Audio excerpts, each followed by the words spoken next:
Good evening. Good evening. Can you hear? Okay, good.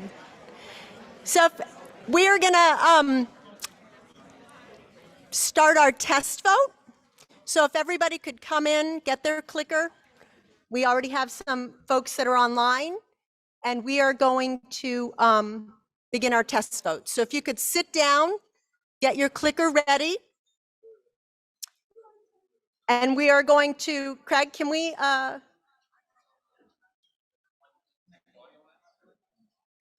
there's an echo down there.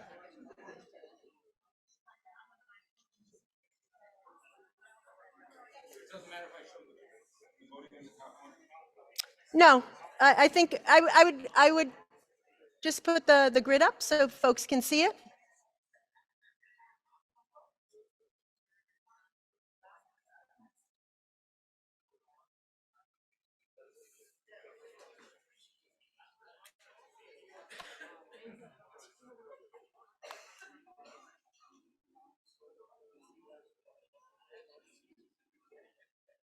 Okay, so this is what you're,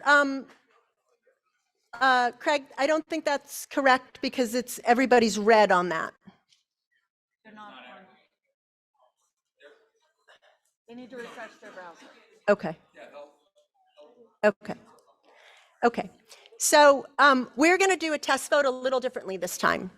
Normally, we ask people to vote for a specific question. In this particular case, we are going to ask you to test your clicker using the 3 buttons on your clicker, right? So when I say press 1A, everyone will press 1A, and in theory, all the people that are participating in the test vote, their box will turn green. Then we'll do it for 2, your box would turn red, and 3, your box would turn yellow, okay? It's for those who are participating. So if you are not participating, you're not here, your box would be gray. You should know that this is an open vote. When we do our actual votes, it will be the blue-gray method, but we are just showing you right now that your clicker, when you press 1, it will turn to green. When you press 2, it will turn to red, okay? So if everyone can just stop pressing right now, just stop, okay? Everybody stop. I know it's tempting. I'm going to tell you now, we're going to start the vote. If everyone who has a clicker and that wants to vote could please press the number 1 button, and then you should all flip to green. And online. Press A. The screen is organized by alphabetical order, and it is alphabetical order beginning on the left-hand side is now clicker users, and on the right-hand side, beginning with over here, over there where it says Ailman. Oh, hold on 1 second. Wait, hold begins on. the, Alexis, yes. they can't hear anything on Zoom. Oh, I don't know why they can't hear anything on Zoom. I thought I could hear something. Okay. So if folks could press green. Now there are people that are pressing red.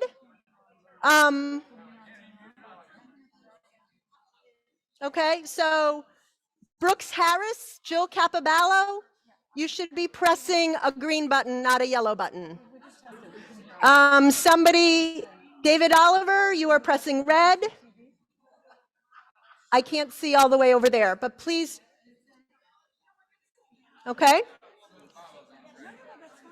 Okay. Now we're going to test your red button. Okay. Could everybody just press the red button? Okay. So right now, let me just see. 2B. So all those people that are pressing a green button, please press your red button. Okay, are you pressing your red button? I'm looking for you. Over to the right. Okay. And then finally, we're going to ask you to test your 3rd button, which is 3C. It should all flip to yellow. Okay. You just have to have Zoom open, and that's when you're looking at the grid, and then I'm sorry, you can't see the screen? You cannot read your name on the screen? Well, there are 5 screens. Okay. Okay, so this is,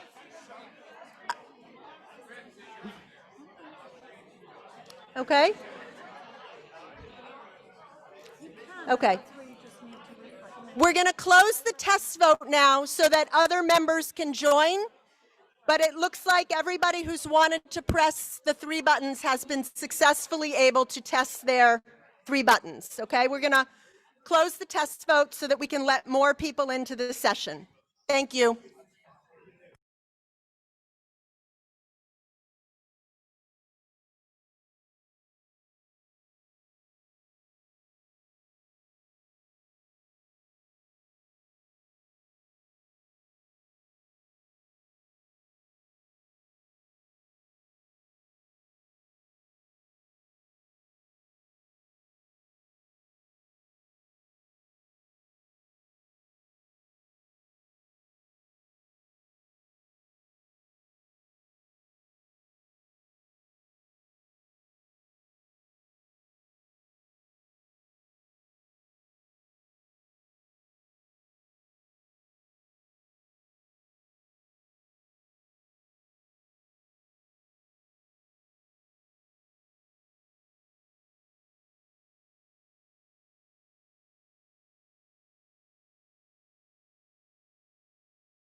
Hello. Hello? Hello? Say loud. Hello? Testing, testing. Got it. You're gonna have to talk loud. Alright. Probably because we're all old and deaf. Yell into that microphone. That's you. Yeah. Right. Thanks. Okay. I got my hair ready, you know? Totally, we're right there. Yeah, we're on all those screens. Just remember, you're gonna have to cut in like right at the end of the pledge of allegiance. Yeah, on the side is there, okay? I don't need the chair. I actually already. Oh, everybody's seen the pledge. Yeah, I don't think you really need the chair. I think you can just bend it down. Yeah, or just like the. Oh, no, don't be not that much. Well, I can't reach it. That. It's gonna fall off. Can you hold it when? Okay, no, that's fine. I'll hold it. Mom, wait, I was thinking. Okay, we gotta go back. Wait, we gotta go back, right? We're not going back. No. Oh, wait, okay, never mind. I think you stay where Yeah, you we are. wait at the. Have to start when. Jeez. So Wait after until you the go, announcer says go. after you So go, someone will Sophia tell start you. talking, then you move out of the way. Someone will tell you when to So go. move out of the way. Oh, shoot, I can't read it. That's fine. It didn't like that. Right. Move out of the way. Move out of the way. Could you turn on the lights in the back, please? Okay, did you refresh your browser before you tried to hit red button now? And did you notice if it said that your vote Okay. was either, you know,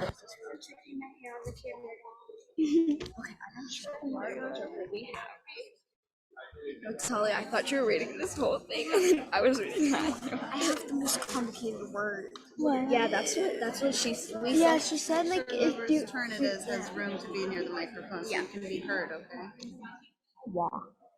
Okay, I was thinking maybe these, but they did not. refresh? Good evening. and welcome to the March 2023 meeting of the RTM. Would our members and guests please take your seat? This meeting is about to get started. My name is Alexis Folgaris, RTM moderator, and this evening we have, as all members have received a copy of the call for tonight's meeting, the reading of the call will be omitted.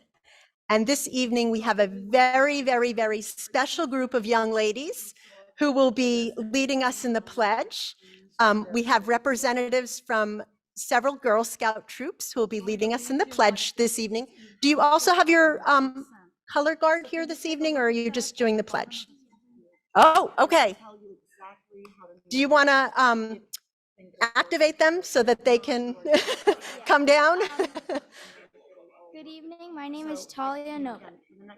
Good evening, my name is Talia Nobe, and I'm a 5th grade Girl Scout at North Street School.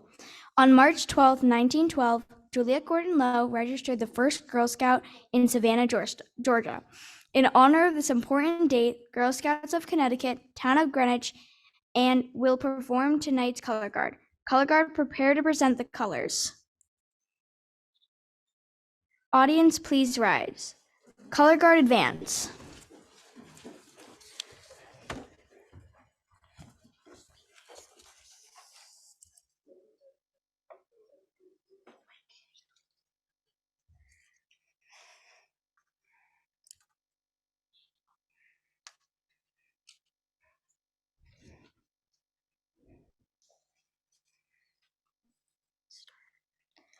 Hi, my name is Sophia Syed, and I have been a Girl Scout for 5 years at North Street School.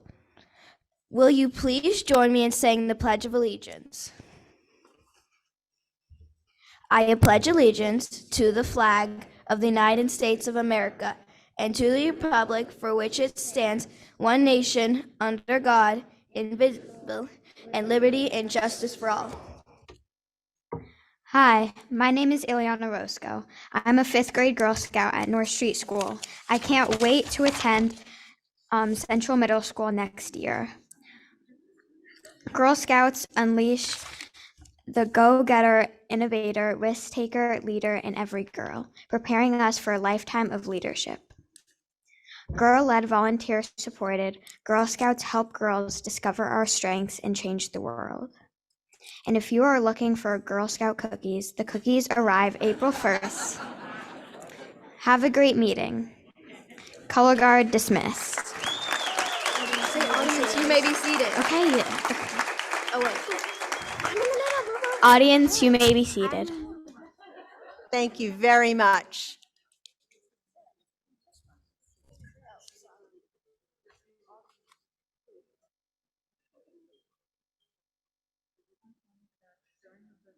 Thank you.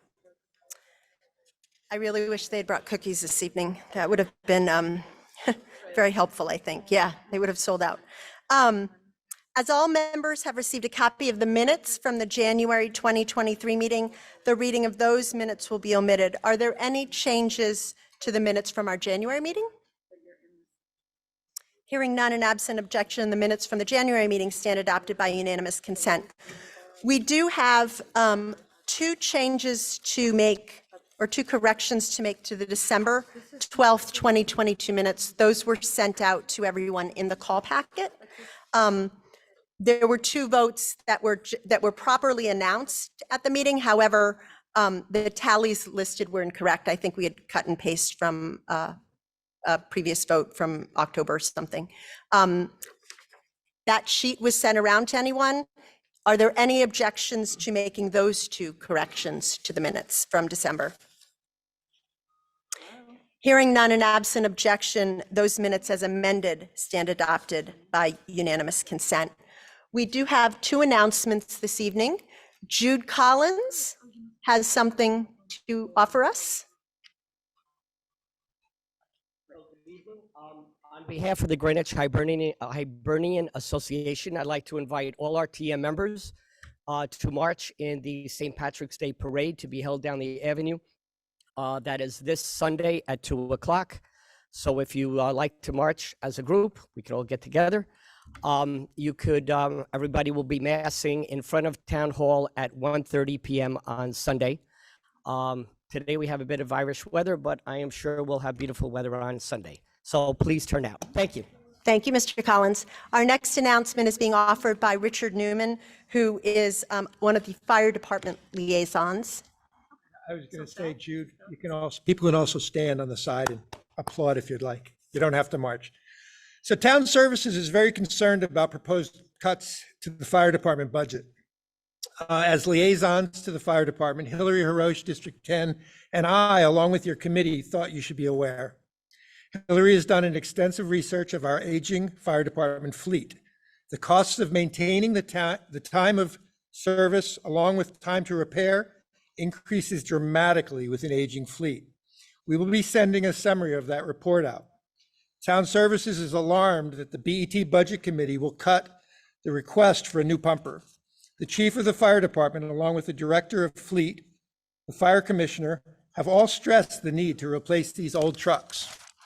If ordered today, it takes 3.5 to 4 years before we receive and get delivery of those trucks, and we don't pay for them until we receive them. The cost of trucks is rising quickly with inflation, but we lock in a price with an order. Our residents expect their government to fund safety, a need to have, not a nice to have item. Town Services members will be reaching out to our BET friends and imploring them not to cut the fire apparatus from the budget. Thank you. Thank you very much.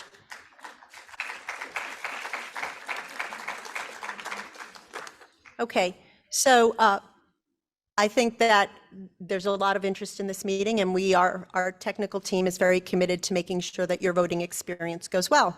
So I would like to call your attention to some of the things that you are going to see around the room. First of all, if you are in the room, you should have all received a little cheat sheet that accompanied you when you received your clicker, which shows an example of what your clicker would look like during a closed vote and during an open vote. You can read it, so I don't think I need to go through it all with you, but I do want to point out some other features. We're starting to look a little like the Chicago Board of Trade. We now have 5 screens around the room.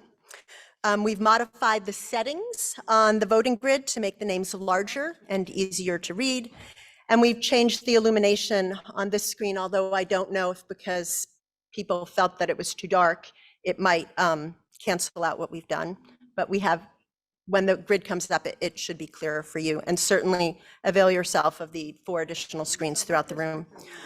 Before you received your clicker, all of the clickers were tested for their battery life. We have 600 batteries that are coming in. If for some reason you need a new battery during the meeting, please go to the town clerk's table, which has moved from the outside to the inside during the meeting, and we will provide you with a new battery.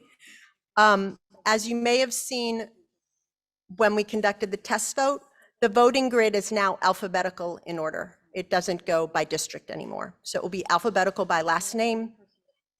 The names on the left-hand side of the grid are alphabetical by people participating at Central Middle School. And then somewhere on the right side, the names will be alphabetical by last name, people participating remotely. You can delineate that because the people participating remotely will have a small red bar or green bar in front of their name. That is not an indication of yes or no voting. It's just your online status. The voting window has been extended to 2 minutes. Prior to the close of the voting window, you will hear an announcement reminding you to cast your vote if you have not already done so. And if you feel the need to, check the screens to make sure that your name is not grayed out. We are still using a blue-gray method of voting.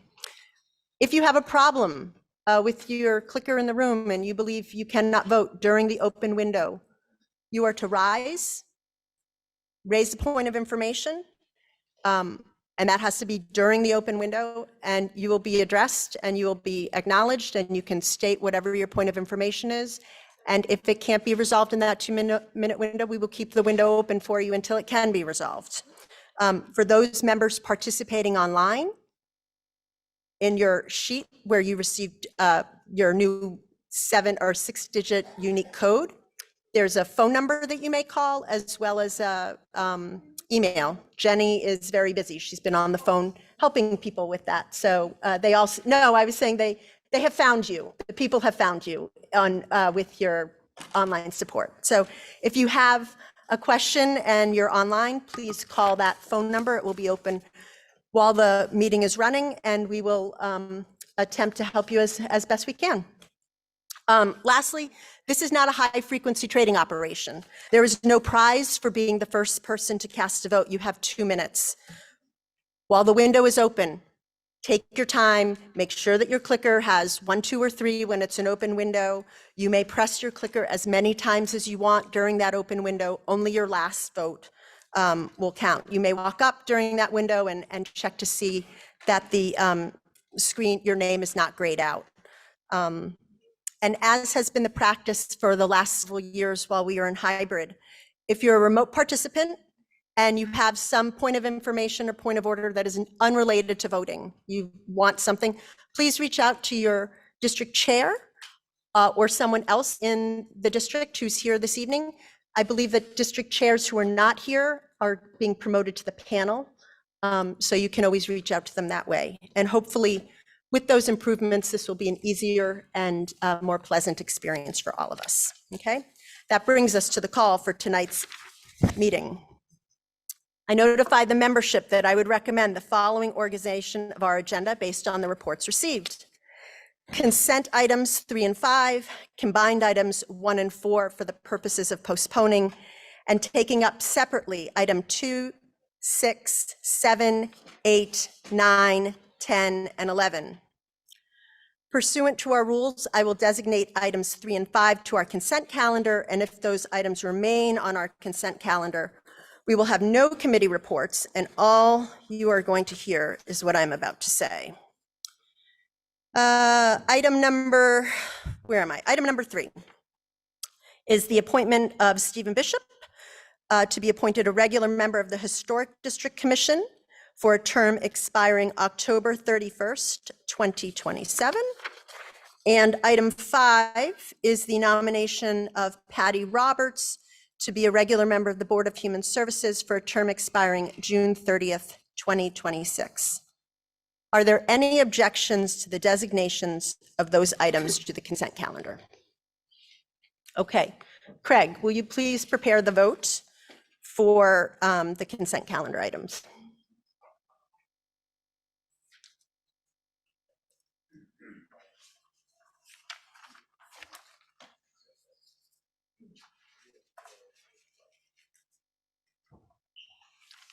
Okay. Why are there people that are already voting though? All right, so I have not said start the clock. The clock is not going. So we are going to start the clock. Okay, you will have 2 minutes. The voting is now open, as you can see. Will the members please cast your vote on the consent calendar? Oh, wait a minute, why is this an open vote? It should be blue-gray. There you go.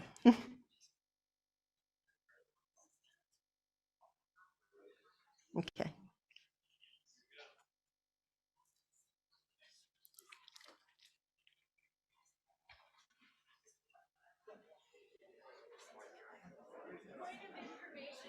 Yes. So what will happen is that online users, if they come on, they would have normally been in the clicker user. So you're going to move a little bit. Yep. As the grid, if you were pulled from the clicker list and now you're online, you shift just a little bit. So you can go up to one of the screens and look.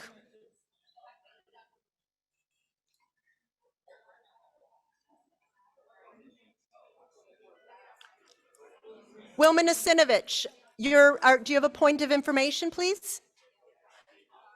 What is your point of information? This is Jenny. Okay, you are saying your clicker is not working, but it does have that you have recorded a vote up there. Are you suggesting that is inaccurate?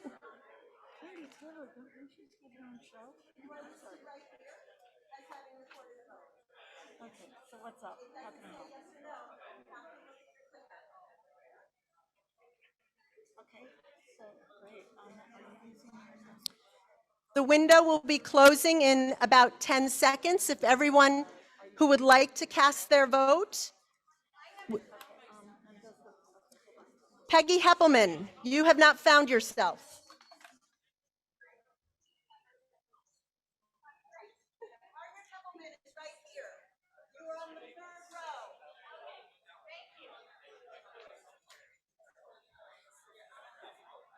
Okay, is everyone ready to close the vote? Has everyone who wanted to has checked the screen? We are going to close the vote on the, yes, Carol Zarilli. Carol Zarilli, what is your point of information?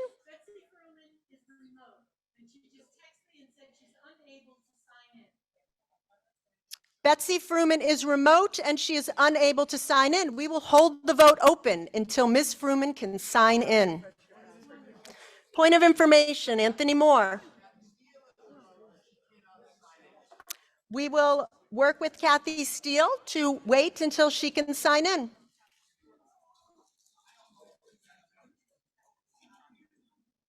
Is Kathy Steele trying to sign in?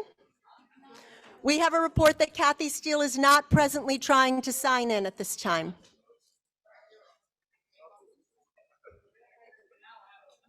Is Betsy Fruman trying to sign in? We have a report that Betsy Fruman is not actively trying to sign in. While you are texting her, please let her know that, I'm sorry. Okay.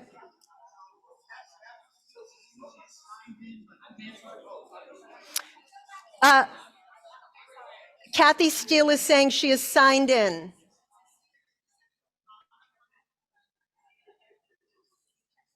We don't have her as being signed in.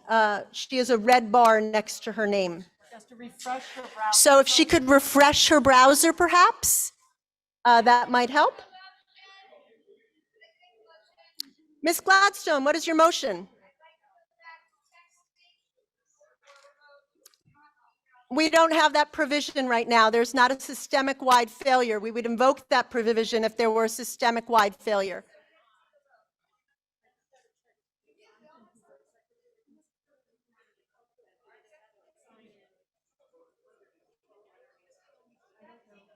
I don't know what that means. No one's calling me. Did he read the instructions? Ms. Gladstone, The phone number's on the RTM web. There we go. Somebody knows how to call. So he should go to the RTM support page and use the phone number. Hello? okay. Can I help you? Oh, hey. Is there anyone else who has a problem online that needs to?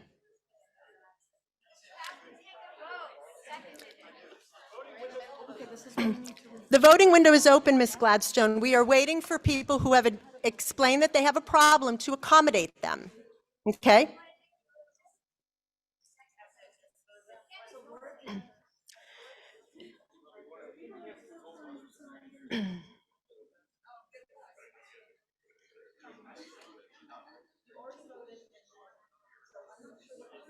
What are we waiting on now?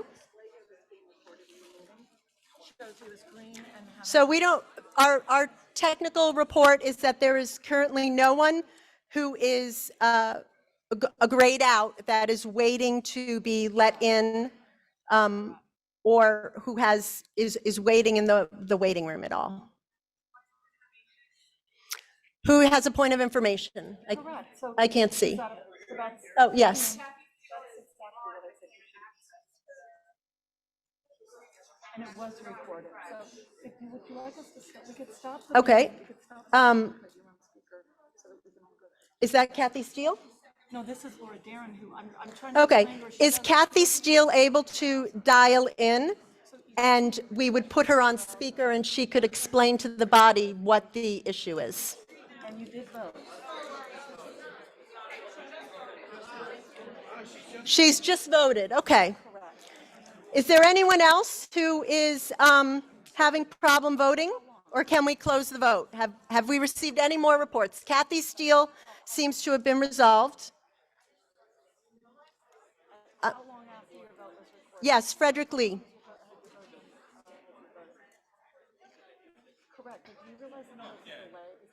What is it?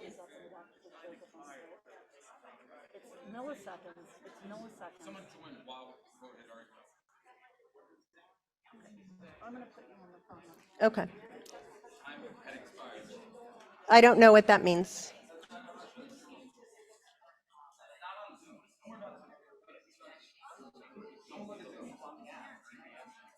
Okay. So is that, or has ever, yes, Carol Zarilli.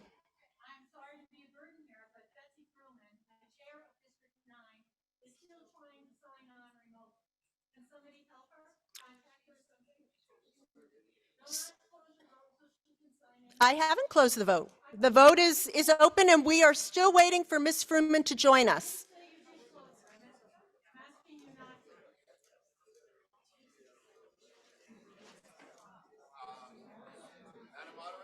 Yes, Mr. Spilo.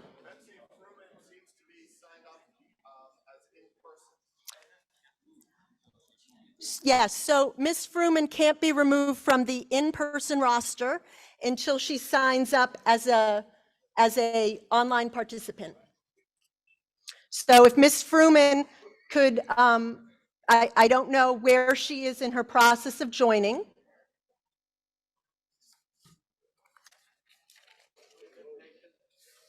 Yes, Mr. Lee, point of information.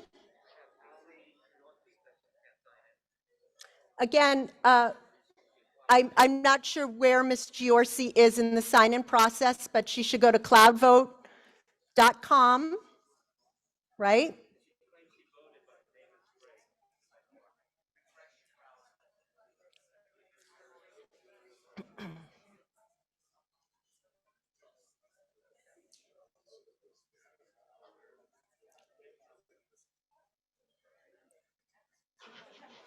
Does anyone know where Ms. Fruman is in the process of getting signed on? Yes, Mr. Collins, point of order. Yes, so the red and the green, so the people who have a bar next to their name are those who are online participants. Think of it as like a status. So if you have a red, it means that your account is activated. If it's green, it's your account is activated. If it's red, it could just be as simple as you voted and now your device has gone to sleep. So you might want to hit refresh and bring it back to green. Many of the people who have had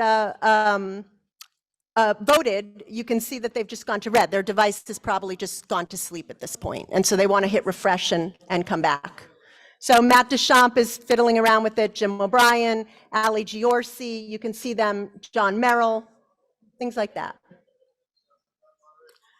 Yes, Mr. Broadhurst.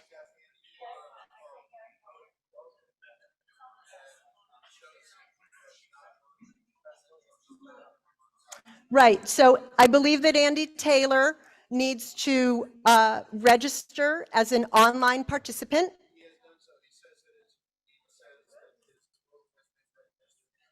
I don't know, we'll have to ask. Do we have a report on Mr. Taylor, Andy Taylor, who is? He's in the session, but he didn't vote. Well, he says he's in the session, but I don't know if he appears on the online list. No, he joined late. We have a report that Mr. Taylor joined late Did not register. and it didn't register, but at the next vote, he will appear on the, He joined during an open vote. on the next vote, he will migrate to the online list. It is. Oh, I'm sorry. Most people know, you know. Let's confirm. Well, Andy Taylor doesn't have anything lit up over there. Let's just see if we can find him. Yeah, so good luck and, okay, thank you. Okay.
Yep.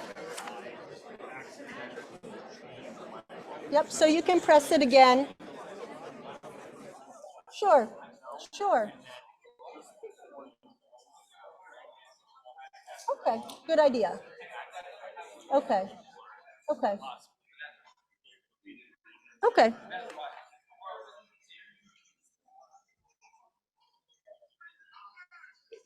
How are we doing with Miss Fruman? Has Miss Fruman been able to log on?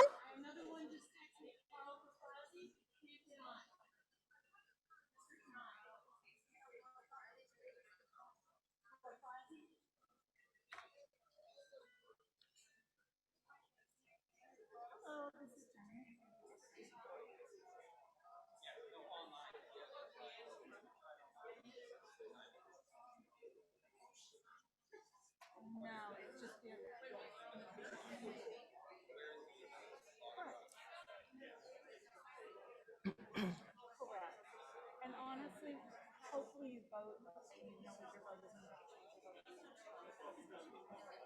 You know, if you vote early and get it in. Thank you.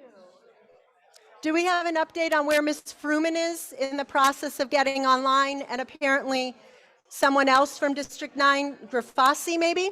Are they attempting to log on? They were not registered. Okay.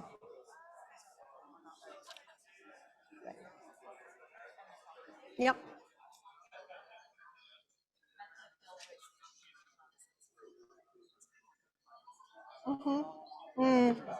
She seems to be doing okay.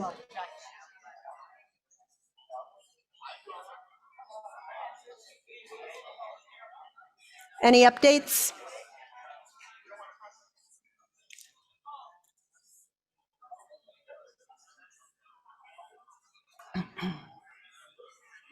Do you want me to come and speak to you or to tell somebody else?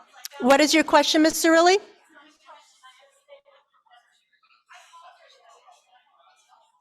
Why don't you, Miss Cirilli, why don't you speak into the microphone over there? She's been trying to sign on. Jonathan Shankman, the secretary, is trying to help her as well. Evidently, the number that she was sent, her personal number, is not working or something. That's why they can't get her on. Do you have, does Jackie She was have- sent a new 6-character unique ID code in early February. I suggest that they work with the tech team over there, and perhaps that will. No, But we don't have any record of her trying to log on. because you need the number to sign. No, to try and log on, you can go to Cloud Vote and put your name in and enter RTM 2223, and we have no record of her doing that yet either.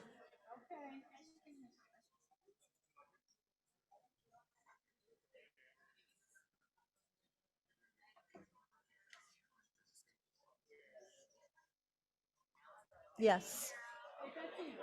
High five.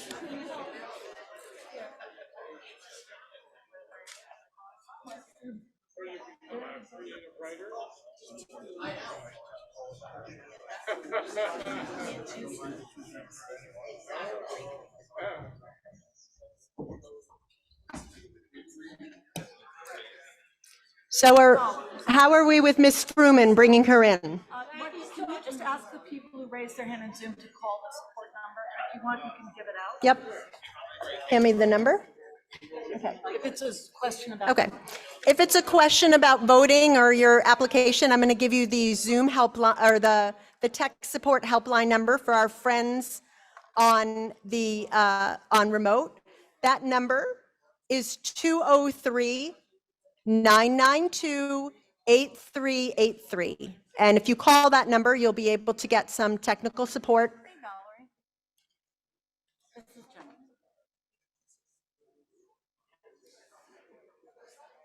Oh.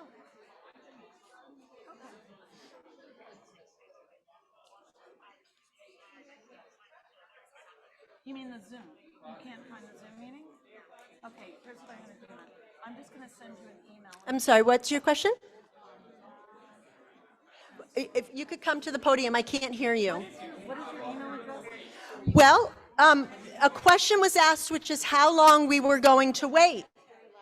And in an effort to make sure, there was a lot of concern that somebody might be disenfranchised if their vote wasn't appropriately counted. So we want to make sure that those people who have raised a point of information can have their voice and vote counted.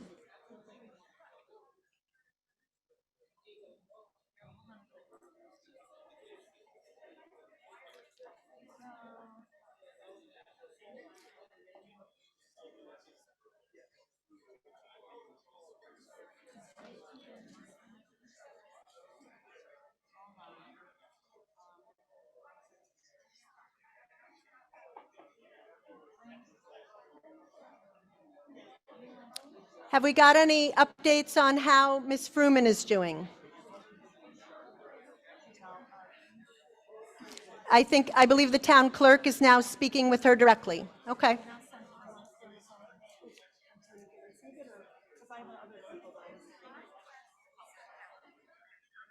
Call me back.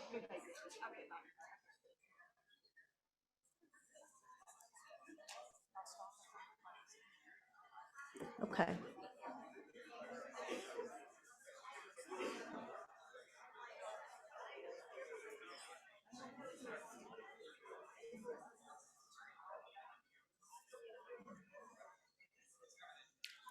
I believe we have a report that Betsy Fruman is coming in.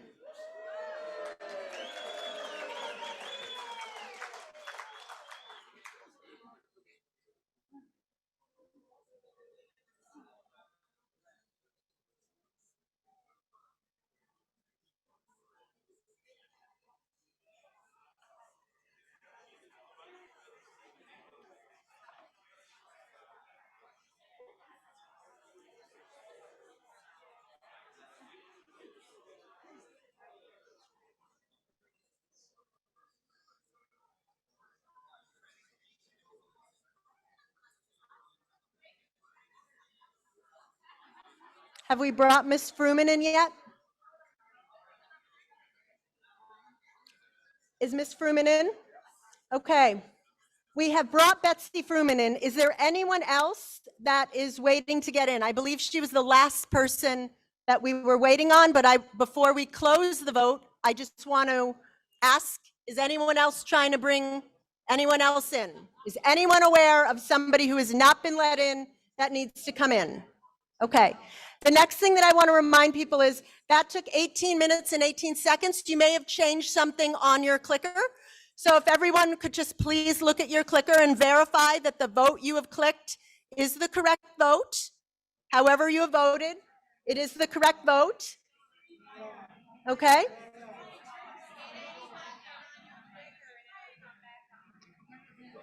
Okay. Are we ready to close? Yes. Mr. Byrne?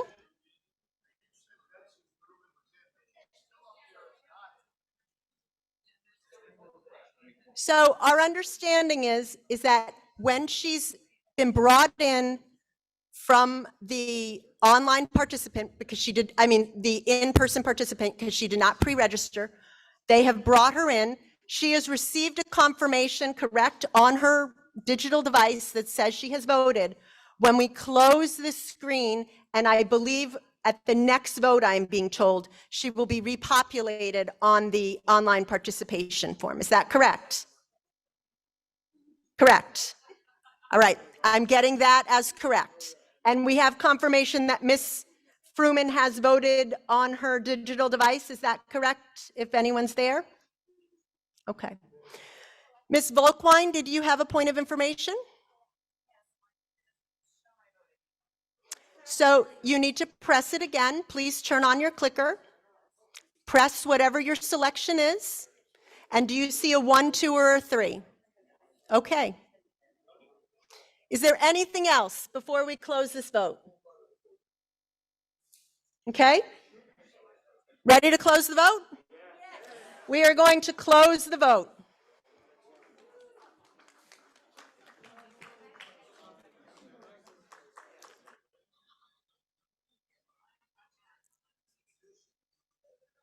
When you're ready, we will reveal the vote.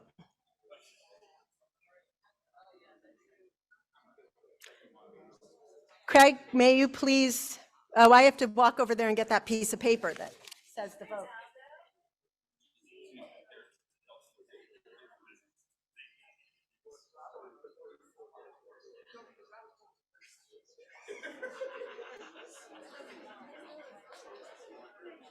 Okay, so when you go to see the vote, I'm going to read it, but you will also see Fruman and some of the other people at the bottom on the right-hand side. For our consent calendar, those in favor, 214, opposed 2, abstaining 2, that item has carried. And if you could please show the vote. So if you see, you can see Fruman is down at the bottom now. Andy Taylor, he was another member that was, had come in, okay? Could I just ask, there is a person that keeps raising her hand. Her name is, it's Christine Edwards. If you could tell her to please call the Okay. support line or tell her. Christine Edwards.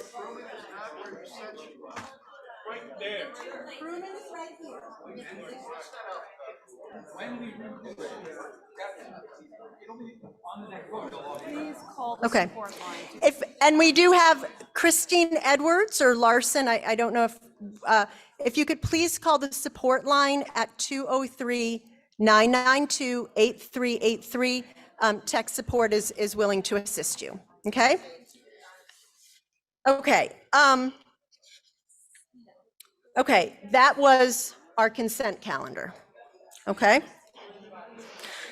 Let's see. We're going to go to our combined calendar now.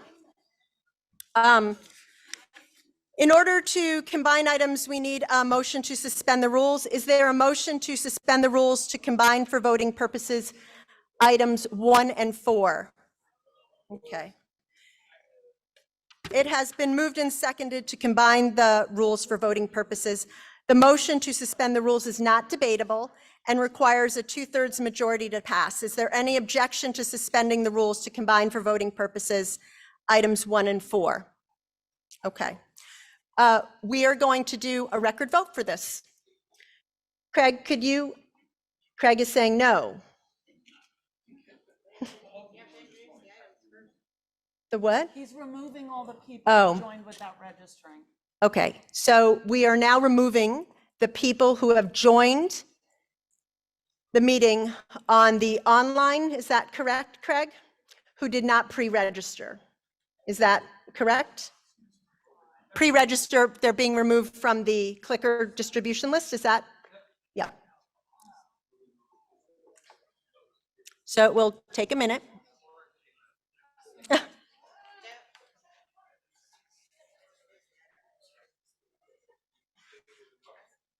Are we ready?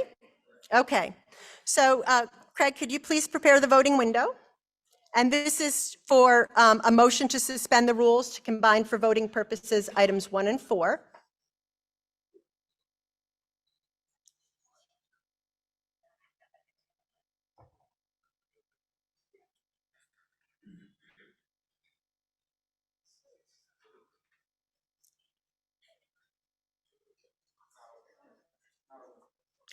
The vote is not open yet.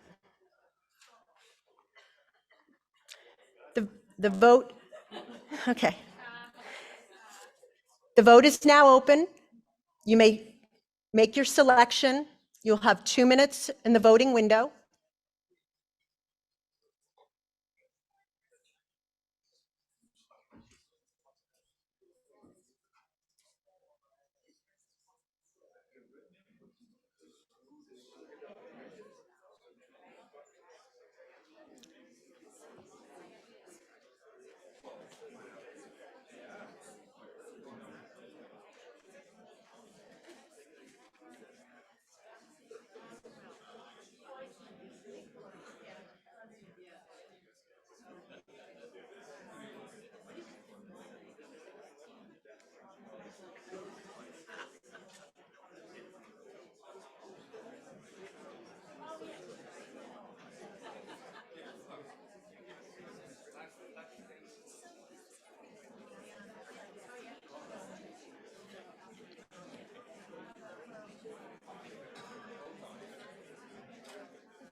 And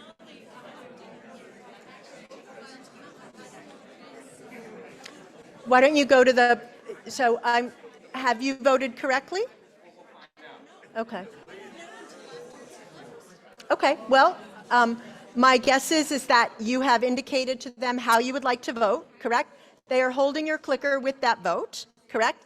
And if at this vote you are saying that there is a malfunction, we will provide you with a different clicker. How does that sound? Okay? You would know when you vote by looking at your clicker and seeing what is on the window, and then you would go up to the screen to see if your square has turned to blue.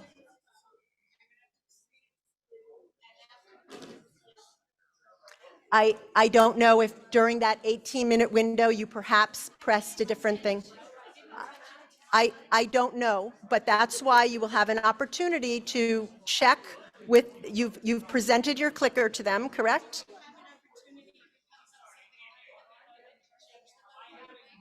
No. Once the vote closes, you may not change your vote.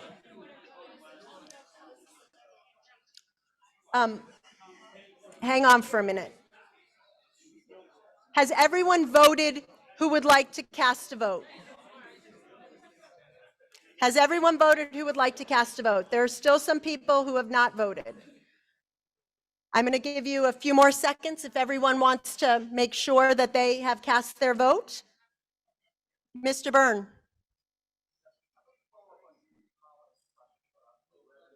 Yes.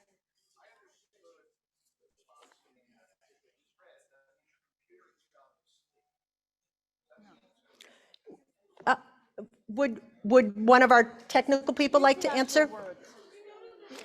You are no longer actively in the session. They're different words. But your vote is, yeah. So the report I am receiving from the technical team, including the Meridia, is that your device may have gone to sleep. So if you just hit refresh or browse, it will wake up.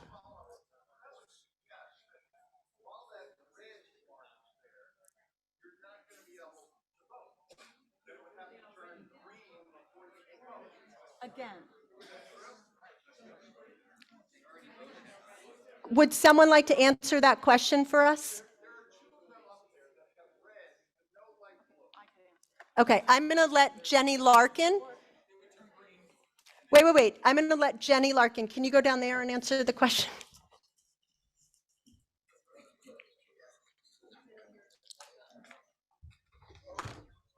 Hello. So the way that it works is when you vote, it turns blue. So regardless of whether it's red or green ever again, you have voted. The issue might be if someone were to want to change their vote a number of times during the online voting window.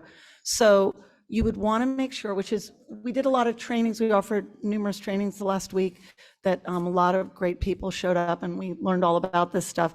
And there's also documentation online that explains it as well. But if you vote, it's blue.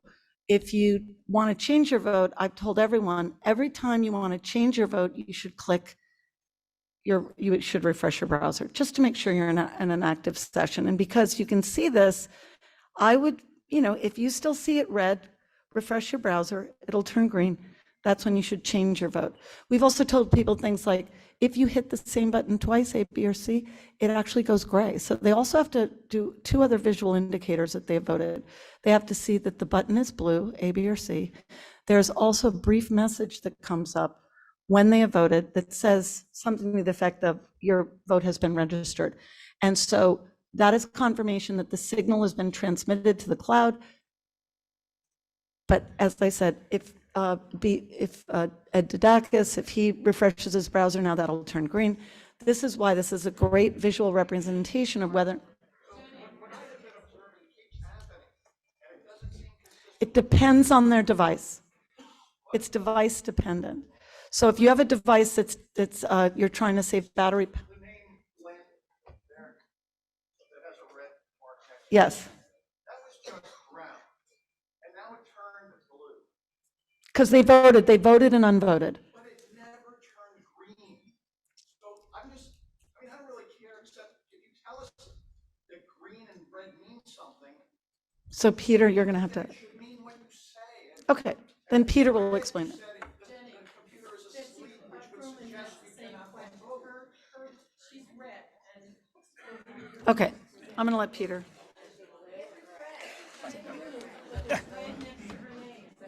This is Peter Babel, the COO of Meridia. Hi. So the indicator, the red and green indicator to the side is just an indication of being an online participant. The red should mean that your browser, your mobile phone, tablet, whatever you're using may have gone to sleep or somehow has been inactive for a while. The green means that it is active. However, we don't know what that device is configured as. We have no control over your devices at home. So the fact that you have a vote registered as blue, as you know, instead of gray, means that you have voted. The fact that next to it could be a red line just means that your particular browser, your particular device is not reporting to us being active. But your vote has counted because it is no longer gray. So in other words, the red and green don't mean it. I would generalize it that way, but it is not that easy. We just don't know what's happening on the other side. Point of information, open voting would be much easier. We can see it in real time. We need open voting. I agree.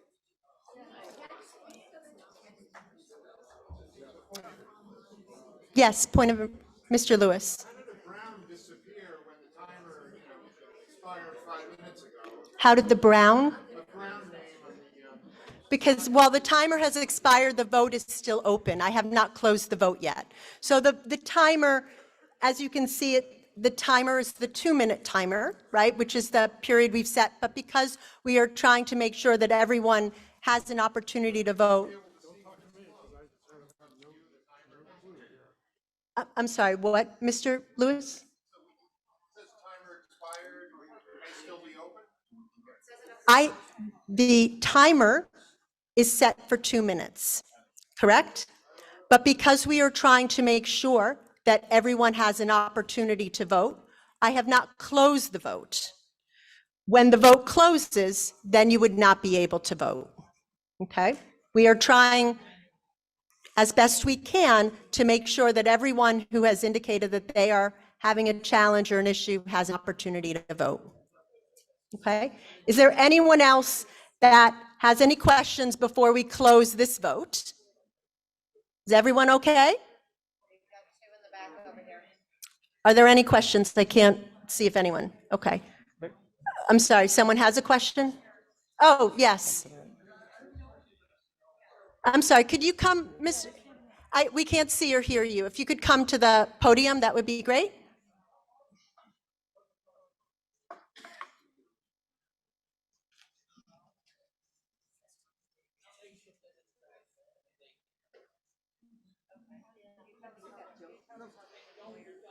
Mr. Katz. So a question just for the COO.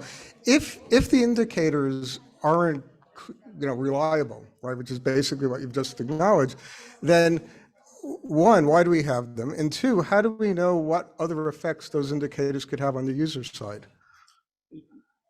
Right, because we just were told at the beginning that they were reliable. Now you're saying they're not reliable. So how do we know what the user experience is on the other side of that? Thank you. We specifically added them just so we can differentiate between people who are in the room with the clickers and the people who are outside of the room. We need to know who is in the room. We always, as you notice, we always remove the clicker box, the one on the left side before the color coding starts. We always remove them. We never can have two people voting with two different devices. There's just no possibility of that. So yes, the indicators themselves appear to be not reliable on certain devices. Perhaps there's a difference between iPhone and variety of versions of the iOS operating system. I don't know yet. We will find out. But indicator is just to separate the grid between the offline, you guys here with clickers, and the online audience out there. Okay. May we close the vote? Does anyone have any questions before we close the vote? Okay. We are going to close the vote.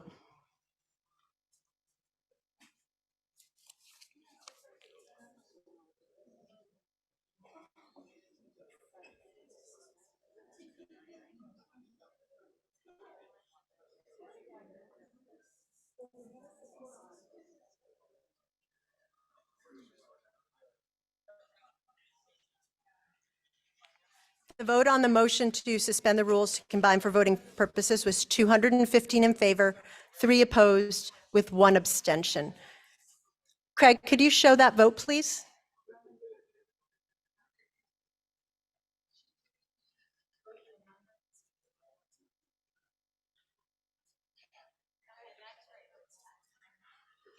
Okay, so there's your vote.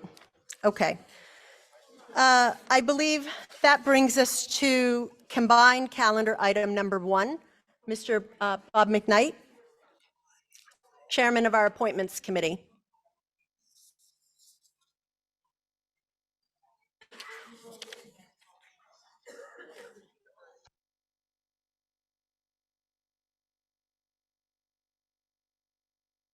Good evening. William Galvin notified me by email that he could Oh, not attend. Mr. McKnight, could you just read the resolution to get it before the body, please?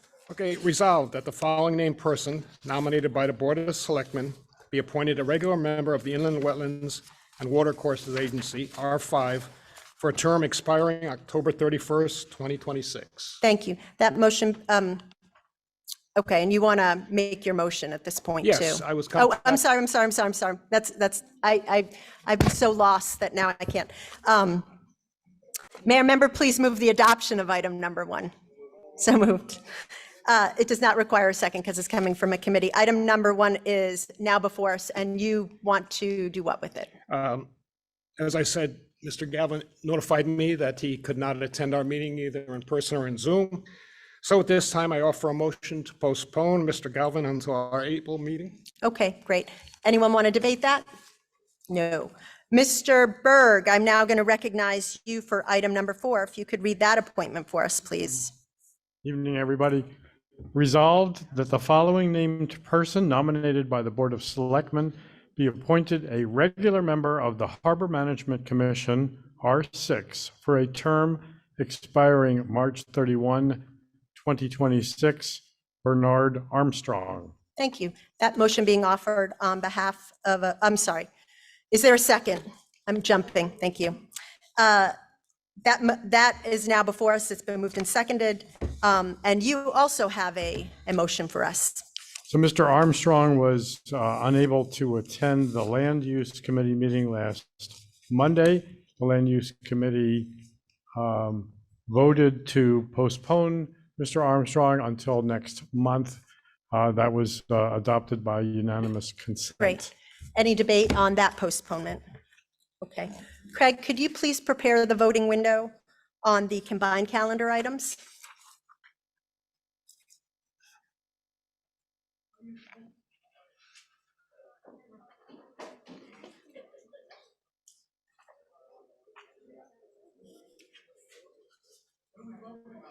I'm sorry, we are voting on, yes, Mr. Brown. If anyone has, would you prefer to skip doing a record vote and try by unanimous consent? Okay. Is there, no, I'm sorry, it's not. So we will have to do a record vote. Okay. Okay. This is on, wait a minute, we need to set the timer. Okay. And if your online voters could just refresh your browsers, please. Okay. Combined calendar items, motion to postpone items 1 and 4 to our April 2022 meeting, 2023 meeting. I'm sorry? I don't know the question. What was your question? If you could start the clock, please. The countdown timer. And if you could open the vote, please. The vote is now open and you may cast your vote on the motion to postpone combined calendar items 1 and 4 to the April 2023 meeting.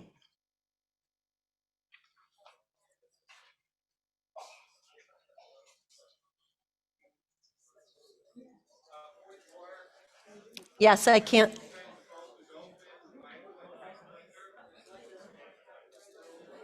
Why don't you?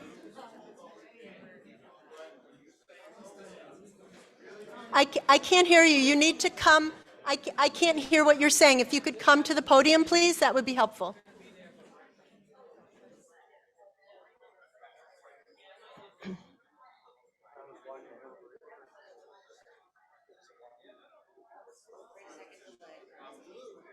Why don't you come to the podium?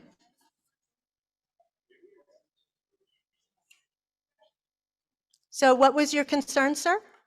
Well, you said the vote was open. I clicked my clicker. Yep. And for at least 15 seconds, other colors were changing. Mine wasn't, but now my clickers appeared blue.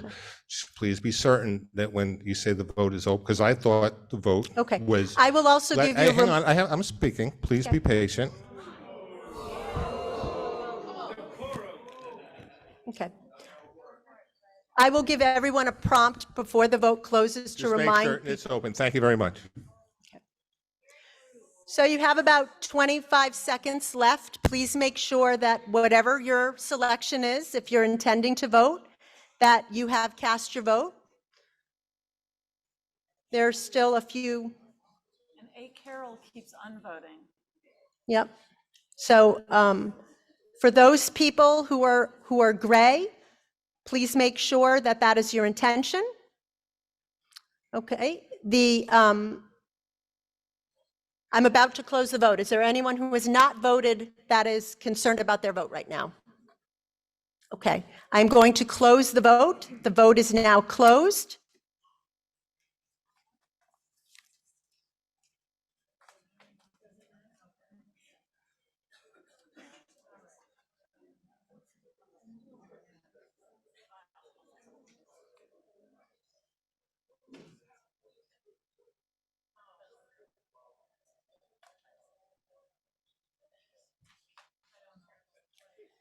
Okay, the vote on the consent calendar, I'm sorry, combined calendars, items 1 and 4 to postpone, were they 1? Yeah, 1 and 4 to postpone to April 2023 was 206 in favor, 8 opposed with 1 abstention. Craig, could you please show that vote?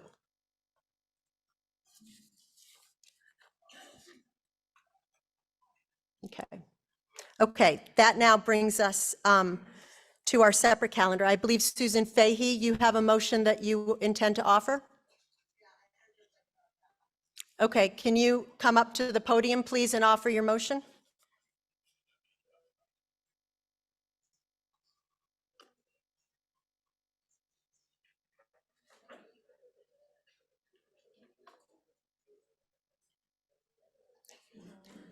Susan Fahey, Chair of District 11. Okay, so I'd like to make a motion to limit debate to 2 minutes per speaker per motion, 5 minutes for the proponent and principal opponent, to be determined by the moderator. Is there a second? Okay, a motion to limit debate is not itself debatable and requires a 2/3 majority to pass. Craig, could you please prepare the vote? I believe there's, it might be generic or you might have to look, but it'll say motion to limit debate, 2 minutes per speaker per motion with the proponent and principal opponent to have 5 minutes each.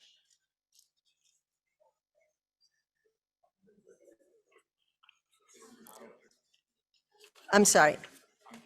Yeah. Okay, it's not open yet. The vote is not open yet, okay? You're asking if the question is correct. 2 minutes per speaker per motion with 5 minutes for the proponent and principal opponent. That is correct. So we are about to open the vote. Are we ready to open the vote, Craig? It's not yet. Ready? Okay. The vote is now open and you may cast your vote. So now that the vote is open, I told everyone, I can go back and once the vote opens, refresh your browser, notice that it'll go through, and it might take 15 seconds, to take a little bit to go green. And then, don't refresh it too many times, it is green now. Yep, and now when you vote, so when you vote, that vote will be the one that will be recorded until you change it, and, you know, unless you don't change it. So, just make sure that you're between when you're voting, just make sure that you're, you know, because you may change your mind. Yeah, and the other thing is, don't press it twice, because it'll go gray. Like, if you press the same either twice, it'll go gray, and that means you won't vote. So once you voted, just kind of put your device away. But you're good. You voted and you're in the actively in the system.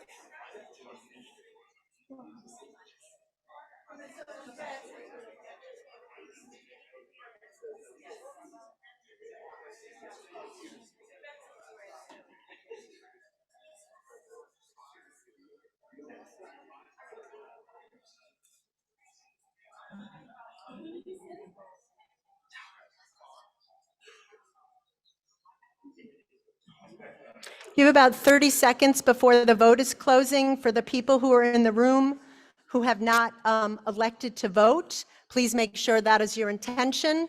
Please check your clicker to make sure that whatever you have clicked is your choice. So I can't really see. I don't even know if these people are here, but Brad Radley Avaki or, Salibi, Margonaut. It doesn't look like those people have voted. I don't know if they've been voting all along. Okay. Is there anyone who is having a concern about their vote, or may I close the vote? Okay. Whoops. I see a few people have just snuck in under the wire. Tom West has now submitted. I am going to close the vote. Craig, if you could close that vote, please.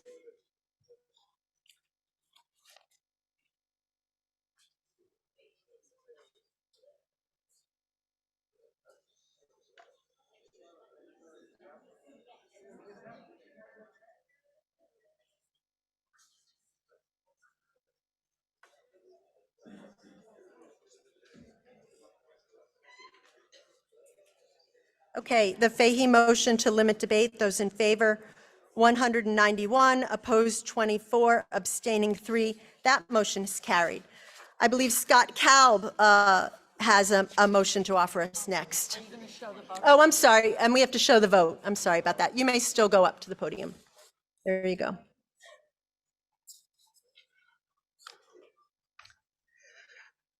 Madam Moderator, I'd like to make a motion to take item 8 out of order next on the agenda. Okay, so let me just explain. Mr. Kalb would like to take item 8 as the first item on our separate calendar, so it would be coming before item 2, which is the $9,600 grant. Is there a second to that motion? It has been moved and seconded to suspend the rules and consider taking item 8 out of order. The motion to suspend the rules is not debatable and requires a 2/3 majority to pass. Craig, could you please prepare the vote? I believe it says, motion to suspend the rules or something for item 8. Let's see what it says. Yep. Okay. So this is a motion to suspend the rules and take item 8 out of order. It would require a 2/3 majority to pass. Please let me know when you're ready to open the vote. Are you ready to open it? Yeah, if the vote is going to be open in a second. He's going to start the timer. Okay, you may now cast your vote. So if you are in favor of suspending the rules to take item 8 out of order, you would vote yes. If you're opposed to that, you would vote no.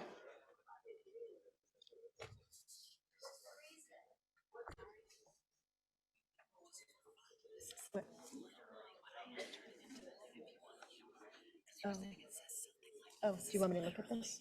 Okay, okay, okay.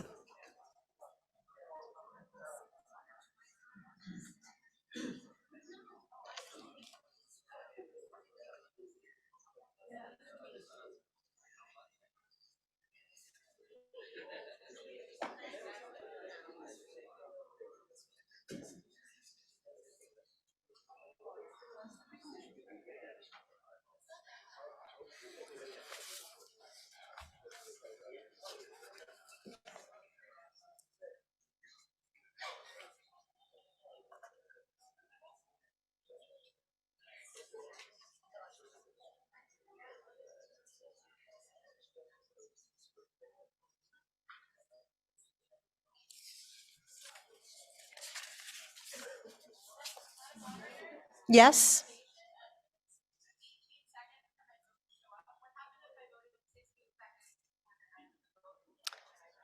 Well, I recommend not voting at the end. So you have 2 minutes, so I would try and utilize that time. I'm sorry, what? Oh, I hear a report over there that they said that the vote was in, but perhaps it took a little bit of time to come up on the.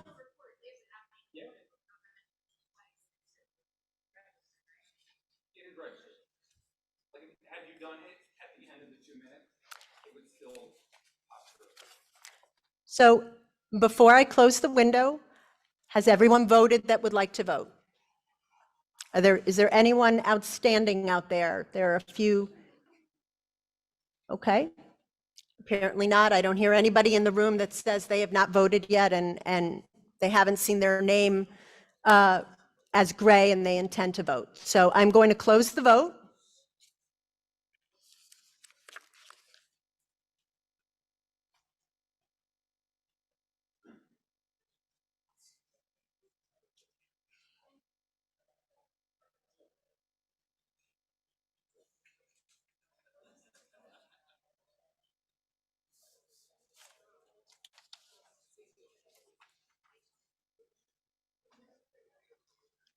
Okay, the vote on the CALB motion to take item 8 out of order and take it up as our first order of business.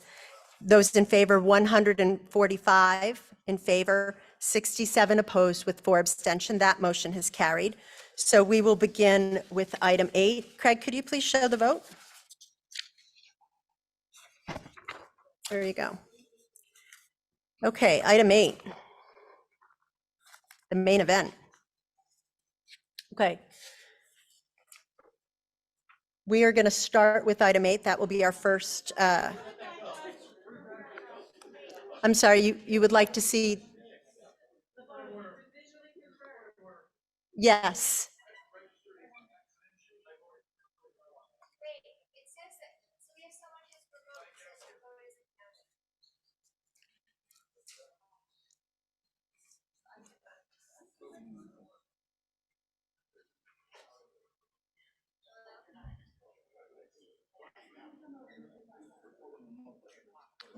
Huh?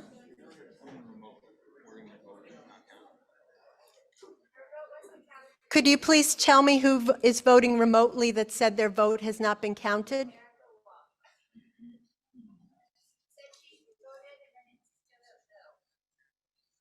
Can someone speak into the microphone? Can have a record of it? I don't know what Ms. Walsh has done. Oh, I noticed on the recording, her vote was recorded, and at the last minute, she unvoted. I think, oh, Walsh, I thought.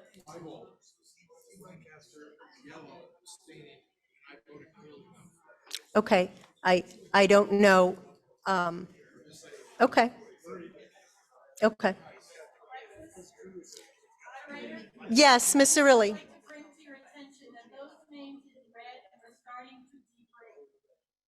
The red names are what?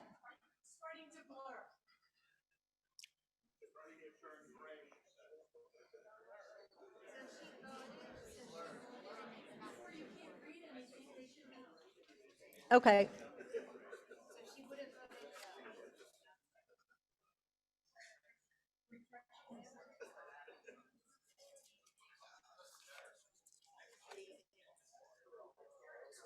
Okay, well, maybe next time when you are voting, you could come up, you'll show your clicker to us and we will examine it as you're voting. Okay. Okay. So we are, I don't know what Erica Walsh has done. I noticed that we have a recording of the screen, and it looks like at the last minute she hit it again. Okay. Is there anyone else? We're going to move on with. No, I cannot change her vote. My understanding is that Jenny is explaining to Erica Walsh that while she was online, she toggled off her vote, changing it from a blue to a gray, which would cancel her vote. If you touch it on and off, you can toggle it on or off, okay? We are now going to proceed to take up item 8. Okay? May we have the resolution for item 8, that is District 10, a motion to rescind. Stephen Katz, member of District 10. Yes, resolve that the representative. Okay. Yes, Mr. Oh, yes, if you could take your discussions perhaps away from the stage so that we could continue with our business. Thank you. Mr. Katz, I'm sorry, go ahead. Resolved that the representative town meeting rescind the action taken on January 17th, 2023 meeting to approve item 10 as amended. It is as it appears on the call. Thank you very much. That motion being offered on behalf of the district does not require a second. Will a member please move the adoption of the resolution? Okay.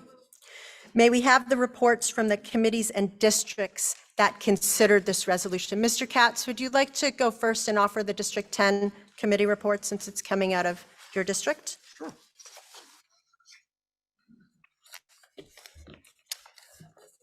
Our district held a special meeting to discuss and vote on the D10 motion to rescind the vote on item 10 as amended. 19 out of 20 members were in attendance. We took this up due to issues raised regarding problems with the recorded vote for using the new electronic voting system. This was not a vote on the merits of item 10 itself. One of our members, who's an attorney with the background technology, did his homework on Meridia and found that Meridia recommends visual confirmation of votes for the accuracy of the system. Some background to this issue was discussed at the meeting, and it was noted that in the December RTM meeting, the first time that the system was used, several of our members were participating online and cannot see the screen to verify their votes.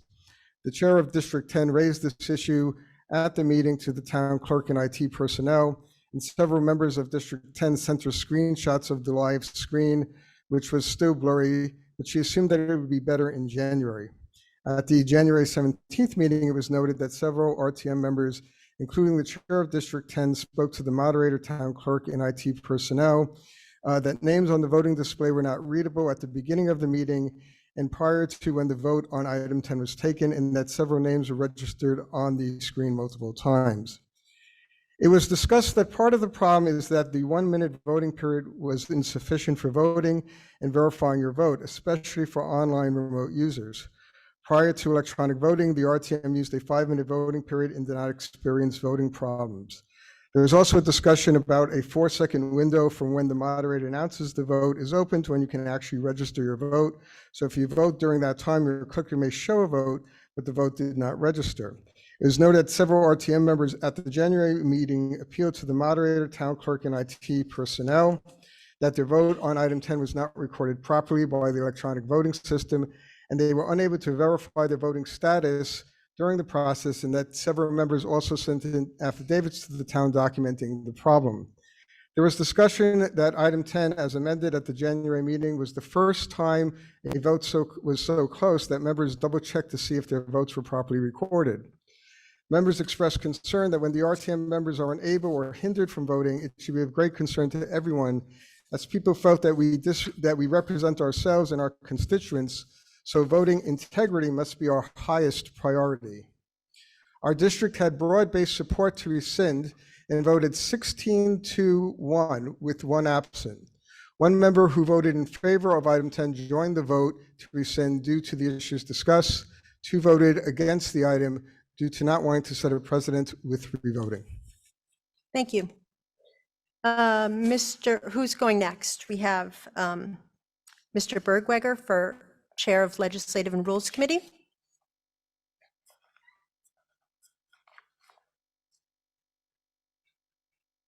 Thank you, Madam Moderator. Good evening, members of the RTM, distinguished guests, and people attending remotely. Legislative Rules took up item 8 last Monday. We had helping us Jane Sprung, Chair of District 10, Amr Ahmad, the Assistant Town Attorney, Karen Fastiliotis, the chair of the BET Law Committee, Lucia Jansen, chair of the Budget Overview Committee, and Katie Lobelbo, moderator pro tem. Item 8 was brought to the RTM by District 10, and Jane Sprung presented the motion to rescind, noting that during the January 17, 2023 meeting, several RTM members complained that their vote on item 10 was not recorded properly by the electronic voting system, that the screens were not readable to check their votes, and the online voting period was too short. Moderator pro tem discussed the history of voting at the RTM and noted that voting irregularities have occurred in the past due to human error, and she cited examples from previous votes using both paper and mobile phone systems. She explained that the current electronic voting system is a big improvement over the past and had been tested and proven to be functioning correctly. The committee delegate from District 1 stated that the introduction of new electronic voting procedures by the moderator was an acknowledgement that the system had failed previously. Moderator pro tem stated that the introducing improvements to the electronic voting system was in no way an acknowledgement of system failure. The committee delegate from District 2 wondered why this vote had been singled out, perhaps indicating other motivations, and why, if there was concern about electronic voting, the motion had not been made to cancel all previous electronic votes. Committee delegate from District 9 also questioned why the District 10 motion had not included all electronic votes cast by the RTM to date, since voting integrity had been singled out as a primary issue of concern in bringing the District 10 motion. The chair of the BOC and the committee delegate from District 5 both noted that neither of their electronic votes at the RTM meeting had been recorded as they intended, and they were unable to check the screens in time to make changes. The committee delegate from District 10 believed the vote should be rescinded, given the complaints raised by numerous RTM members about the integrity of the electronic vote on this matter. Other speakers concerned that it was a matter of fairness. The committee delegate from District 7 cited Robert Rules of Order, 12th edition, section 45:55, on electronic voting, which states, changes of votes after the result has been announced by the chair on the allegation of a machine error are not entertained. Robert's rules also prohibit changing voting outcomes based on claims of system error. He further noted that the RTM rules on electronic voting, which were adopted in December 2022, state, however, once the voting period expires and announced by the moderator, all final votes cast will be tallied and recorded and cannot be changed. There is no provision for members to change their votes after the voting period has expired. Accordingly, once the voting period expires as announced by the moderator, all final votes are final. The delegate from District 7 also noted that a motion to rescind is a legislative device to amend legislation or correct errors, and it is not usually used to overturn the results of a vote. The committee delegate from District 12 stated that the RTM is a rules-based organization and must follow its rules until such time as they are changed. We then took a vote. The item passed 10-2-0 on legal order and failed 4-8-0 on the merits. Districts 1, 4, 5, and 10 voted in support of the motion to rescind. Thank you. Thank you very much. I don't know who else wants to come up. Who else do we have? Did finance take this up? I'm sorry? No, you did not take this up. Did BOC, did you take this up? The motion to rescind?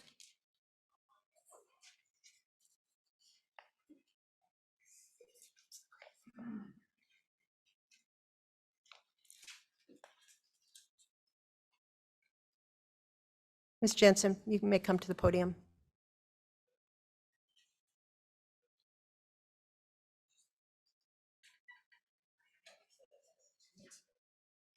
This is the District 10, item 8, motion to rescind.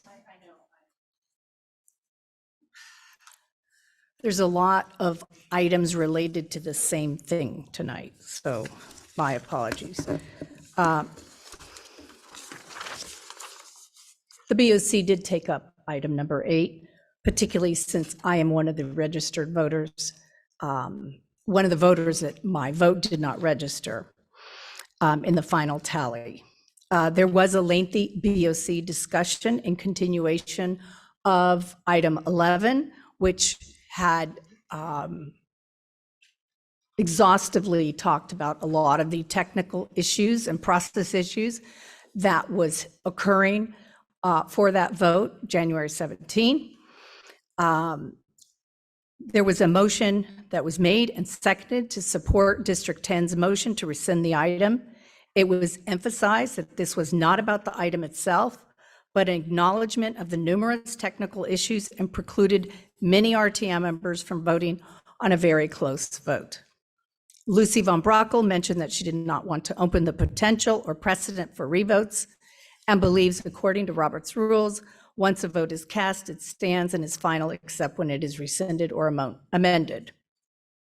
Jane Sprung noted this was a special case specifically related to the electronic voting system, and in fact cited Robert's Rules, Article 9, Section 35, titled Rescind, Amend Something Previously Adopted. The BOC vote was 9-3-0. Motion to rescind. Thank you very much. I just want to make sure I've covered everybody. I think everybody who's wanted to report on that has, so we're going to open it up to debate. Stephen Katz is being recognized as the proponent. You will have 5 minutes representing the interest of District 10 and their motion, to be followed by Jane Weisbrecher, who's going to be recognized as the opponent, principal opponent. Yes, Ms. Nasinovich.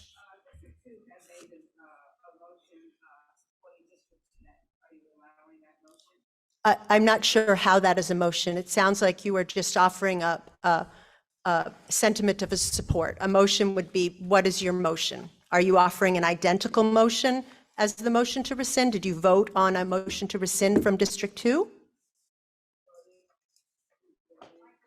Please come to the microphone.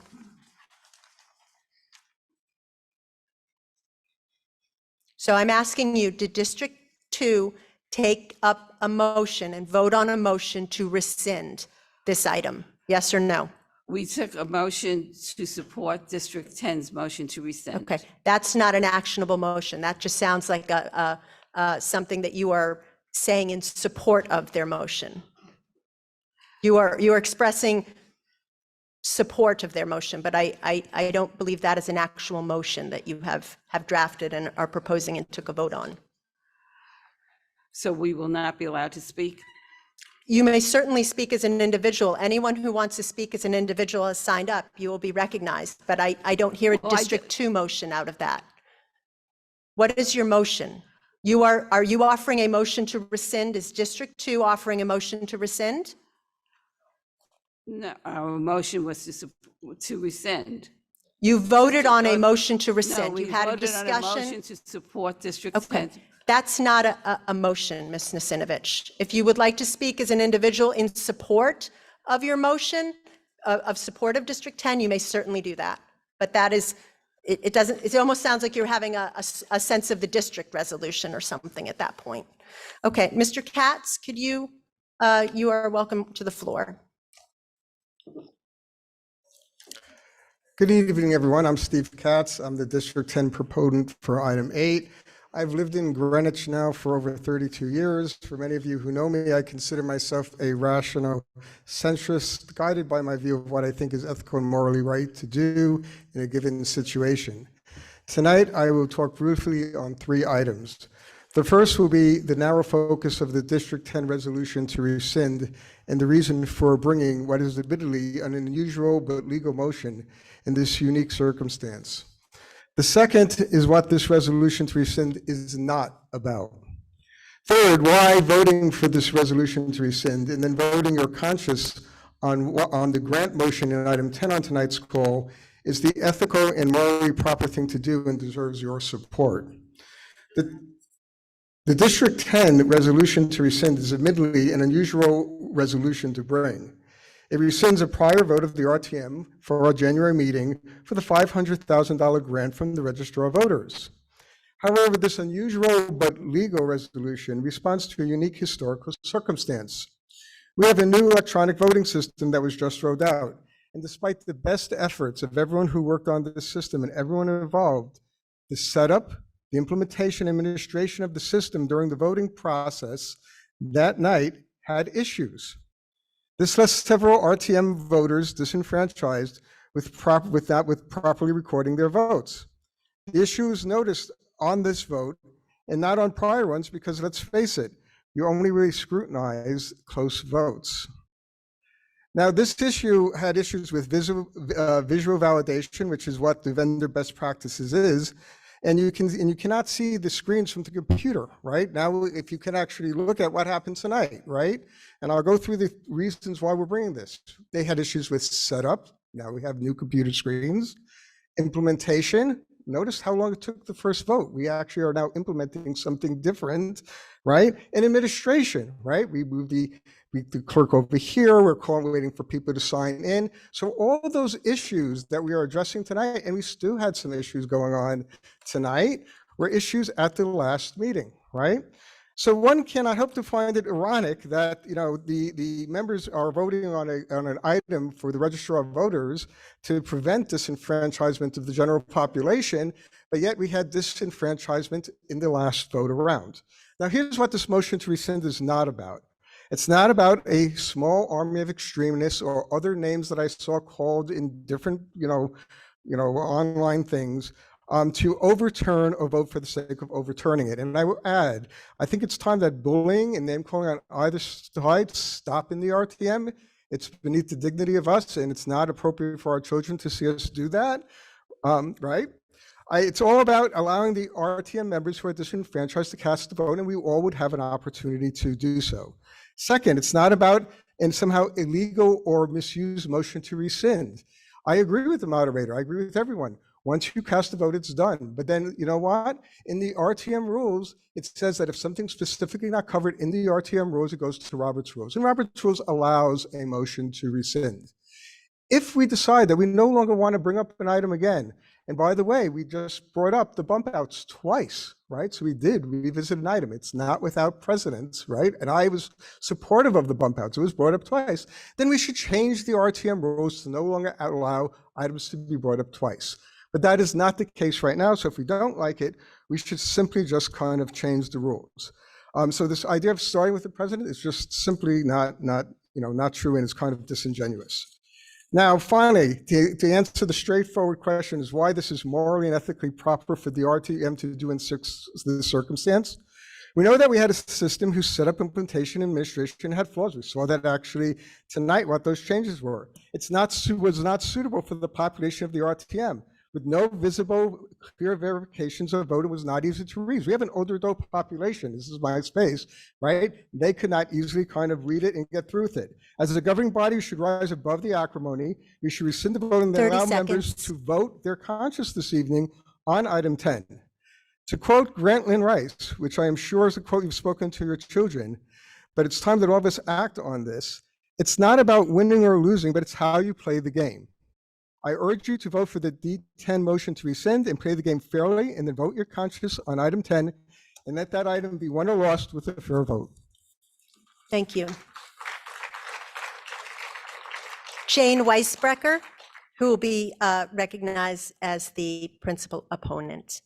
You'll have 5 minutes, to be followed by John Rabin, and then on double deck, it'll be Josh Brown. You may go. Thank you. To the D10 motion, I will only briefly mention the controlling principles that have been recited to you ad nauseum now for the past few weeks. Number one, the RTM rules provide without exception that votes can't be changed on any item after the voting period closes and the vote is announced. Number two, Robert's rules, which fills in the gaps for the RTM rules, expressly prohibits challenges to close votes based on allegations of electronic voting machine error. These rules are clear and enforceable, and the primary reason for enforcing them is to prevent what this item before you tonight is trying to do, which is establish precedent for a circular mechanism of voting and rescinding that will undermine how the RTM governs and how it's perceived as a governing body. To my knowledge, no RTM member has ever brought a motion to rescind under Robert's rules for the purpose of wiping out a vote. The request that we do so tonight should be deeply concerning to you as it is to me, since the best way to undermine this body is to impugn the finality of its voting. At our District 9 meeting this week, I was reminded of a precedent that I believe should govern the body's vote on the D10 motion. When the RTM was meeting remotely during COVID, our voting procedures hinged on district tabulators who compiled and reported members' votes to the town clerk. During a remote meeting, 2 D9 members discovered that the tabulator had inadvertently misregistered their votes.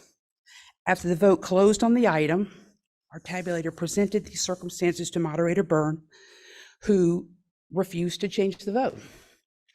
That is precedent for what's trying to be done tonight. They're trying to say that the voting mechanism didn't properly register votes, and that failed. That isn't something that we do here. When considering D10's motion, a member recently asked me why can't we just rescind? If we don't like the rescission, we can rescind and then rescind that. Basically, we'll be in a circular rescission situation. I don't have to tell you the impact of that scenario, where we could end up venturing an uncharted territory to other uncharted territory. It's like the Groundhog Day. D10's motion claims to be based on the integrity of one vote, but the integrity of all the votes that we've taken with electronic voting should be considered. There's really no reason for rescinding one vote and not rescinding 21 votes. I'll close on the fact that the vote to rescind this item is not to disenfranchise people, but is to respect the integrity of our vote. Please vote no. Thank you. John Rabin, to be followed by Josh Brown, and on double deck, it'll be Mariana Ayers. Thank you. Good evening. My name is John Rabin. I have been a town resident for the past 47 years and have always been active in town affairs. I served on the Board of Estimate for 14 years and served on the Budget Committee of the Board of Estimate for 8 years. I thus have a very good sense of how town government works, and more importantly, what town residents expect from the town's various government institutions. The January 17th RTM vote on the grant is very controversial, but it is not controversial because of the outcome. Mr. Rabin, may I just pause for a second? You got squirreled away on a 5-minute Yeah, clock, so I'm we're not gonna going to be anywhere near 5 we're gonna minutes. change it. Craig, can you just change that clock? Well, I'll bring you down to 2. Thank and you. then- I won't be okay. anywhere near Okay, I'm sorry. You can get. Again, the January 17th vote is not controversial because of the outcome. It is controversial, however, because it offends many residents of Greenwich in their sense of right and wrong. Regardless of the unique procedural circumstances that night, and I will not repeat them now, the RTM's new voting process did not result on January 17th in an outcome which is widely accepted as having been arrived at fairly, and consequently the result is not widely seen as being necessarily reflective of the will of the RTM that night.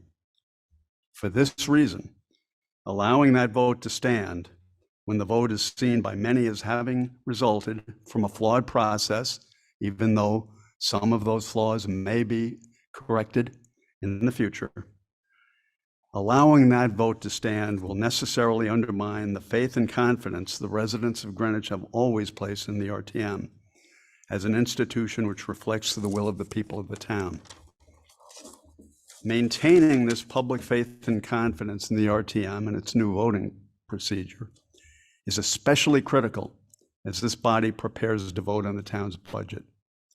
The best way to make sure this necessary faith and confidence is maintained is to rescind the controversial January 17th vote and to vote again on the grant. Thank you. Thank you. Josh Brown, to be followed by Mariana Ayers, to be followed by Scott Kalb. And folks are welcome to line up on the side if you want. Madam Moderator, fellow members and guests, Josh Brown from District 4. I'm asking you to vote no to rescind. The discussion on the parliamentary procedure has already been given, so I'll save some time on that.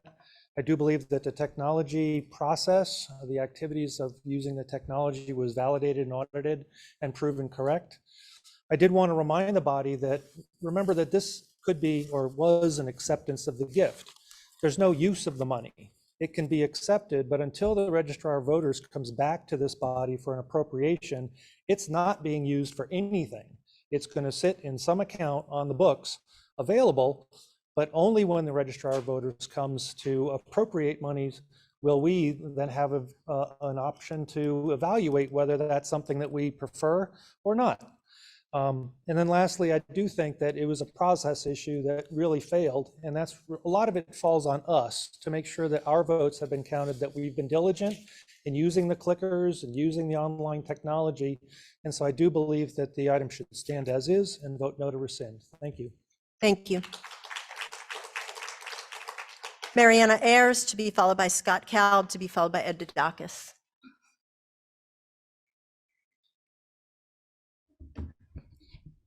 Hello. I am here not to question actually the Meridia system. I'm here to question the RTM rules that led to the outcome of January 17th. What is incredibly troubling to me is that the RTM rules that were implemented in December are fatally flawed in my view. Number one, they discriminate among classes of voters. RTM voters who vote remotely have no mechanism that is embedded in the rules that allows them to confirm their vote or to register complaints. People who are here in person do. However, the people who are here in person have no way of confirming within the 1 minute window that was given on that night, because the boards did not tally all the votes within the 60 seconds that they had before the window closed. So it was a right with it was an illusory right. It was a right only in paper, not as implemented. What bothers me also is that I know for a fact that there are people here who are somewhat disabled. They have compromised sight, compromised mobility. For them to come to either the fore or to the sides in order to determine whether or not their vote was actually recorded, they may not be able to do 30 so within seconds. 1 minute. So finally, one of the things that is also equally troubling is that there's no provision in the RTM rules that were rushed through without any consideration of what Meridia actually recommended, which was a two-step process. First you vote, then you give time for each voter to verify using the visual board. So Thank you very much. I will submit further Scott questions. Kalb, to be followed by Ed Dudakis, to be followed by Jonathan Perlow.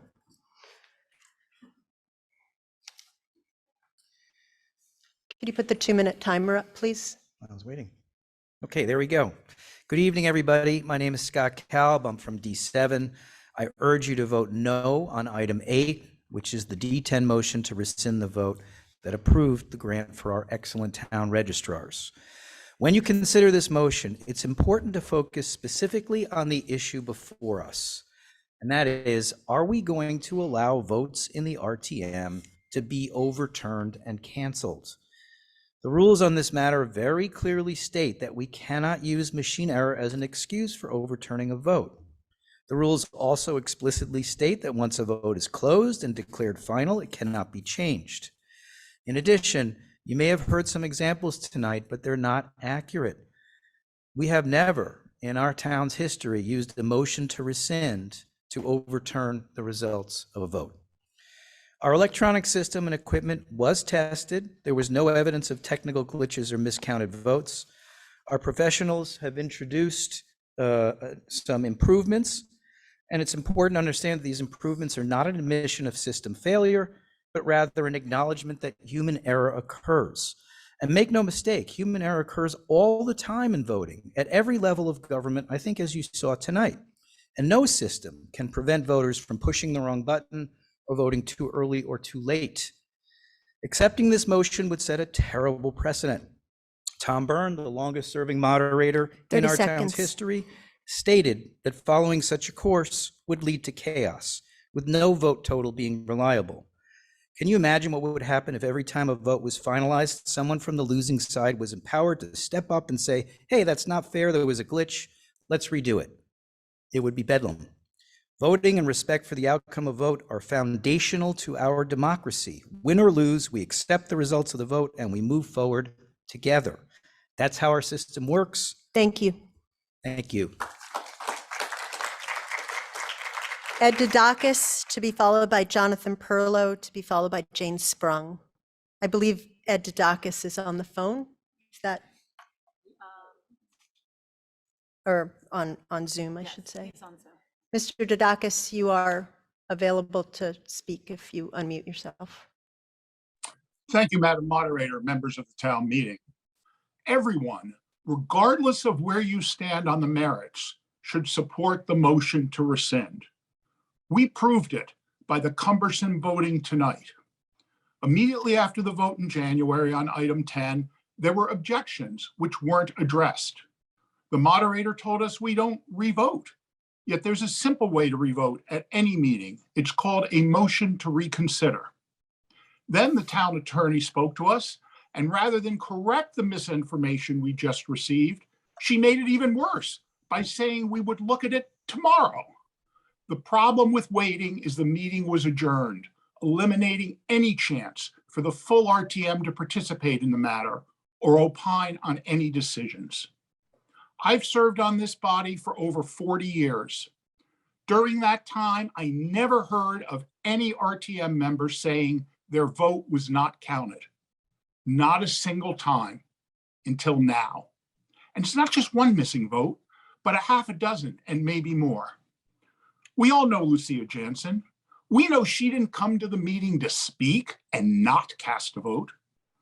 When we disenfranchise any RTM member, what we have really done is disenfranchised each and every voter in their district. That is wrong. RTM 30 voting seconds. isn't a gotcha game. This isn't about one side not liking the outcome. All votes must be counted. We can fix this by supporting the motion to rescind, then moving to item 10 tonight for a clean vote on the grant. By doing that, we will restore the integrity of RTM votes in an honest and transparent fashion. Greenwich voters deserve no less. Thank you. Thank you.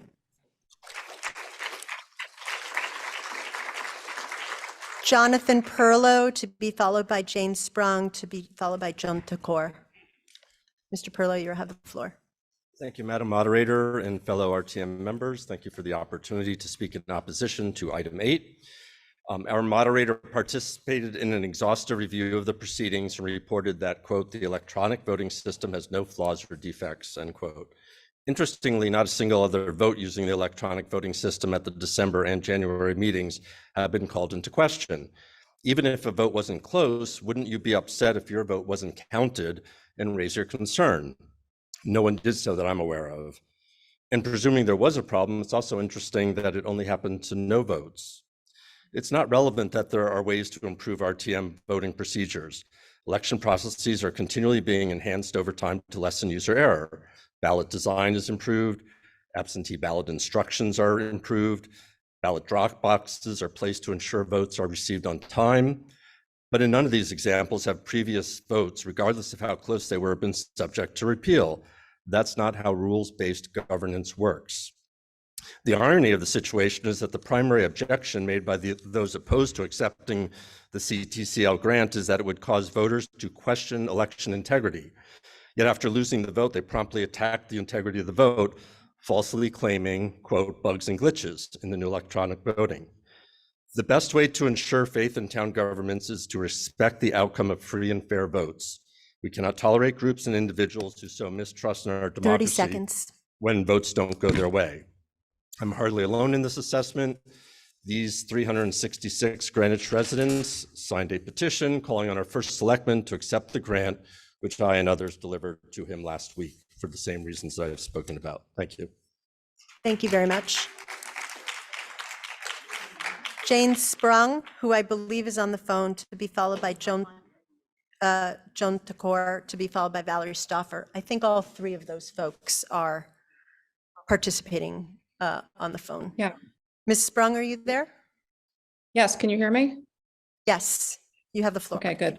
Thanks. Yes, hi, my name is Jane Sprung. I'm Chair of District 10, and I'm speaking in favor of the D10 motion to rescind item 10 as amended from the January 17th.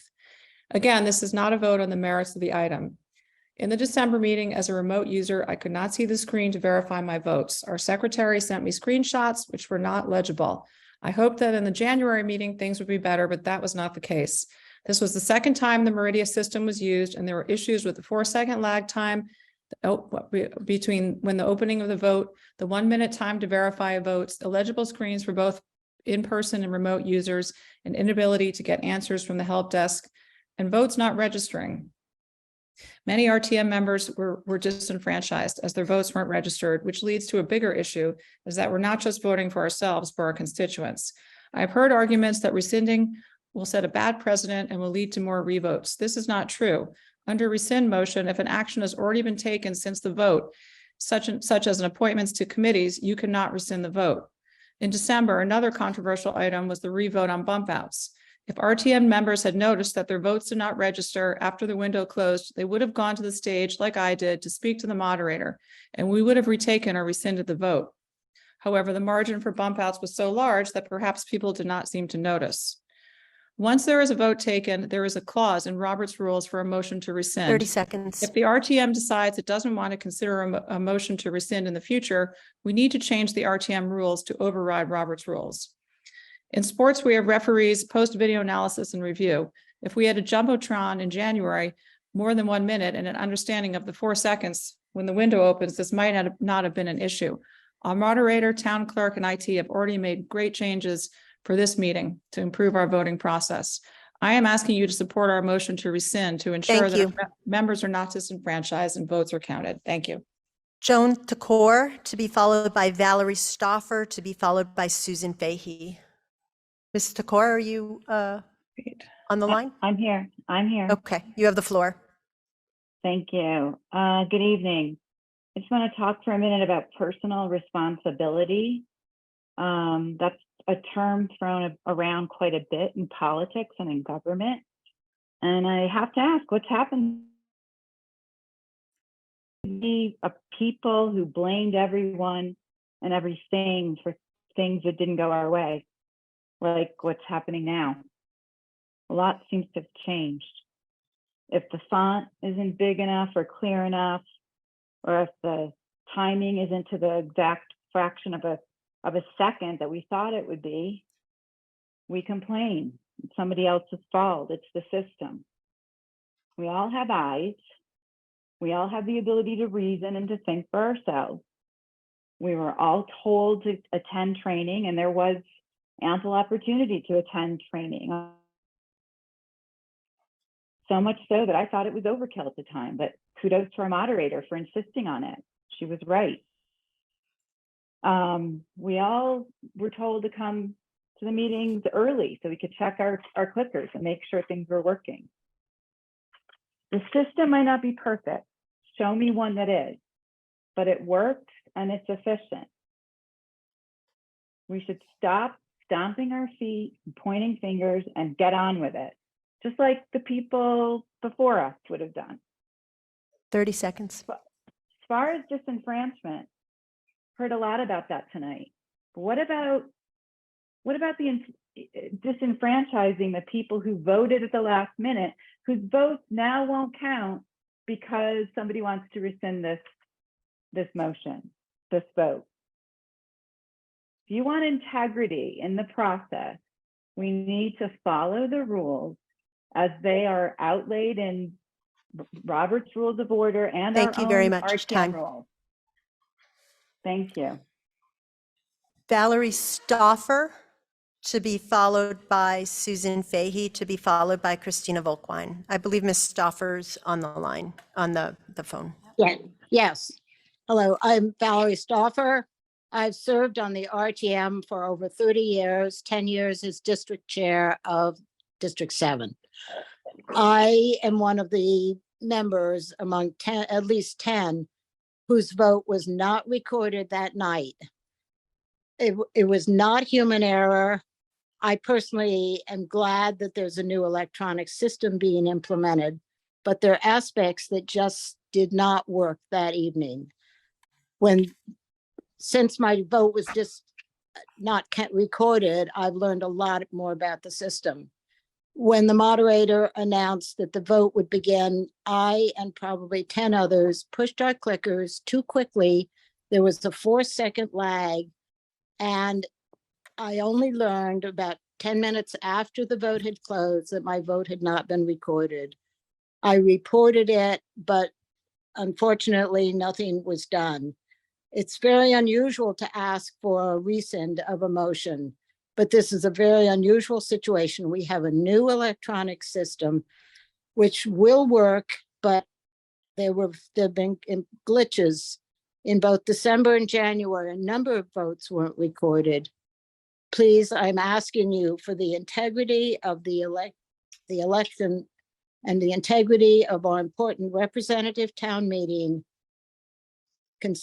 please vote to rescind and let us have a chance to vote. Thank you. Thank you.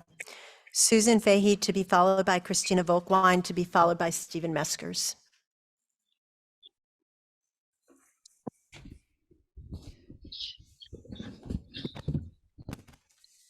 Good evening, all. I'm sorry, Ms. Fahey, can we get the clock up, please? Thank you. Good evening, all. As you know, I do not rise often to speak, but I wanted to share some thoughts on this motion to rescind. And for the record, I abstained on this vote. It was counted, and I'm not on either side of the vote. I'm very concerned with the direction of our body overall lately, and not just this vote, including the lack of civility, the caucusing, and the backdoor shenanigans that have created further division in a body that's supposed to be nonpartisan, period. We need to remember that each of us is elected to represent approximately 168 people in this town, where there are more independents registered to vote than Republicans or Democrats.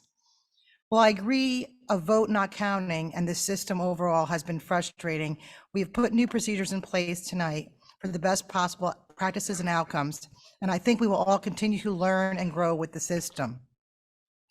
We obviously heard about Robert's rule on page 410, stating that you cannot overturn votes as a result of machine error.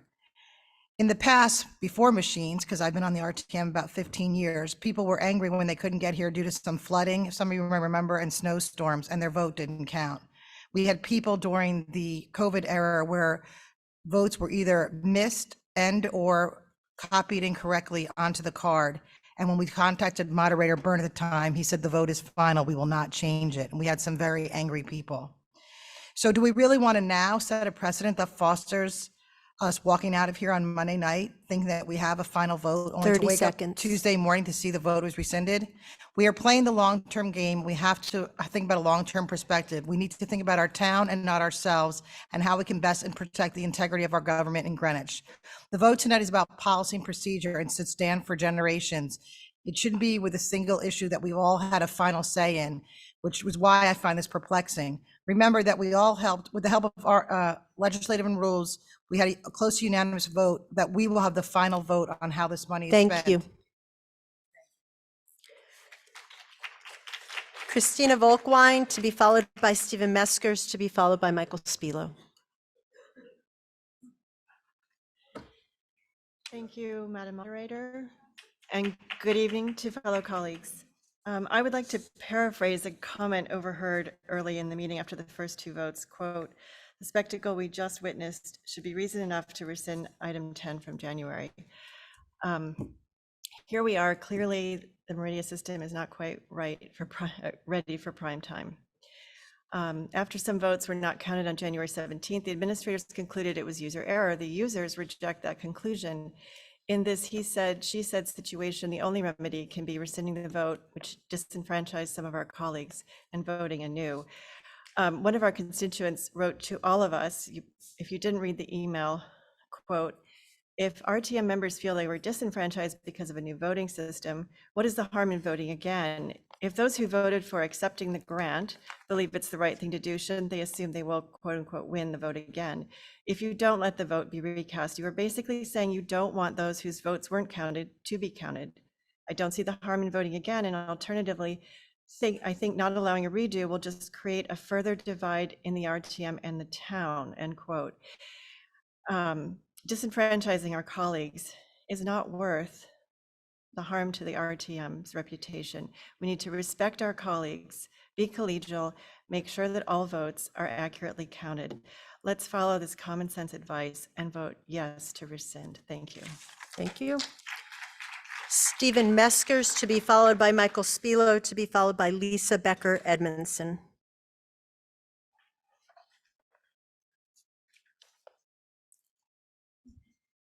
Thank you, Ms. Moderator.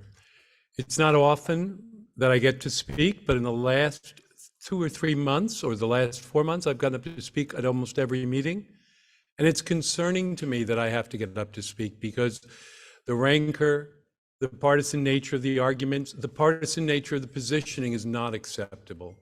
I've been service in the RTM for 20 years. I've been your state rep for 5 years. I've been elected on a bipartisan basis across the aisle. I think the finality of votes across the board is important. The majority of the votes, whether they be on the budget, et cetera, over the course of my 20 years, I haven't been happy with in many cases. The condition of our schools, the condition of sewage in some of our schools, all the things I object to. I have sat here and I've been able to sit here and accept the decisions of the body. I think reopening those decisions, questioning the decisions of the moderator leads us to a chaotic spot. I think it's unacceptable. I think we need to close the vote and move forward. We'll have plenty of issues to argue over. I think we have to stop the partisan nature of the debate. I urge support of the rejection of the motion to rescind. Thank you. Thank you. Michael Spilo to be followed by Lisa Becker Edmondson and Brooks Harris. Good evening. I'd like to correct a few statements that were made previously. The difference between the votes was 3 votes, and there were at least 10 votes that were not counted properly. Some of those votes at least one of those votes was a yes vote, so they weren't all no votes complaining. We also have a petition out in favor of the motion to rescind with over 455 signatures. I also want to address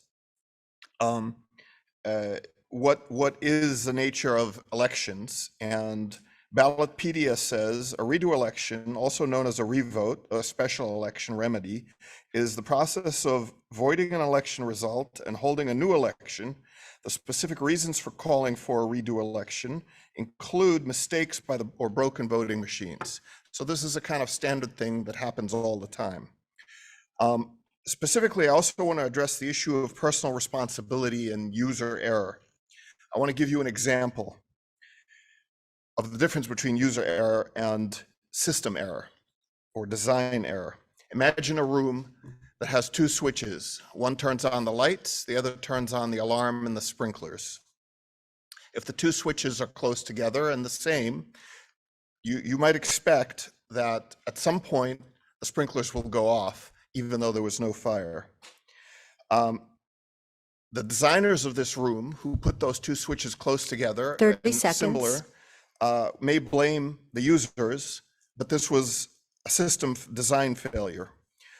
This was a failure even though the switches, the alarms, and the sprinklers all operated correctly. The fact that they operated correctly is an indication that the system was designed properly.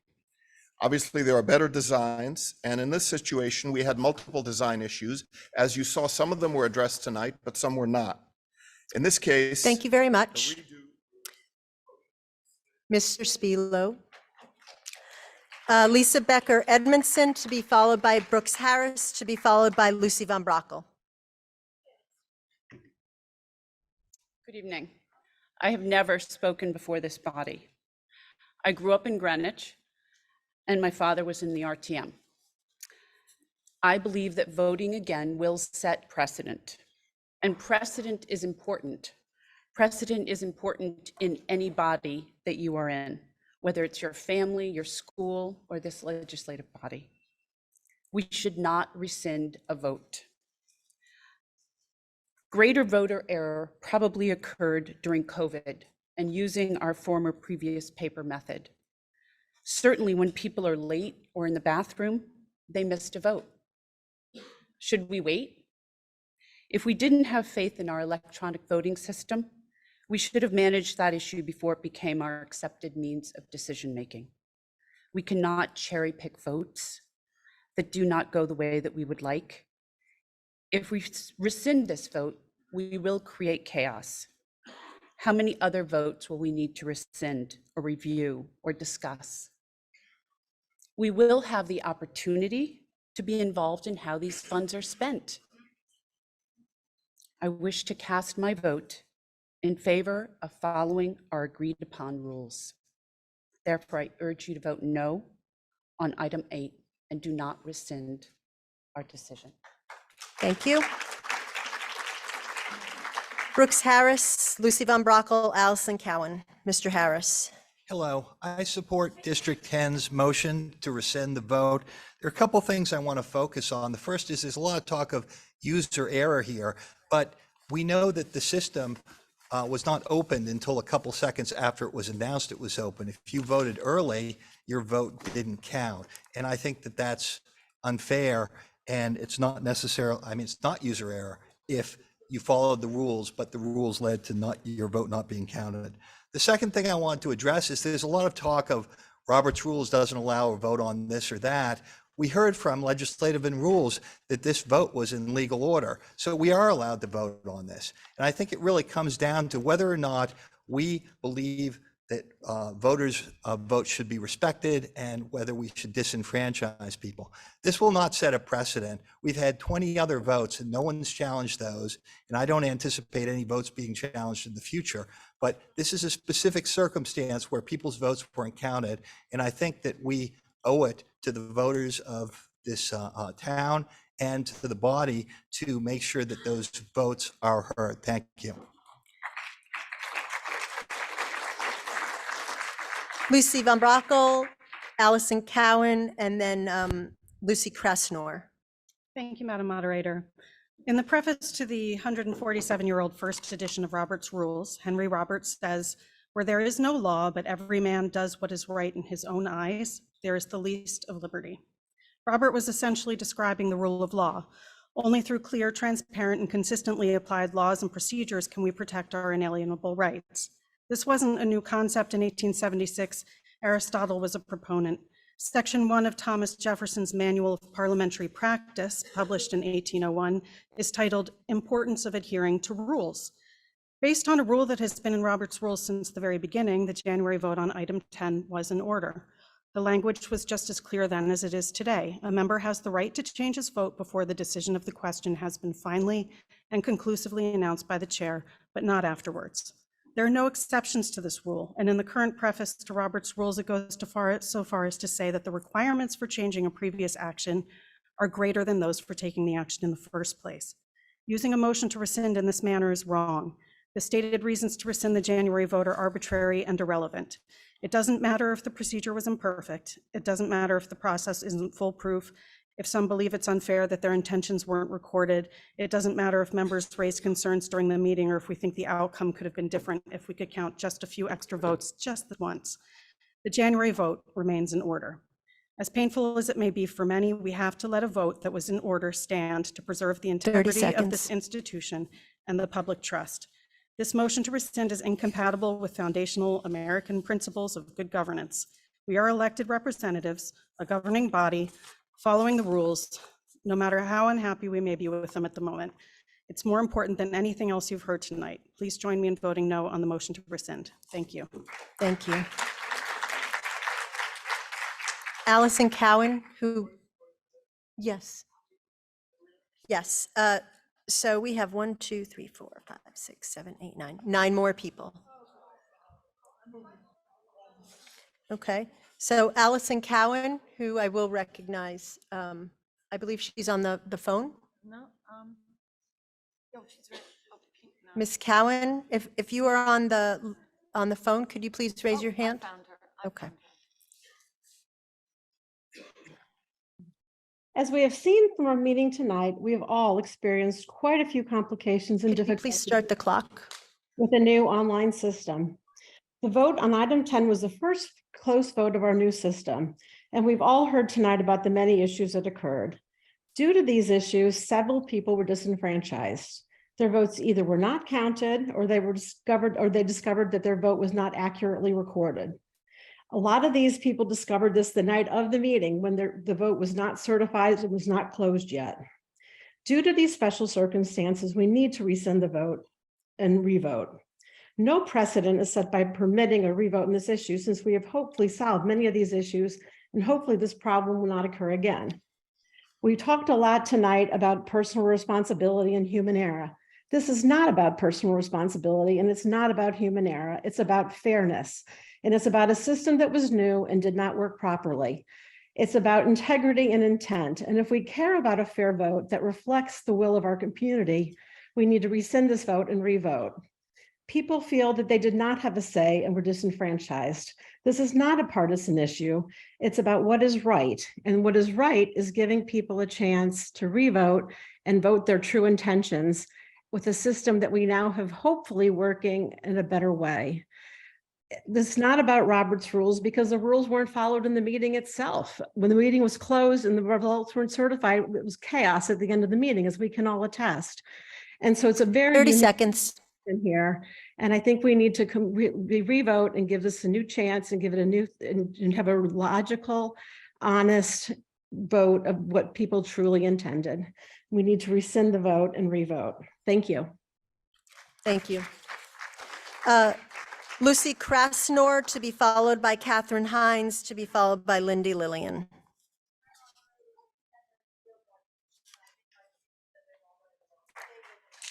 Thank you, Ms. Krasnor.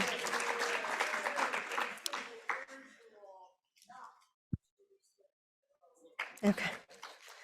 Thank you, Ms. Krasnor. Catherine Hines, to be followed by Lindy Lillian, to be followed by Lucia Jansen. Okay.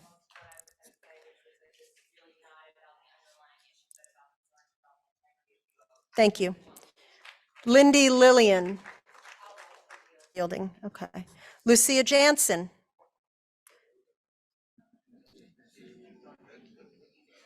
To be followed by Ryan Gordon, to be followed by Beth McGilvery.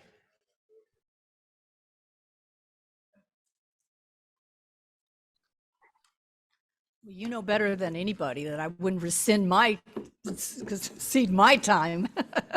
I spent 15 years in technology. I attended the Clicker training class, and I consider myself an early adopter of technology. I was enthusiastic with the Meridia voting system. However, it is a brand new system.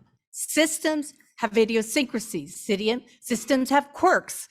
It is unconscionable that we had no parallel system as we implemented before we made the rules in place. So that is problem one. I'm going to jump to which item in December and January had a flurry of RTM voters rush to the dais to say that their vote wasn't registered. I don't see any that happened.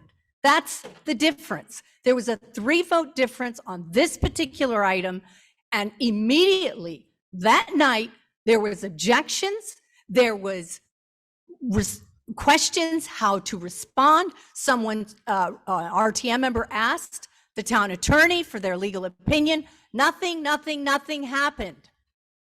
That's not the proper process. I urge you to please allow me, who spent hours and hours on this call item, to have 30 my seconds. vote registered. I really do appreciate it. I represent hundreds of residents in District 7. It's not just my one vote. Thank you. Ryan Gordon, to be followed by Beth McGilvery. I believe this, okay. Beth McGilvery, to be followed by Carol Zerilli. And look at that, Mr. Lewis, you're going to be last. A dream come true for you. Beth is online. I just unmuted her so she just can speak when she's ready. Ms. McGilvery, you may speak Hi, when can you're you- ready. Okay, can you hear me? Yes, we can. Thank you very much. Given the numerous voting issues and the poor implementation of the electronic voting system, votes were missed in January. Alexis has made some good strides to implement a more transparent system. Some transparency is still missing. A voter cannot verify how they actually voted before finality is announced. With this new system, district leaders can no longer ensure their district members' vote were accounted for and tallied. These were some of the problems that we felt, that we experienced on item 10 in the close vote in January. The screen was illegible, haphazardly displaying users, and in some cases, multiple listings of same voters. It was a confusing and frustrating night for voters. Every vote should count, but this new system played homage to timing instead of the voter's vote. After my recent practice session, I am still insecure about various fixes, in addition to the archaic refreshing necessary for virtual voters and my personal experience tonight. Please, let's get to a place where every vote counts. Refresh buttons, shortened time limits, illegible screens, chaotic listings of RTM members, voters dismissed on stage when errors cited prior to voting announcements, multiple tech issues. Is this really how we want to treat all 30 seconds. our RTM volunteers representing our town? Rescinding item 10 would allow for an accurate accounting and would not disenfranchise voters. Please vote to rescind. Thank you very much. Carol Zarilli, to be followed by Bill Lewis.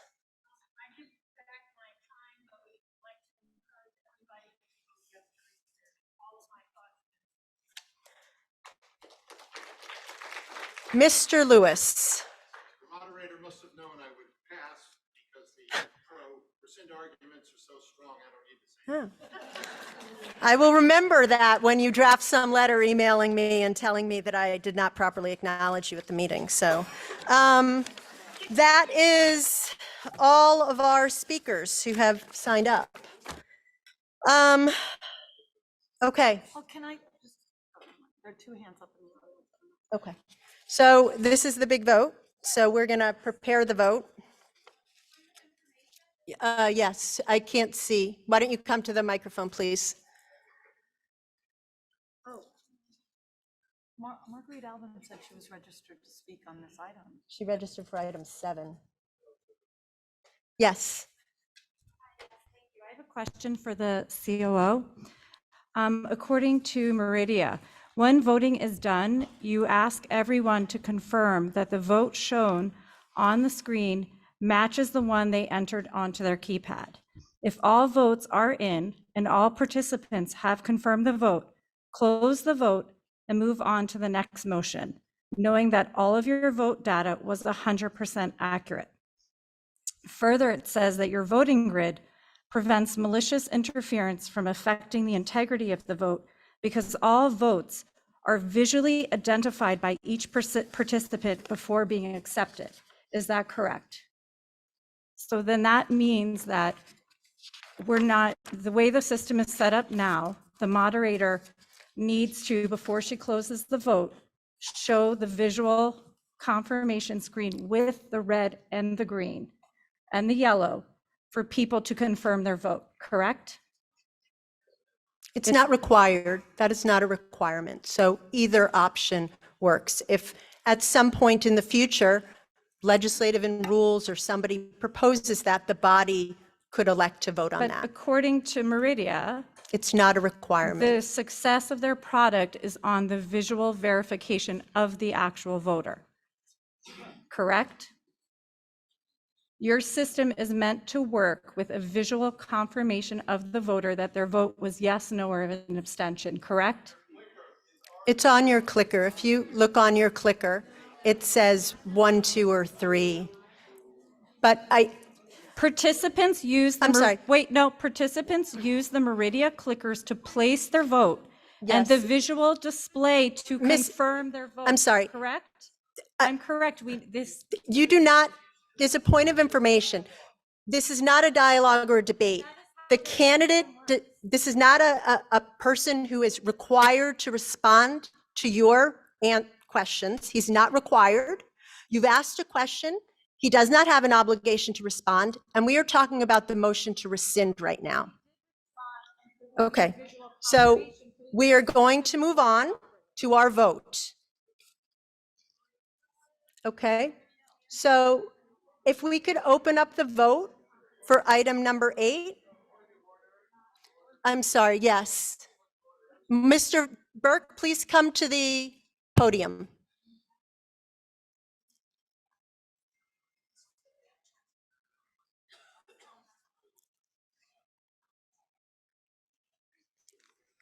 A point of order. A point of order is that there's a rule that is being broken. What is the rule that we are in violation of? I would like to have Meridia speak to this question. It's a very You important question. cannot do that. We cannot compel someone to speak.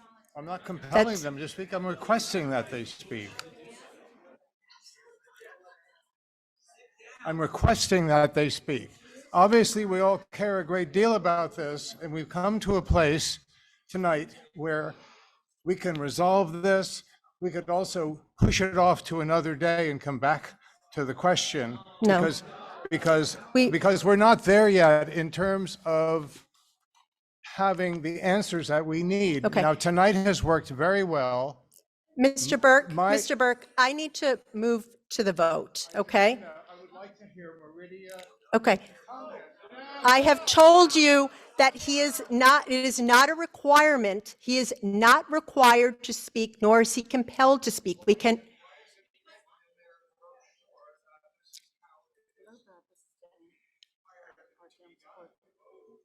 We are going to call for a vote, okay? So if we could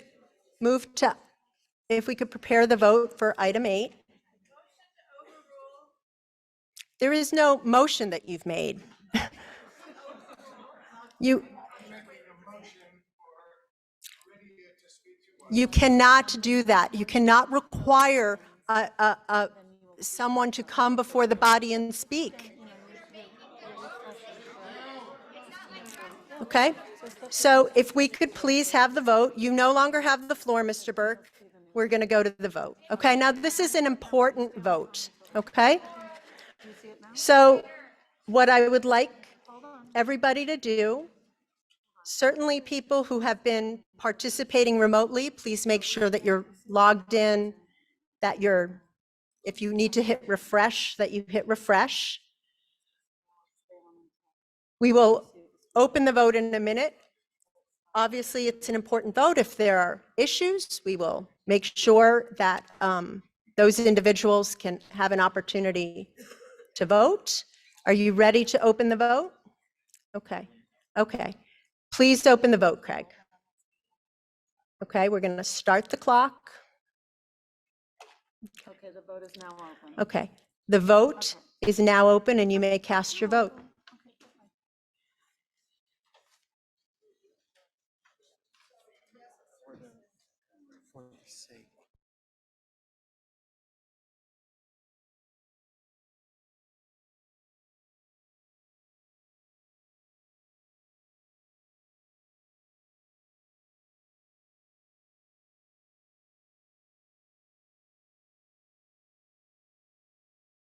Hang on. I just want to, I got sidetracked. If you support the motion to rescind, I'm sorry, did you say something, Craig? Okay.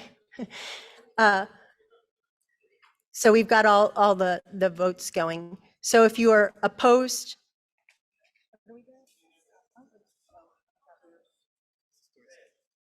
yeah. No, we're good. Oh, I'm sorry. I'm If you support the motion to rescind, you would vote yes. If you are opposed to the motion to rescind, you would vote no. I was sidetracked by over.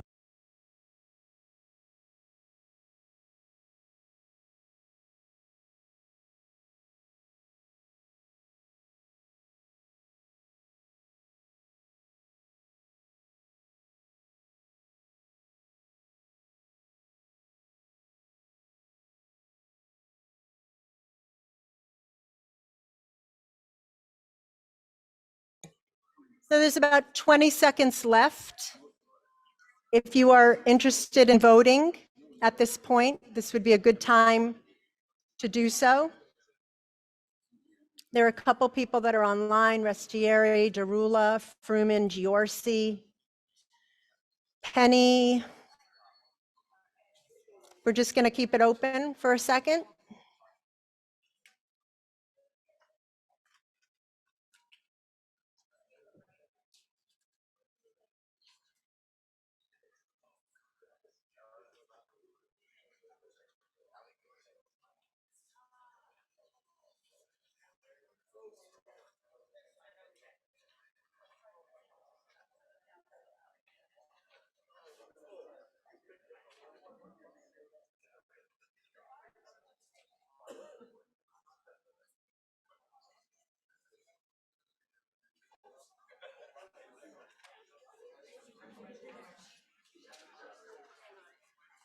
Yes, hang on. What? Okay. So before we close the vote, my understanding is that Ali Giorsi is trying to log in. Is that correct, Mr. Kalb? Okay. So can we make sure that Ali Giorsi can cast her vote before we close it? And also, Ali Giorsi's in. I'm going to go down the list. DeMilhow, I don't know if he's here. I don't know if he's been voting. Franz, is that Giannuzzi maybe? Penny? Radley Avaki? Radley Avaki left and he is now. Radley Avaki is apparently now voting online. Yes, he's online. Rosenbaum? Is Rosenbaum here? No. Smith, is Smith here? I don't know if Smith has been voting. I don't believe Bob Tuthill has been voting. The vacant's not voting. I'm not voting. Is Barbara Darula voting online? Is she even on the call? Do we know? And is Tara Restieri voting? She's online. Marilyn Ross Khan keeps switching. Do not keep switching if you don't want to turn off your vote, Ms. Khan. And Tara seems to be on Zoom, but she is not voting. Ms. Restieri, are you online and voting somewhere? Hello? Is that? Tara is trying to vote. Can I unmute? I'm gonna Okay, unmute. Tara Restieri is trying to vote, so we will. Okay, we're gonna allow her to talk. She's actually on Zoom. Miss, I'm sorry, what? Okay, so we're gonna let her. Okay. Miss Restieri, are you trying to join? You're not, I am actually walking my dogs and running back to my place to try to vote. No, Please do not no. hold the vote. Do not hold the vote. Do not hold the vote for me. Huh? Okay.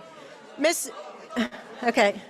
I believe Miss Restieri has indicated that she is not asking us to hold her vote while she's walking her dog and running back to wherever she lives.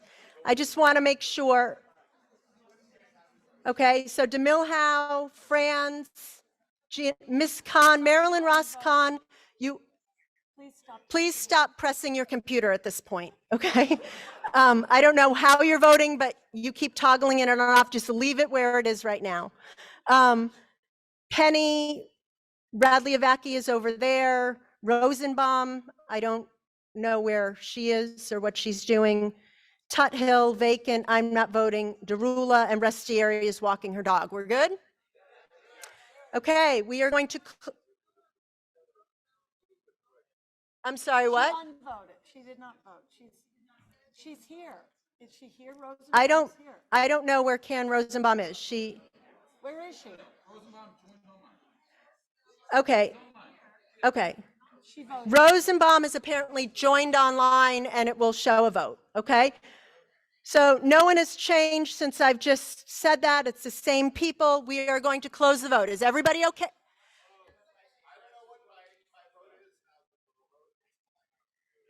Is she here? Okay. If you would like to push your clicker again, you may push your clicker again and see whatever it says on your clicker. Mr. Spilo, does your clicker have a number on it right now? Thank you. Okay, are we done? Okay, I'm going to close the vote. I'm sorry, Ms. Schumacher.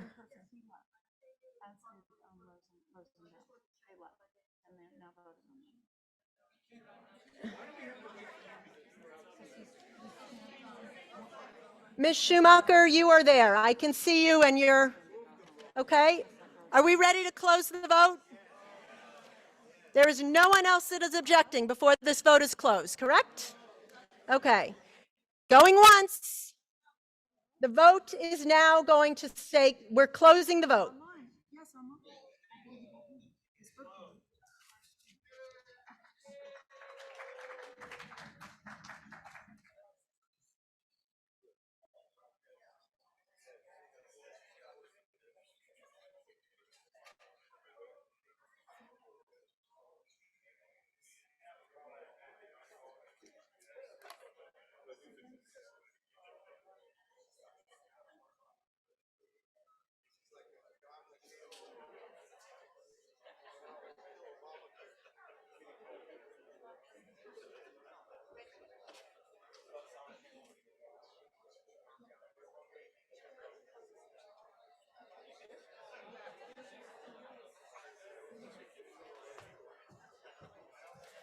Okay.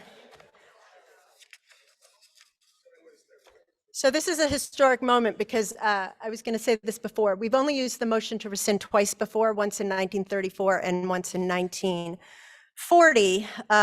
One passed, one failed.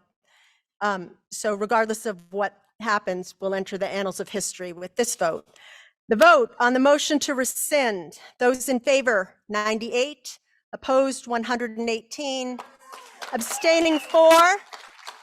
The motion to rescind has failed.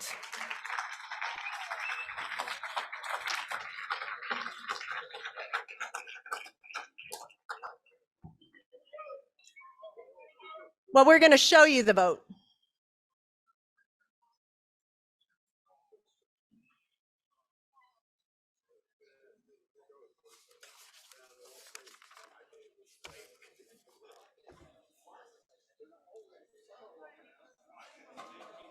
Okay, does anyone, you can take your pictures, you can do whatever you want to do.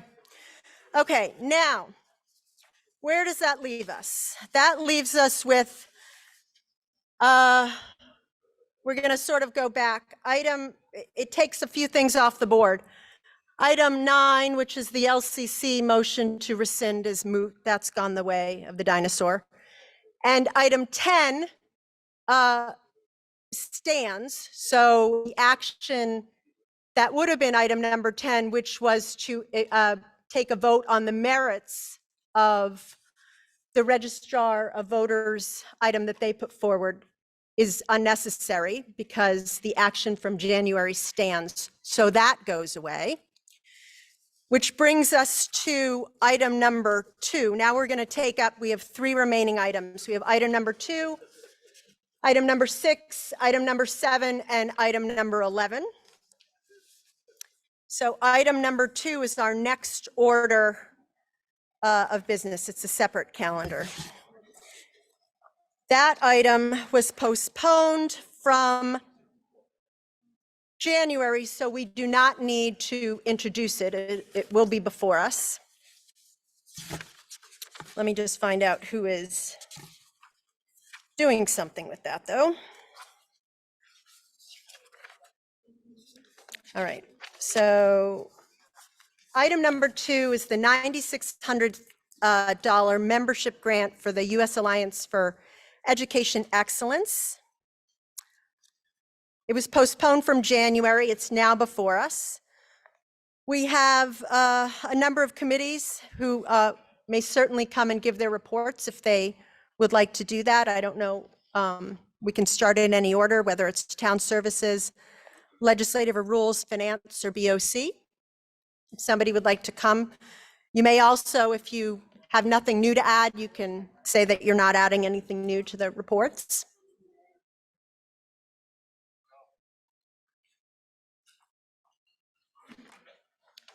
Mr. Harris, do you want to go? You seem to be the lucky pole position person down there. Thank you. I feel honored. Finance took up item 2, as the rules require us to, on gifts, even though this is a grant. I guess grants are considered gifts as well, according to the town attorney. Finance had already discussed this item in advance of the January meeting. The registrars argued that we should accept this grant and that even if we rejected it, we cannot prevent them from joining this group as they have extra money sloshing around in their budget that they could use for this purpose. The initial vote on this item in January failed 6-6-0. This time around, after additional feedback and commentary in the interim, the item failed again by a wider margin, 3-8-1. Thank you. Thank you. Who's up next? Mr. Bergweger, making his way through the clicker crowd.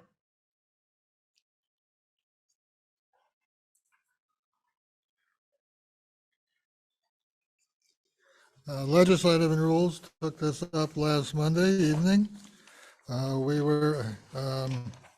We took it up as we actually took it up in January as item 11. And at that meeting, we had the registrars of voters to help us, Fred Carroll and Mary Haggerty to assist us. We also had Amina Ahmad, the Assistant Town Attorney, Karen Fasuliotis, the BET Chair of the Law Committee, and Lucia Jansen, Chair of the Budget Overview Committee. At the January meeting, Ellen and I fully discussed the item, voted to amend it, and then voted on legal order and the merits. Having fully considered the item at the January meeting, Ellen and I did not take it up again at the March meeting. So my report will be on the results of the January meeting. At the January meeting, we discussed both items 11 and 10 on the call together, and there was a vigorous discussion. Then switching to what was then item 11, now item 2, we voted to amend the membership agreement, make it clear that participation in meetings and other activities of the Alliance are at the sole discretion of the town registrars, and to eliminate any reference in that agreement to any provision of data by Greenwich. These amendments were approved by the RTM at the January meeting before this item was postponed, and are contained in some of the documents listed in the March call, but not all others. I found out this evening that when the call first came out, there was a set of documents with the headings 2, 6, and 11 attachments. Later, a new one came out for item 2, and that contains the amendments that the RTM approved. So if you've been looking at the wrong document, that's why it's blank. It's the new one, which is just a separate labeled item 2. Now, according to the explanos, the registrars have been selected to participate in a nationwide program designating election administration departments as centers of election excellence. This program is administered by the U.S. Alliance for Election Excellence, which is a project of the Center for Tech and Civil Life, the CTCL. Now, premier membership dues are $4,800 per year, and this item is to authorize acceptance of a $9,600 grant to pay 2 years of dues and to authorize the first selectman to execute the membership agreement as we have amended it. The discussion on item 2 at the January LNR meeting included the following. Greenwich is not already a member of the Alliance, and acceptance of the $500,000 grant does not require membership. The registrars applied to join the Alliance because they believed in bipartisan cooperation, sharing best practices, and improving election process infrastructure. As noted, the agreement contains some provisions regarding sharing of data. Committee members expressed concern that the registrars would be obliged to provide data, both confidential and non-confidential. Mr. DeCaro noted that election data is carefully controlled, certain basic information is public and freely available to anyone on our town website for only $35. And for a mere $200, you can get public election data for the entire state of Connecticut. As for non-public information, the registrars confirm that they cannot, by statute, provide confidential information to anybody and never would do so.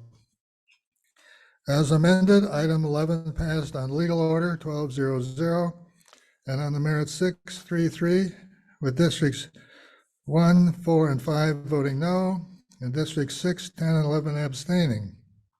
The delegates voting no were opposed to private funds being used for election-related purposes. Abstaining members felt the amendment was an improvement, but cited concerns about the newness of elements of the grant, the need for a fulsome public debate, and the membership of the Alliance.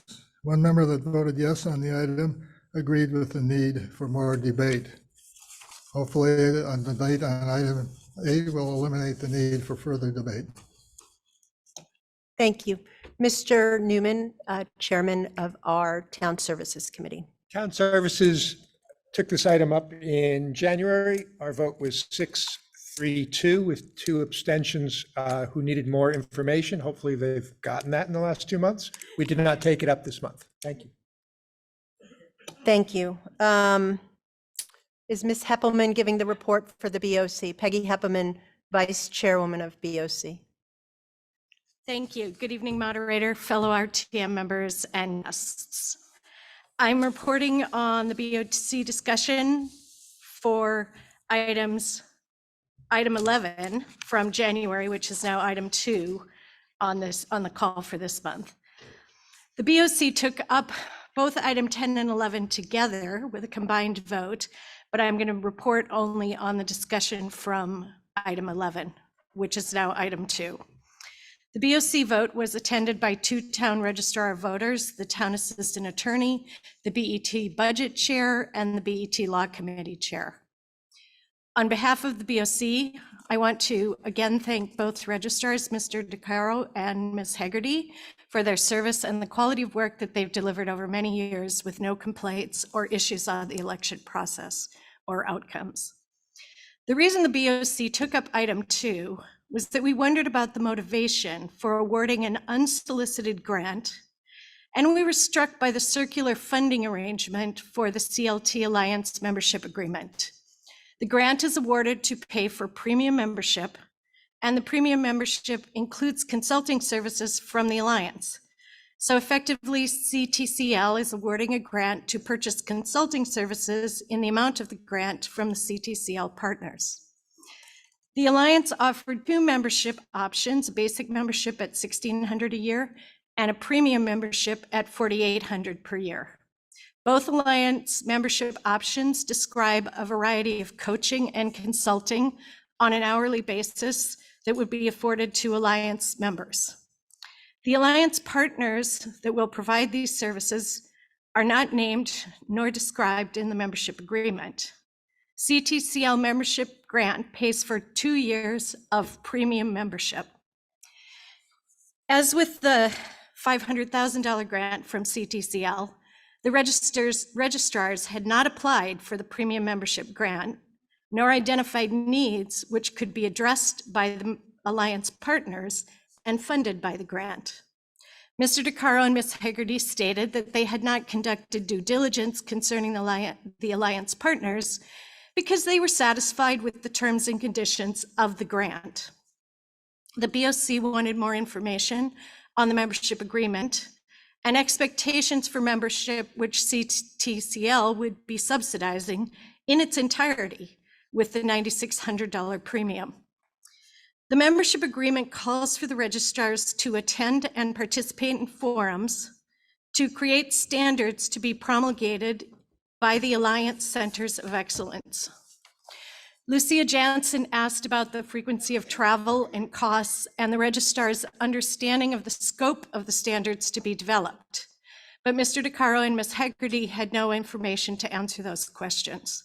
They did not know for what, or if at all, they would use the Alliance partner consultants. Their understanding is that the $9,600 would cover any costs associated with consulting, travel, and tools as cited in the membership agreement. Their understanding was that the standards established by the Alliance would be developed with 10 other municipalities in the Centers for Excellence. Lucia Jansen inquired whether the obligations to membership on page 2 about the statement where it explicitly states that in addition to membership dues, the town is required to make non-monetary but highly significant contributions to the broader activities of the Alliance. The town is also expected to work with and use the 7 Alliance partners, consulting and tools, and to contribute to the aggregation and sharing of non-confidential data. Mr. DiCarlo did not specify what was understood to be the significant contributions which were required in the contract, but emphasized that any data shared would be non-confidential and readily available.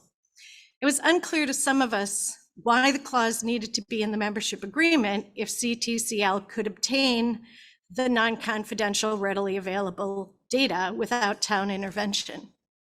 Some on the committee expressed discomfort with the idea that the town would accept a grant given with the expectation of a significant unspecified contribution by our registrars, and the grant would be used to pay for undefined services to address unidentified needs, with nothing beyond a vague list of partners and services presented.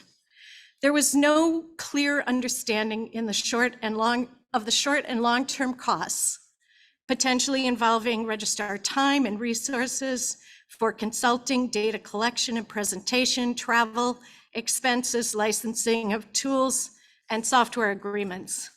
So we really felt that we had no understanding of the reason for accepting the grant, or the commitments that we were making to accept the grant, or the commitments that we might be making in accepting the services.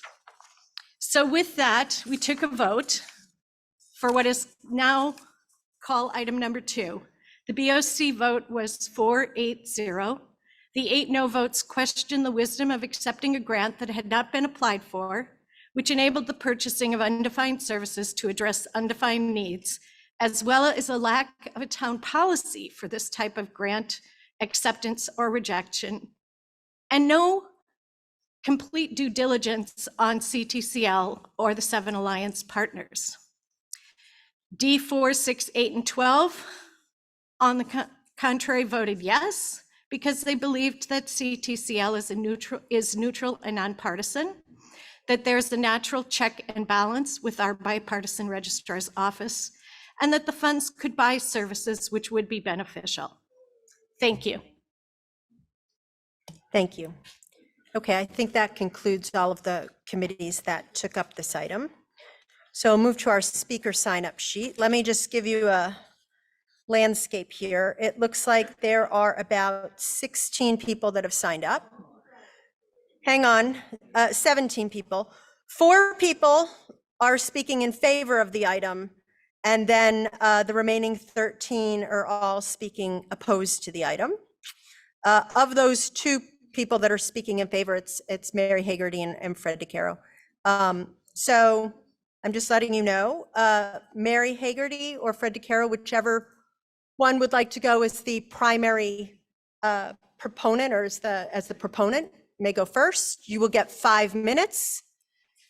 And Lucia Jansen has announced that she is the being recognized as the principal opponent. She will also have 5 minutes after you guys go. Thank you. We're just taking 5 minutes jointly. Thank you to all who are considering this item tonight. We're pleased to be able to provide a great deal of additional information since those last reports. A few weeks ago, we hosted a poll worker appreciation night in this building. This was the 8th annual event. We didn't come up with the idea to celebrate our poll workers out of thin air. It was something we saw being done in other communities around the nation, and we thought it was a good idea for Greenwich. And if you were able to view our presentation on February 27th, you saw that we have a history of finding best practices, some even in newsletters from the grantor, CTCL, and creating a Greenwich appropriate version of them, all under local control. This has never changed and never will. This entire controversy started because your registrars applied to be part of a community of election officials from across the country who wanted to share best practices. It's certainly not the first professional community we have joined and to which we have paid dues. Since January, Mary and I have attended both virtual and in-person events of the Alliance for Election Excellence. We have engaged in discussion with election administrators from across the country. They came from both red and blue states. And as you know, in our video presentation, we had election officials who sit on the board of advisors and the board of directors of CTCL explain why they are a part of the organization. We went and interacted and put our questions to the real people involved, not talking heads from Washington think tanks and not Google. We wanted to hear from, and in turn, let you hear from actual election administrators who work in the field every day. If you watched, we asked specifically about data sharing, which came up repeatedly in the RTM discussions. We were told that historically there have never been requests for vote data, and there is no intention of doing so. And this came straight from members of the CTCL Board of Directors and their advisory board. We dug into the notion of coaching. For those of you who watched the presentation, an alliance partner and an election office reviewed best practices on usability testing. Their presentation included interacting with the actual voters to redesign a postcard which was being filled out incorrectly and disenfranchising voters.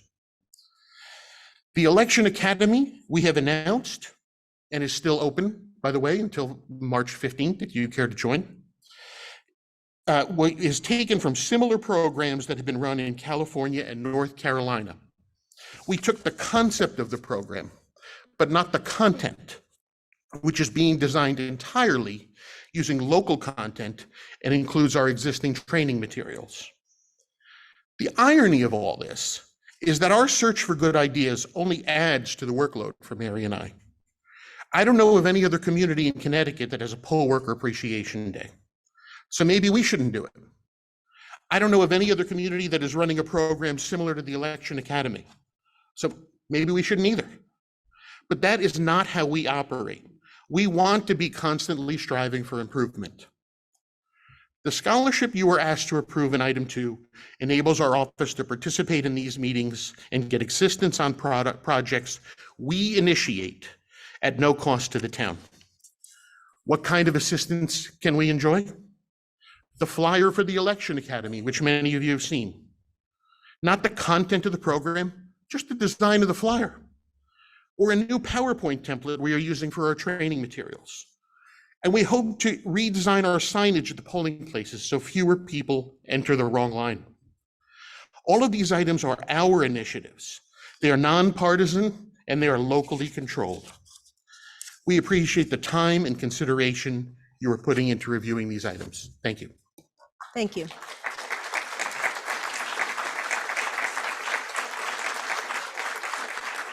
Lucia Jansen, you will have 5 minutes. Good evening. Today in the United States, there are over 10,000 election administration jurisdictions.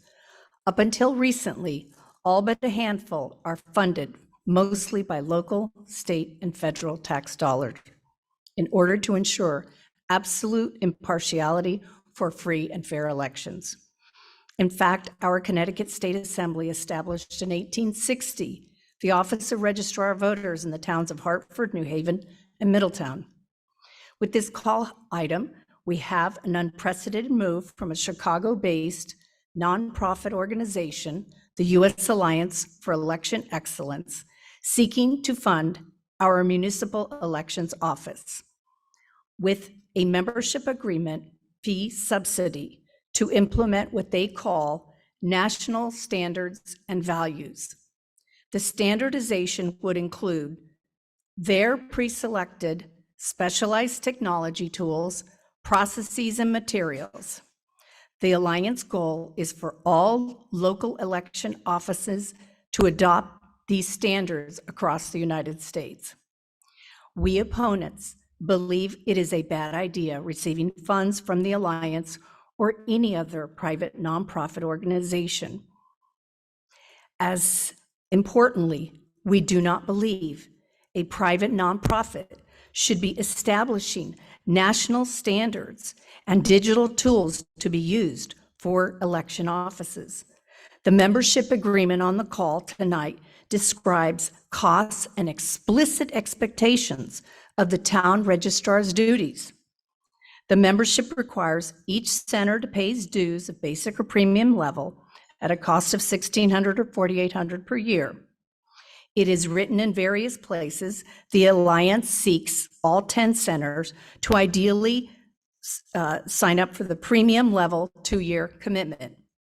Surprisingly, when the Alliance presented the membership agreement to the town, it included unsolicited a subsidy to pay the town the full amount of the dues for the premium 2-year membership with the value of $9,600. Our vote tonight is to accept this subsidy, an amount our town can well afford. We opponents of this Alliance membership believe it is a bad idea receiving funds with private nonprofit funding sources such as the Alliance or any other nonprofit organization. As we all know, Greenwich is nationally recognized for our impartiality and integrity in carrying out our elections. To maintain absolute neutrality, transparency, and integrity, we believe it should remain as it has been for the last 150 years as a local and state funding tax revenue source and government responsibility and essential town service. Further, we opponents believe an outside group creating national standards and common values, which is what is the core deliverable in this membership agreement, using specialized digital tools with specific Alliance partners, is counter to the foundation rock principle that the U.S. is characterized by a highly decentralized election administration system where this dispersed responsibility for running elections makes it far more difficult to tamper with the election process. We oppose these essential duties and obligations described under the obligations of membership. It is a requirement of members that each local election office commit to travel, consulting dollars spent with specific Alliance partners, use of predefined software tools, hire the Alliance's specified consultants to develop what one day will be in each local municipal office. It is simply not worth it for Greenwich to even faintly taint its impartiality with a private nonprofit entity based out of Chicago. 30 seconds. In sum, please vote no on this grant acceptance. Greenwich has a sterling reputation in running our elections with efficiency and high customer service. If it ain't broke, don't fix it. Thank you. Okay. Scott Kalb to be followed by Mariana Ayers.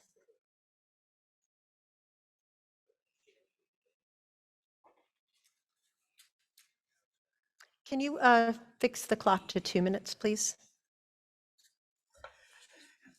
Hang on, Mr. Kalb. There you go. Scott Kalb, D7. I recommend that you vote in favor of this grant, item 2. I'm not going to speak for very long. I just wanted to say that you can find, I support our excellent bipartisan registrars. You can find on the town website a video which shows an interview of the board members of the CTCL. There were 3 officials who are actually Republican registrars who came from districts where Trump won the vote in 2020 by a margin of 60 or 70%. They're on the board of the CTCL. They were asked directly if they had any, if they were trying to be influenced to provide data, or if they were being influenced in terms of voting outcomes. They said absolutely not. It would not be tolerated. You can see it yourself, the testimony. These are people who are Republican officials who've been elected multiple times. The other thing is that we don't, as a body, actually have the ability to regulate what associations our registrars join. They can join this association. This grant simply makes it easier. If we don't give this grant, they can still join. We have no power over that. And there is no obligation in terms of what they're required to do. We built that into, I was part of the L&R committee where we built in 30 to the seconds. agreement the stipulation that there is no obligation to follow standards or provide data. In short, this is a premier association to share ideas and knowledge with registrars around the country, and I urge you to support this membership. Thank you. Thank you. Mariana Ayers, to be followed by Cheryl Moss.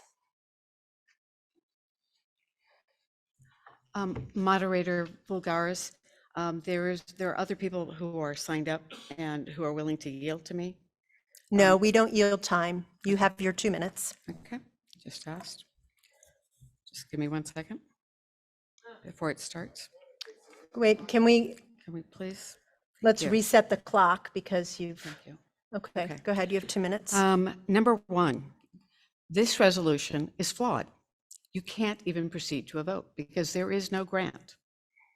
If you look at the documents that are posted on the RTM website, neither the Alliance Agreement or the CTCL grant provide for $9,600 to be given to Greenwich as a scholarship, even though the explanos say that it's there. So you can't even take it up. And I have asked the town attorney, but I've not heard back on that. I'm pretty sure I'm correct about that.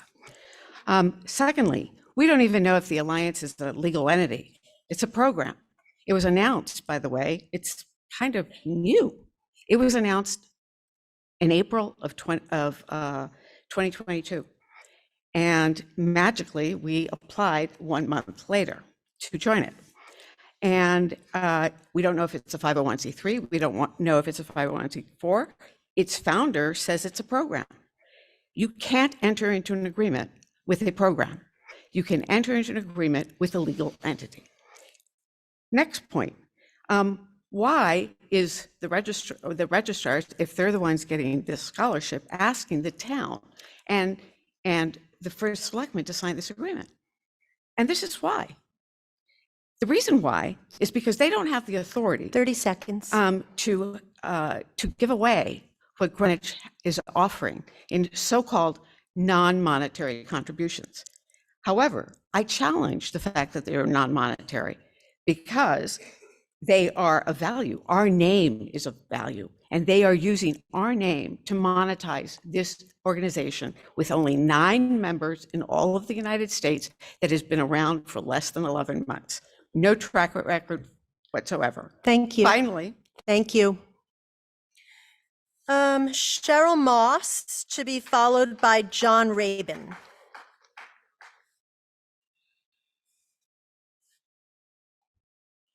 Good evening, Madam Moderator and members of the RTM.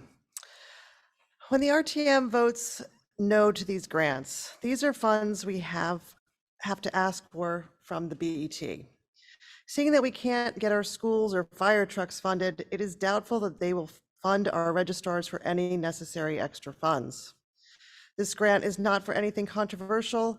It is to cover fees and membership dues and courses. We do not control whether or not the registrars join any group or attend courses. We can, however, control whether or not the town has to pay for it. Please vote yes for item 2. Thank you. John Rabin, to be followed by Fred Lorthier. Mr. Rabin? I can.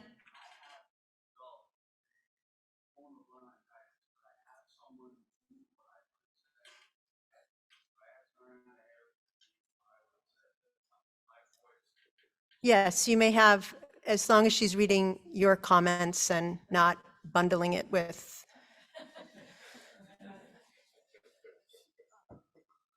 If you could please come to the podium, it is late and we still have 3 additional items after this.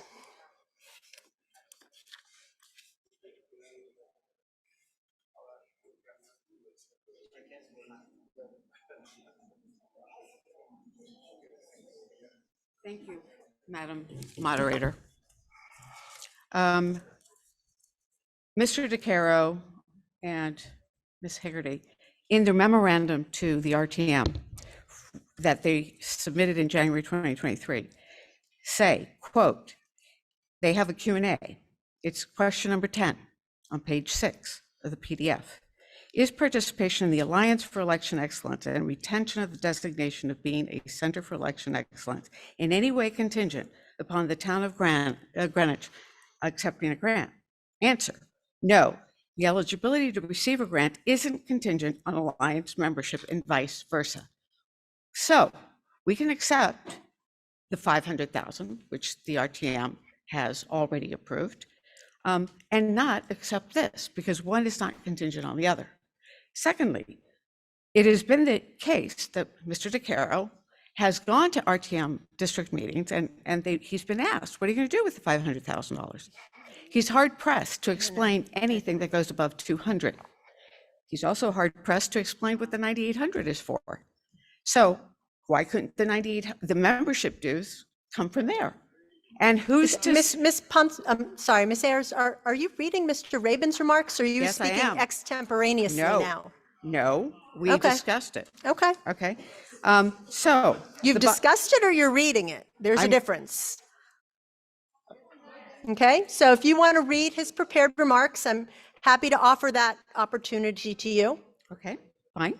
So what it says is, as importantly, who's to say that the contributions of Greenwich have no monetary value just because CTCL and the Alliance say so? CTCL and the Alliance want to use the goodwill and name of Greenwich, let alone work product that has been created heretofore or going forward using town employees and elected officials' time, which has significant value. They have stated clearly in their agreement that the Time. non-monetary. Time, thank you. Okay. Fred Lorthier.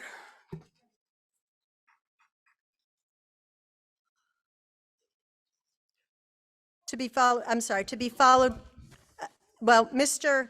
Lorthier has been acknowledged, so we'll get to him and then we can perhaps entertain that. Fred Lorthier, 2 minutes. Madam Moderator, members of the RTM, and guests. I'm following up on my presentation regarding CTLC stonewalling my request to receive their audited financial statements and conflict of interest policy. Both Fred DeCaro and Mary Hegarty were included in the CTLC communications and are, unfortunately, silent regarding them. On January 24th, I attended a professional development seminar sponsored by the Institute of Management Accountants. The topic was Common Errors in Not-for-Profit Financial Statements. The speaker was Catherine Sissio, CPA. Catherine is a partner with Cohn Resnick. Cohn Resnick is considered a top 10 CPA firm in the United States. At Q&A, I asked this question. If a not-for-profit declares in their tax return, Schedule O, that audited financial statements are available to anyone on request, but refuses to release the audited financial statements, is there any recourse? The CPA partner's response was priceless. That's a good question. I have not seen that before. That's interesting. She goes on to say, and I quote, "It almost sounds like they're trying to hide something." Let me repeat that. It almost sounds like they're trying to hide something. The Cohn Resnick partner was totally perplexed because willful federal noncompliance in the not-for-profit world is rare. This apparent noncompliance is a polar opposite to the false narrative presented 30 to you by seconds. others that the CTLC is as good as a mom and pop and apple pie. Follow the facts, follow the science. Tonight's question is do you engage with an organization that appears to be willfully noncompliant with their federal government filings? Is the CTLC trying to hide something? I don't know, and I don't trust them, and neither should you. This should be reason enough to push the red button and vote no to our relationship with the CTLC. Thank you. Thank you.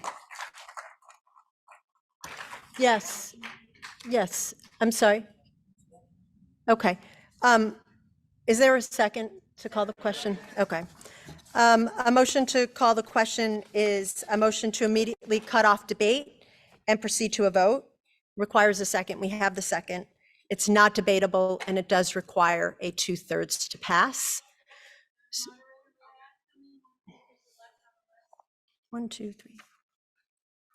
There were 9 speakers, and they were all speaking against the motion. So you heard 8 speakers with 4 and 4, and then the remaining 9 would have all been against. But we do have a motion that has been moved and seconded to call the question. Craig, I think on that sheet, yeah, it's, I want to say it's move the previous question. I think it's 31. It needs 2/3. I'm sorry, it's motion 31. Move the previous question. It requires a 2/3. You see it? Okay.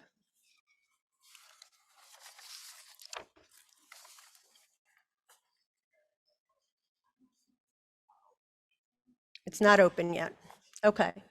So we're not voting yet. It's not open. This is a motion to move the previous question.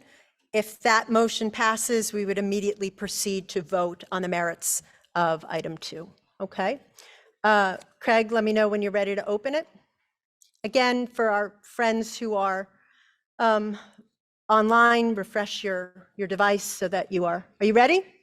Okay, the vote is open. You may cast your vote if you are in favor of moving the previous question and proceeding to take a vote by cutting off debate. You would vote yes. If you're opposed to that, you would vote no.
Okay, there are about 40 seconds left in the window. I realize it's late, so some people who might have been on the call might not be on the call anymore or in the room. But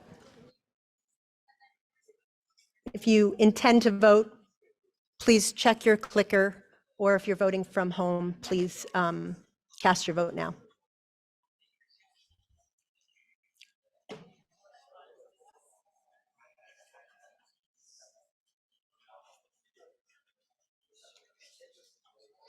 Has everyone in the room voted who's wanted to vote?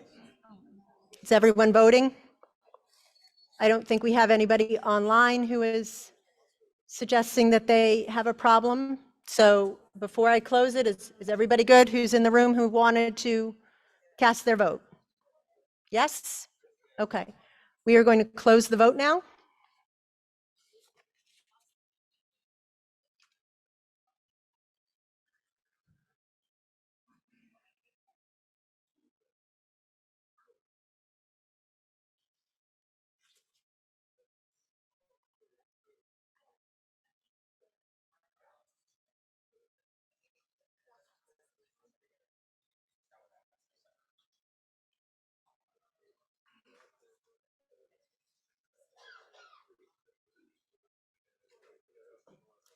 Okay, the motion to move the question and move on. Close debate, move the question. It passed. It's 149 in favor, 57 opposed with 0 abstentions. So that motion has carried. Okay, now we're going to show the vote. There you go. Oh, did I say? Yeah, 149, 57. Okay. So now we are going to proceed to take a vote on item 2. Craig, could you prepare the slide for the vote on item 2, please?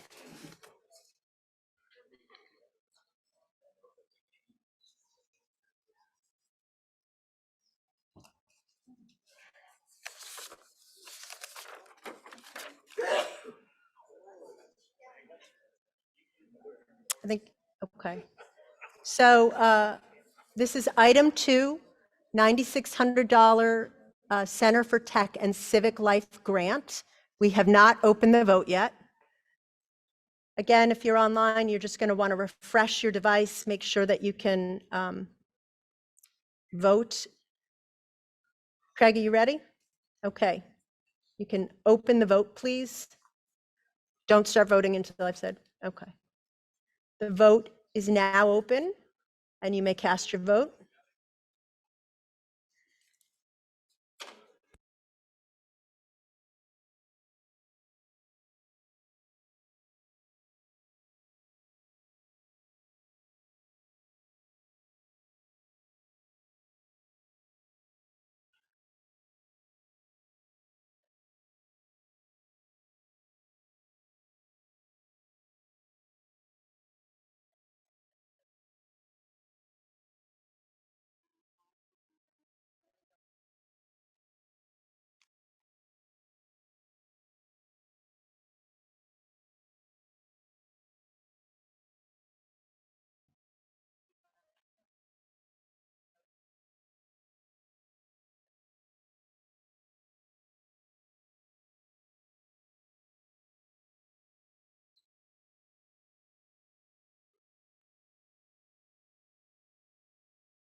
There's about 30 seconds left. If you haven't voted but would like to, please cast your vote now. I see Carolyn Rosenbaum, who's online. You keep switching on and off. So you might just want to leave your mouse alone for a minute. Who else?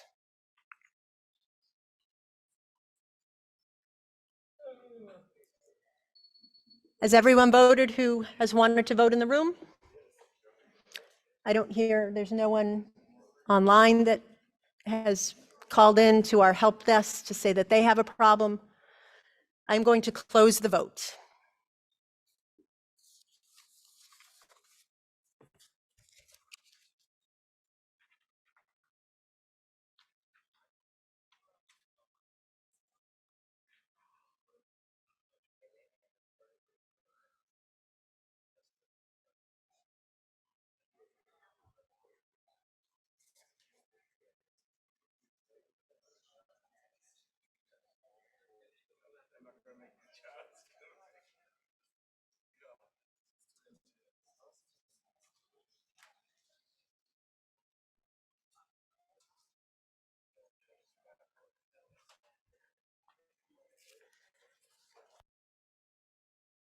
It off.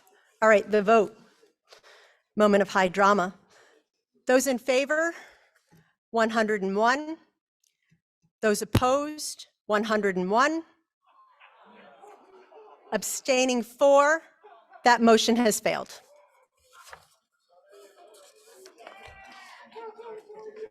Okay, that brings us, there you go.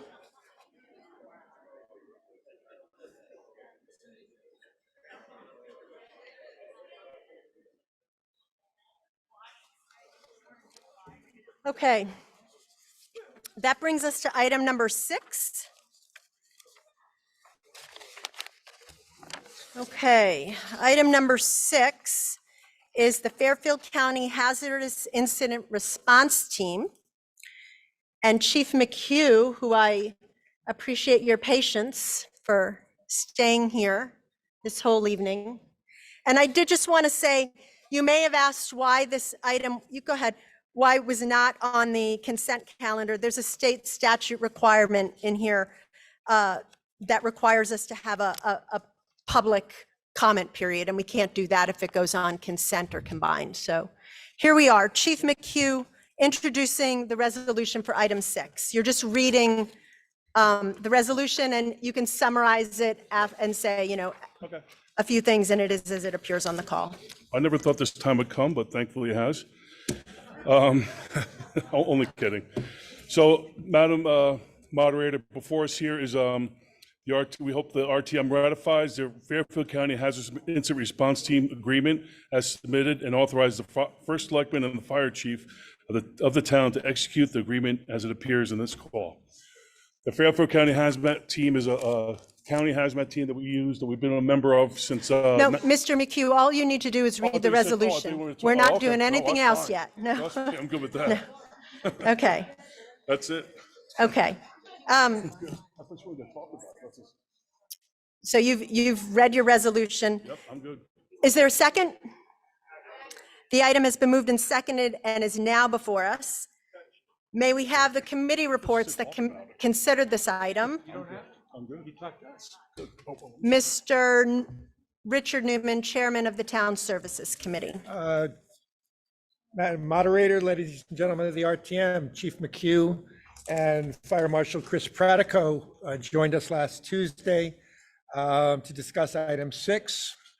The fire department has been part of an informal Fairfield County hazardous response team since 1999. If there is an emergency in the county that requires manpower, we supply 4 firefighters and equipment if asked. The requests are rare, none since Chief McHugh has been in command. The agreement formalizes the group, allowing for incorporation, filing for a 501c status, writing bylaws, and applying for grants. Dues will be $3,500 per year. Maybe we can forgive them, I don't know. And will be paid out of the existing budget. Neither the fire department or the town will take on any other liability or additional liability with this formal agreement. Town Services voted 12-0-0. Thank you. Thank you. Legislative and Rules. Kip Bergweger.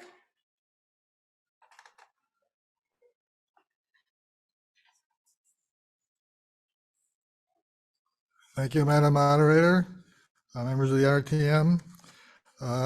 Legislative and Rules met Monday evening, and we had Joseph McHugh, Fire Chief, helping us, and also Amina Ahmad, Assistant Town Attorney. Chief McHugh presented the item. He noted that the Greenwich Fire Department has been participating in the Fairfield County Hazardous Incident Response Team, the FCHIRT, since 2005, in order to respond to and support hazardous material spills and mitigation efforts. And other participating municipalities include Bridgeport, Darien, Easton, Fairfield, Greenwich, Monroe, New Canaan, Norwalk, Stamford, Stratford, Trimble, Weston, Westport, and Wilton. You may not have noticed, but that was in alphabetical order. The reason was that the FCHIRT needs to become an independent legal entity, and we have to have all members sign an agreement to do that. Assistant Town Attorney Ahmad said she had reviewed the agreement and found it to be in legal order. One committee member pointed out that Section 13 of the agreement authorized FCHIRT to, quote, settle and collect insurance claims from insured spillers with respect to incidents, close quote. Ms. Amina explained that the town would pursue all insurance claims that might arise under the town's insurance coverage, so that shouldn't be a problem. Another member asked if the agreement could be altered, and it was explained that 8 other participating towns had already signed the agreement, and it could not be amended or edited until Greenwich was a member, and we could have moved to amend it after becoming a member. The vote on legal order was 12-0-0. The vote on the merits was 12-0-0. Thank you. I don't believe anyone signed up, but I just want to remind everybody that per this Connecticut general statute, we do have to offer a public comment period. If there's anyone from the public that wants to make a comment before we proceed to the vote, you are welcome to come to the podium, or if they're online. We don't have any hands raised, and it doesn't look like anyone's rushing the podium. Mr. McHugh, did you have anything that you want to say, Chief McHugh? Okay, you're good. All right. Craig, could you please prepare the vote It's item number 6. I think on our motion list, it's 10, ratification of the FCH IRT agreement. Okay. Again, for our friends who are participating online, you'll just want to make sure that your device is refreshed so that you can vote. Let me know when you're ready to start and open the vote.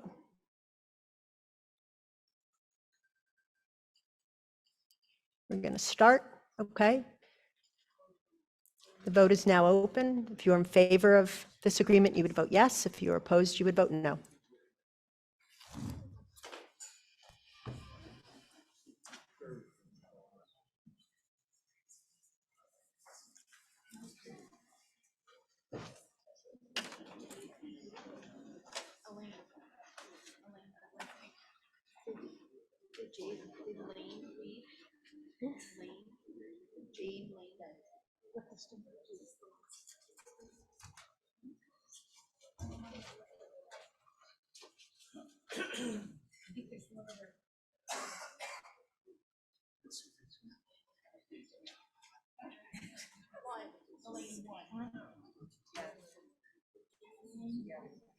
She left.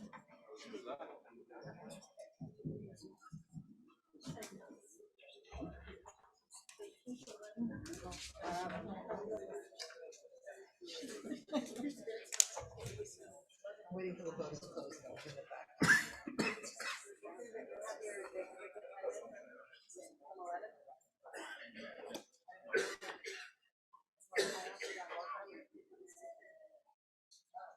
The window will close in about 30 seconds. Just make sure you've cast your vote if that was what you're intending to do.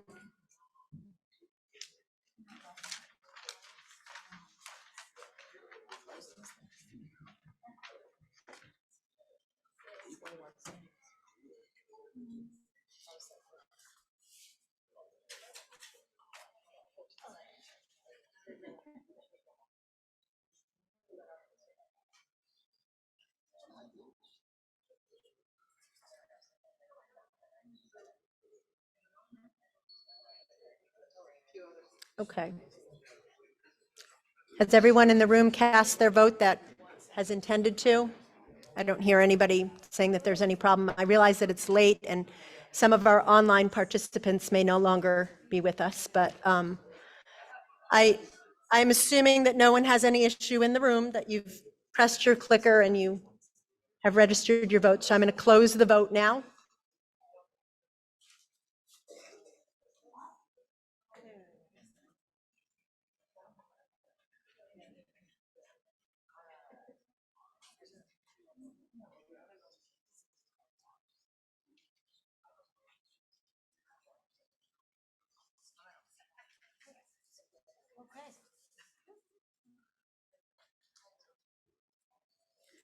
Okay, the vote on item 6 is 178 in favor, 5 opposed with 4 abstentions. That item has carried, and I thank you, Mr. McHugh, for your patience this evening while we waited to take that up.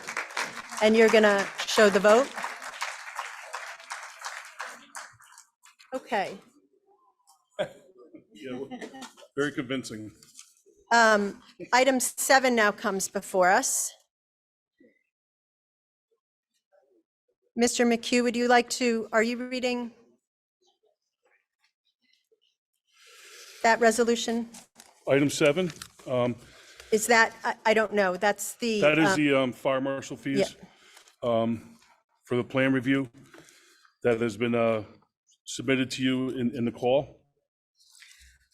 Right, so do you just want to read a little bit about it and say, you know, it is as it appears on the call? You know, Okay, the fire perhaps yeah, some of those. Yeah, I apologize, I'm kind of new with this, You know, so I hereby the RTM hereby ratifies that the ordinance for the fire marshal fees that has been presented to you in your call before you be approved by the RTM. Okay.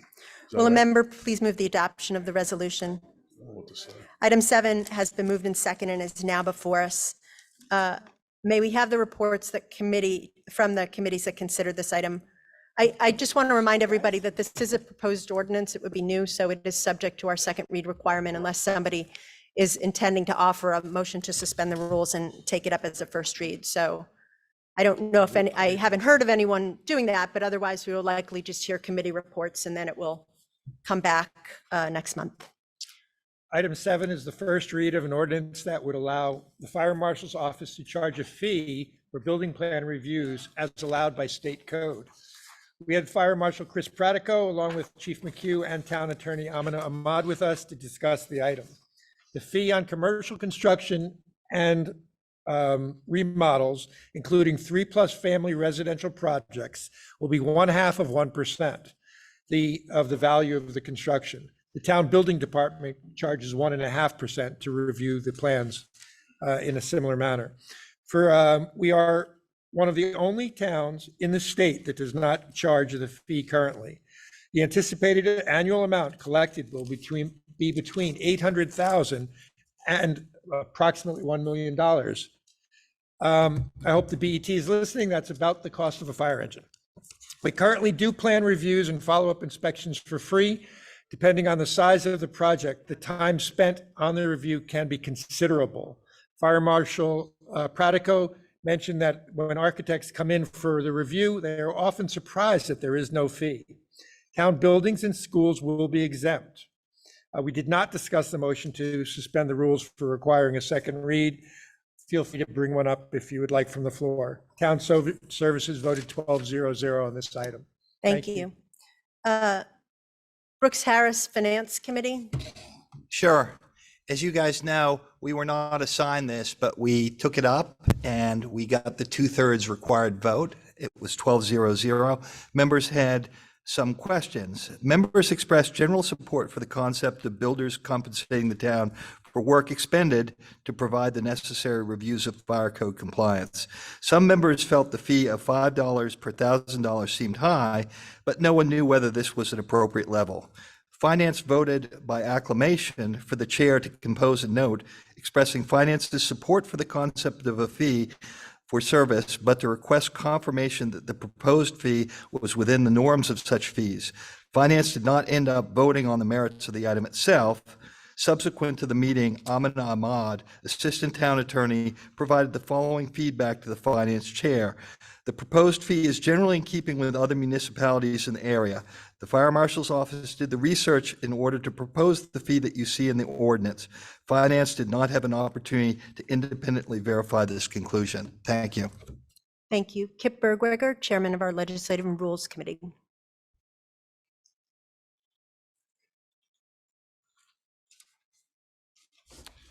Legislative and Rules again took this up Monday evening with Chief McHugh and Chris Pratico, Fire Marshal, with Amina Ahmad helping, and also Karen Fasiliotis of the BET Law Committee.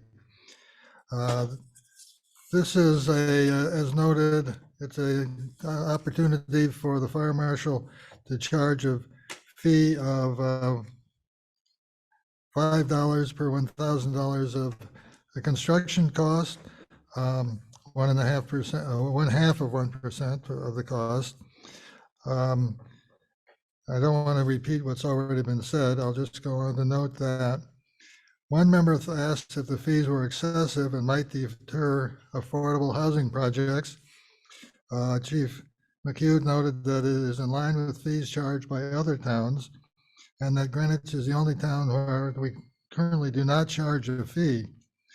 It was noted that the Fire Marshal stated that the new fee would not result in a reduction of the Fire Marshal's office's workload. And Karen Fasiliotis stated that any revenue collected by the fire department would go to the general fund of the town. This item was passed 12-0-0 on legal order and 11-1-0 on the merits, with District 1 voting no over concerns that the fee is akin to introducing a new tax. Thank you. Okay, pursuant to our second reading requirement of our RTM rules, this item will come back next month, absent a motion to suspend the rules and take up the item this evening. Is anyone offering that motion to take it up this evening? To suspend the rules? Oh, okay. So is that Tom Agresta? I can't see back there. Is that Tom Agresta? Okay, so Tom Agresta is offering a motion to suspend the rules, seconded by Don Conway, to take up this item as a first read, okay? The motion to suspend the rules is not debatable and requires a 2/3 majority to pass. So Craig, let's see what we have.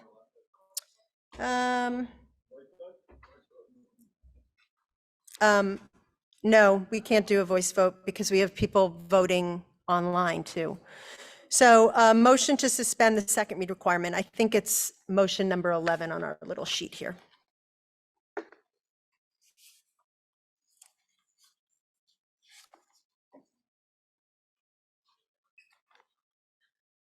Okay, it's not open yet. So again, for people who are online, just sort of refresh whatever device you're using so that you wake up. And then, Craig, can you prepare the vote or prepare the timer? If you are in favor, all right, we're going to start. It's now open. It's a motion to suspend the second read requirement. If you are in favor of that motion, you would vote yes. If you are opposed, you would vote no. And it does require a 2/3 majority to pass.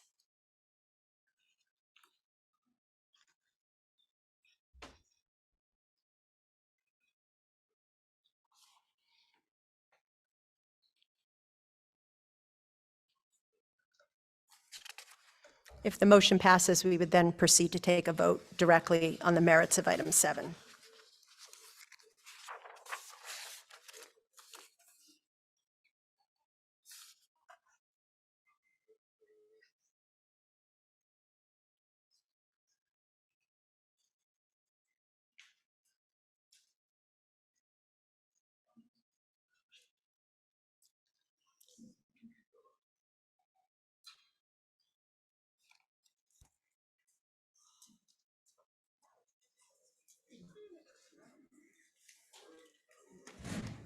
Yes, Mr. Spilo, what is your point of order? Why don't you come to the podium, please? A point of order suggests that we have a rule violation going on. What is our rule that is being violated right now? I don't believe you called for debate on the motion to suspend the rules. A motion to suspend the rules is a non-debatable motion.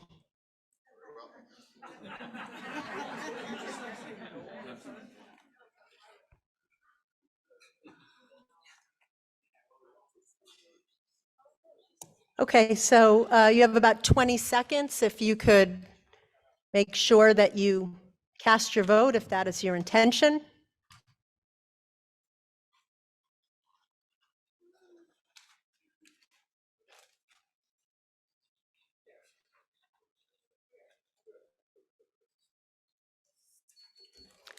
Okay. Is anyone in the room that has not cast their vote that is intending to? There's no one on the tech support line that is saying they are attempting to log in and cast their vote. Karen Rosenbaum is what? Is she not logged in right now? She's registered and she is not logged in. Could she log in? Could you advise her to log in since we're all waiting on this?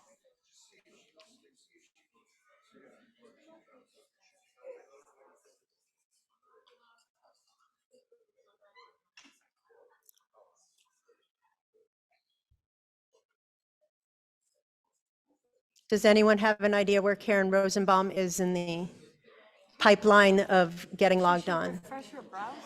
I think she just needs to refresh her browser. Ms. Rosenbaum, if you are listening, could you attempt to refresh your browser and perhaps that will allow you to cast your vote?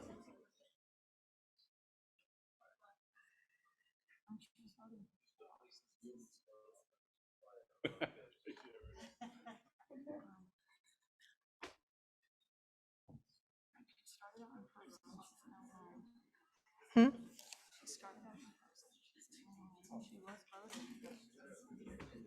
Ms. Moss, do you have an indication of where Ms. Rosenbaum is? I know she started off here and then she went home, so I don't know if she's at home now or in the process of getting home.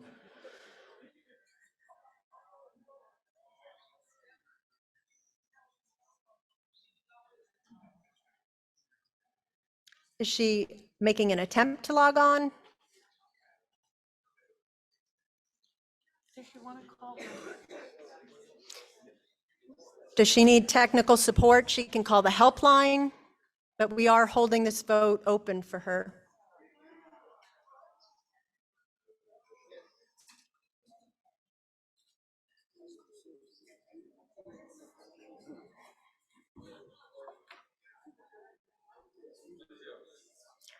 Ms. Rosenbaum has made it in and has cast her vote. I believe she was the last, the last holdout. I am now going to close the vote on the motion to suspend the second read requirement.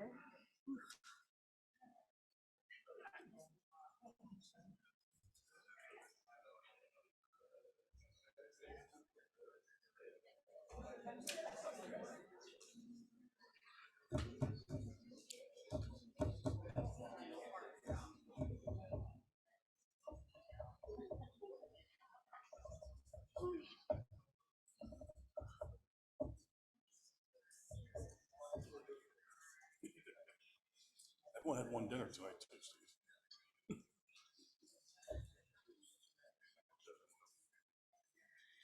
Okay, the result on the motion to suspend the second read requirement, those in favor 104, opposed 64, abstaining 4, that motion has failed. We'll show you for failure to get to the 2/3, there you go. Okay, so that means that this item will come back in April for its second read. Okay, that brings us to item 11, the last item on our agenda.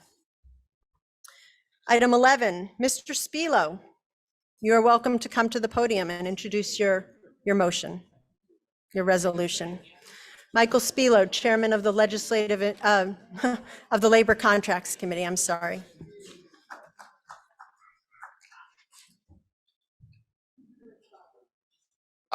Item 11 is a motion to amend the rules of the voting procedure of the RTM. It is as it appears on the call. Thank you very much. That motion being offered on behalf of a committee does not require a second.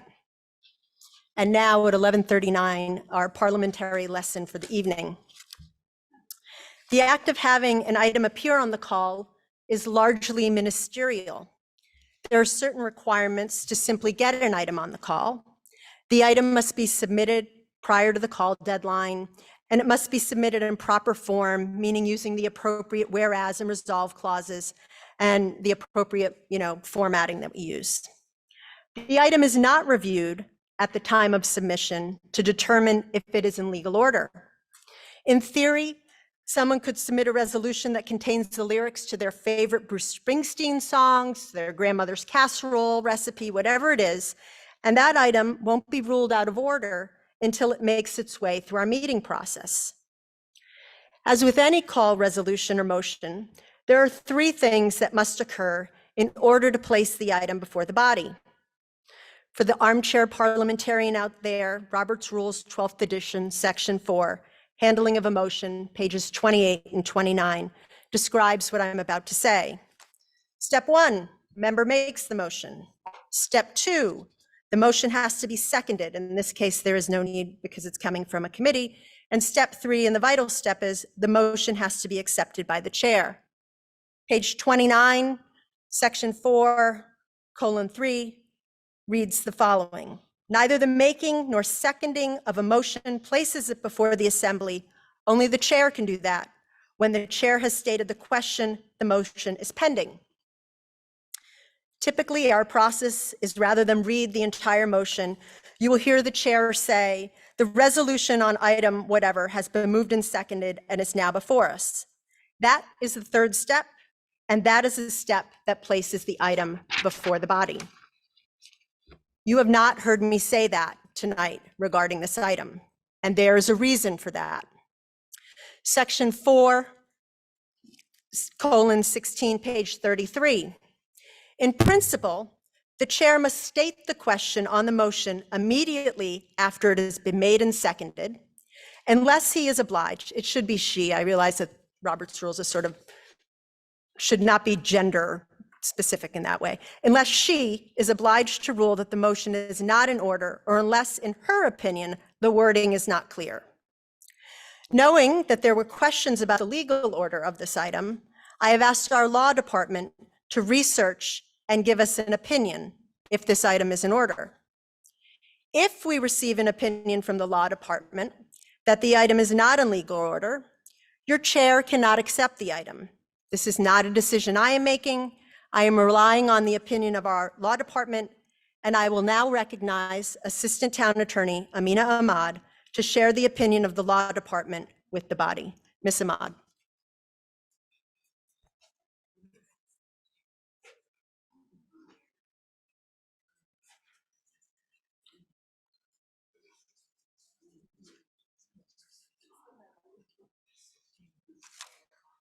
Good evening, Madam Moderator, members of the RTM, and guests. My name is Amina Ahmad. I'm one of the assistant town attorneys. We were asked to look into whether the motion that's before you is in legal order. We had a discussion as well with the Legislative and Rules Committee, as well as Mr. Spilo. It is our opinion that this motion is not in legal order. And I'll summarize the rationale for it. Really, the reason that the motion is not in legal order is based on the RTM rules, and the RTM rules, which in particular deal with the role of special committees as compared with the role of standing committees. And as you all know, the Labor Contracts Committee is a special committee of the RTM, and there is a very specific delineation of the Labor Contracts Committee, its jurisdiction, its role in Rule 6A, subsection 1 of the RTM rules. Another special committee that you're all familiar with is the Claims Committee. Again, these are two special committees with very focused rules under Rule 6 of the RTM rules. And if you look at Rule 6, and in particular A, which deals with the Labor Contracts Committee, there are really two broad roles that the Labor Contracts Committee plays. The Labor Contracts Committee is authorized to examine and analyze each proposed labor contract which has been imposed by arbitration or tentatively approved by the town or the Board of Education of the Town of Greenwich and a labor union. So that's number one. The second sort of a broad role that it plays, at least the way it's described in your rules, it says that the Labor Contracts Committee also reviews personnel policy and compensation practices, including fringe benefits such as vacation, sick days, life and medical insurance, pension contributions, benefits, performance evaluation, incentive plans and awards, and employee classification plans. So that is the scope and the jurisdiction of the Labor Contracts Committee. What's before you is a proposal to amend the electronic voting rules of the RTM. We believe that Labor Contracts Committee bringing that proposal to this body is out of order because it goes beyond the jurisdiction and scope which has been delineated for labor contracts within the RTM rules. I started out by saying there are two special committees, Labor Contracts and Claims Committee. Again, Claims Committee, I won't go into the details, but also has a very specific delineation as to its own jurisdiction. Special committees, again, under our rules, operate differently from standing committees. Again, you're all familiar with all the standing committees that are part of this body. And when you look at the rules and the appendix that follows to the rules on standing committees, the appendices allow standing committees not only to address the list of items that each standing committee is authorized to oversee and speak to, but there is a language in the appendix which says that the standing committees can take up other matters other than those that are specifically delineated for their authority and jurisdiction. So based on that distinction and based on the reading of the RTM rules, which specifically it has a delineated jurisdiction for labor contracts, which I read to you, it is the opinion of the law department that bringing anything outside the scope of its jurisdiction, such as an amendment to the electronic rules of the RTM, is not in legal order. Thank you very much. Okay, you're not up yet. You have heard the Assistant Town Attorney's opinion. You have heard that item 11 is not in legal order, which forces the chair not to accept the item and place it before the body. However, there is an appeals process, and I'm now going to read from the RTM rules, section 1, subsection 3, point of information, first paragraph on page 9.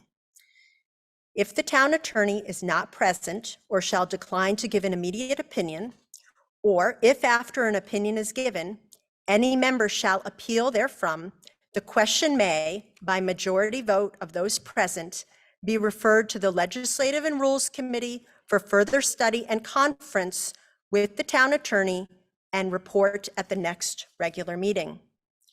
We are bound by the provision of the rule, but if someone wishes to appeal, we will take a vote and the appeal is debatable, but the issue is solely on the legal order or the opinion of the town attorney. It is not at that point discussing the proposed rule change or the merits of what labor contracts is offering. A majority vote will determine if this item goes to Legislative and Rules to study. If that's the case, LNR would come back to the RTM in April with a report, and then the full RTM would decide by majority vote what to do. Again, it does require a majority vote. Yes, Mr. Canner.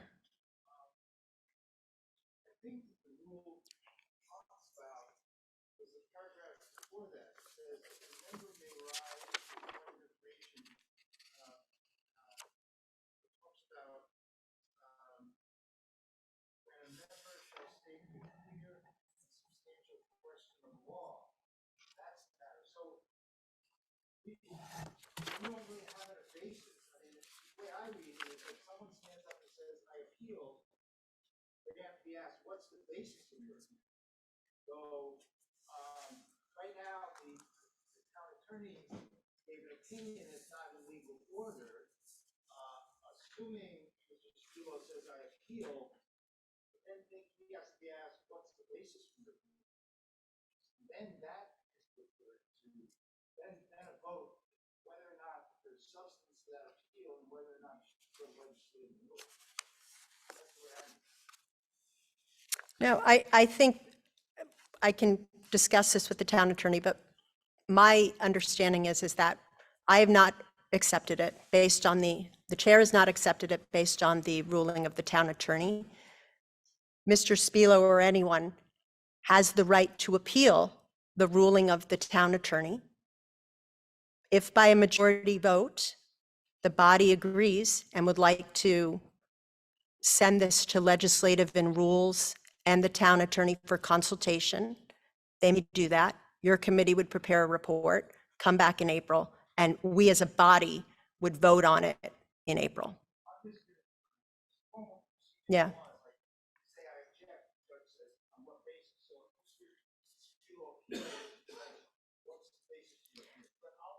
But it does say, if the town attorney is not present, the I'll be town- happy to provide a basis too. No, please. After an opinion is given, the town attorney has given the opinion, any member shall appeal therefrom the question by majority. So the town attorney, assistant town attorney has given an opinion.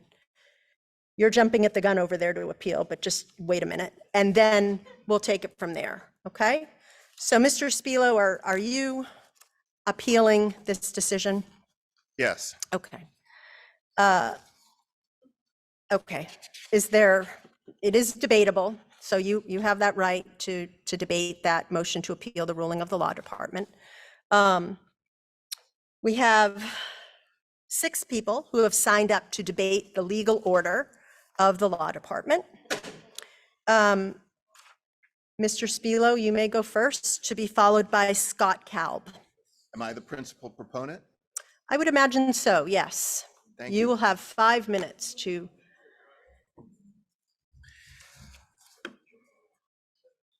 Okay. Could you just switch the clock to 5 minutes? Yeah, thank you. Thank you, Madam Moderator. Thank you all for being patient and being here at this late hour, those of you who choose to stay. The town attorney believes that personnel does not include volunteers such as us RTM members. I'd like to preface this actually with the point that this discussion with the town attorney has been ongoing, and I only heard the final decision regarding this this morning. However, the town attorney believes that personnel does not include volunteers such as RTM members. That seems incorrect because Connecticut General Statute Section 31-275, subsection 9 clearly states that an employee includes a person who is an elected or appointed official or agent of any town, city, borough, or state. So basically, RTM members are considered employees for the purposes of at least certain labor laws. The town attorney also believes that the policy does not cover voting policy by town volunteers, even though this affects our ability to do our job. And notwithstanding the foregoing, the town attorney believes that Appendix D of the rules does not apply to the LCC because it appears separately from the rest. I'm not really clear on the reasoning for this. I believe that all of this is incorrect conclusions. Therefore, we should appeal this. I also think we should have the discussion regarding and allow any committee, regardless of the specific purview defined narrowly in the rules or in the appendix, to bring items forward for discussion by the RTM. It seems like it's generally a good idea for us not to shut down debate on items, especially if they have merit. And I believe even the town attorney believes that and she has stated so at the labor legislative and rules meetings, that the proposals by the RTM by the LCC have merit for the RTM to consider. What's more, Appendix D2, subsection G of the rules of the RTM says, quote, additionally, committees as well as individuals may introduce new items for a future call. This isn't restricted in any way to the purview of the committee, and it's really not a good idea to limit a committee of 5 members to a more narrow definition of the rules than apply to an individual member who could bring those rules. So while I believe there are multiple reasons for this motion based on the rules of the RTM, I also think we should not set a precedent and allow people to be heard on the merits of ideas and then vote up or down on the merits of those ideas. Thank you. Thank you. Scott Kalb, to be followed by Christina Volkwine. You pass, okay. Christina Volkwine, to be followed by Stephen Meskers. Is Mr. Meskers still here? Oh, there you are, hiding behind that large screen. Okay, come on over here. Thank you, Madam Moderator, fellow RTM colleagues.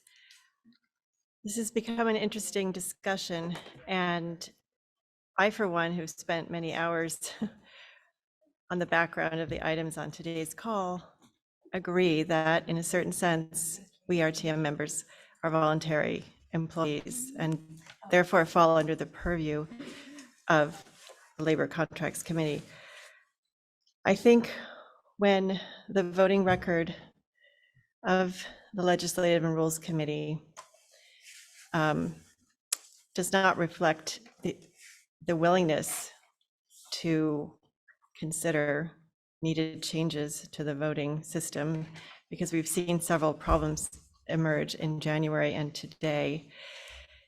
And the moderator's accommodations for today from her letter from February 13th do not address the fundamental root of the problems. I mean, I really don't see how a 6-digit sign-on code. Ms. Volkwine, this is a motion on the opinion of the town attorney, not on the merits of the actual voting legislation. Well, okay, fine. So, no, not well, okay, fine. Those are the rules. So I'd appreciate it if everybody could abide by them. Well, I think we have to discard. the Ms. opinion- Volkwine, it's about the town attorney's You're opinion. not letting me speak.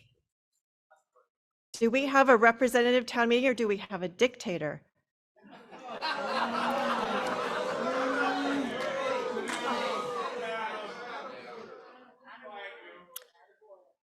If you continue to behave that way, the floor will be taken away from you. If you would like to finish your remarks in a polite and respectful way, you may continue. We should disregard the opinion of the attorney because Mr. Spilo's analysis makes more sense than hers. Thank you very much. Stephen Meskers, to be followed by Brooks Harris.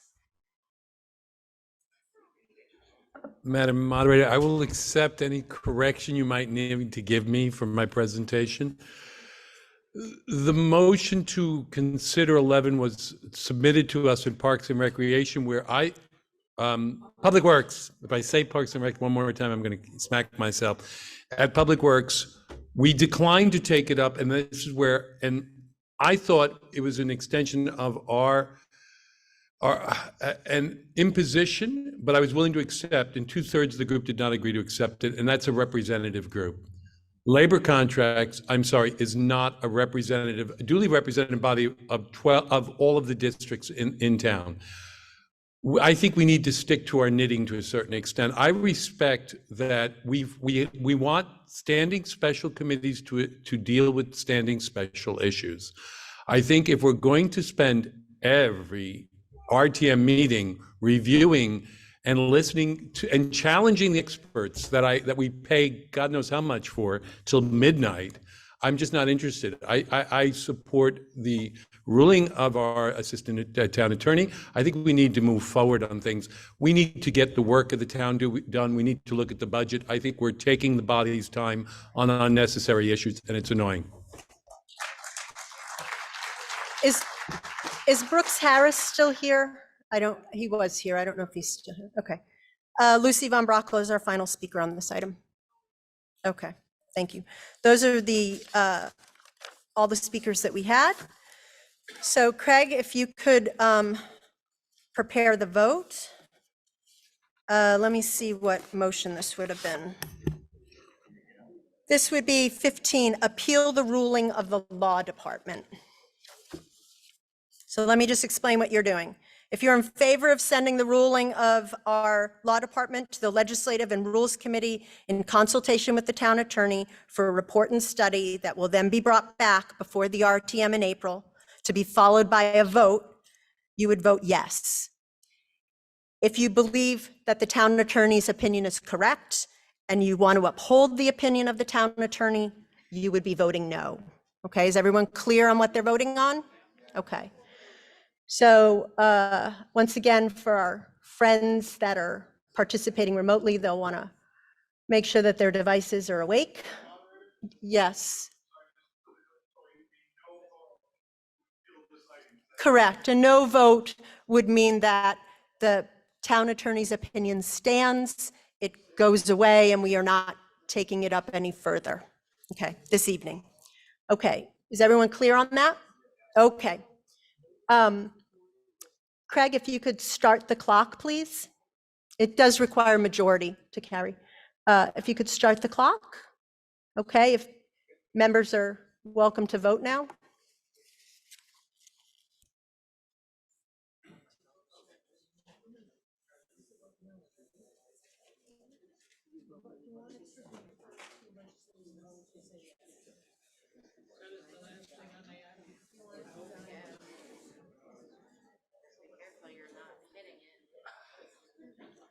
I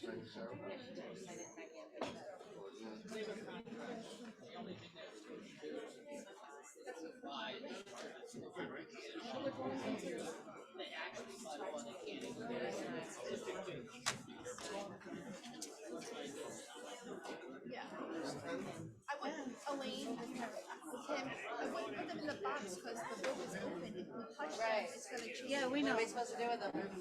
Wait, I mean, they can sign them out, but just don't put them in the boxes. They might hit them till the boat closes. We know that.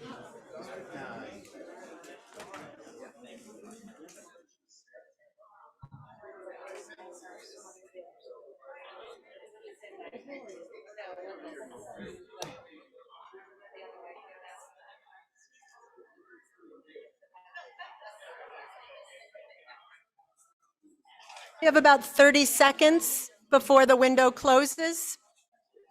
If you have not yet cast your vote, please do so. If you're online and you want to cast your vote, please do so.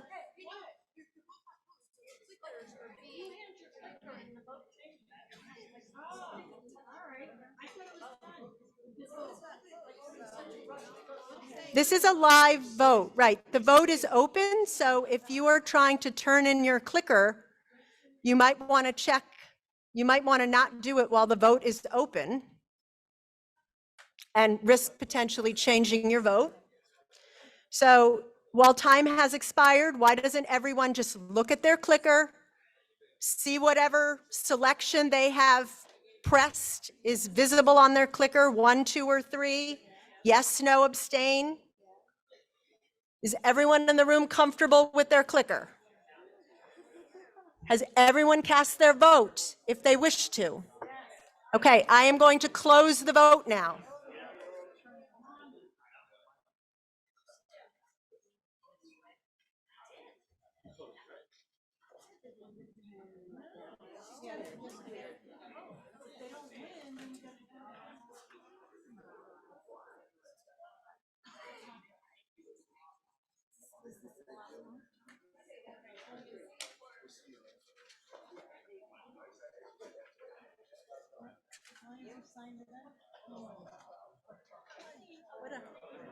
Okay, I have the vote for our last item this evening.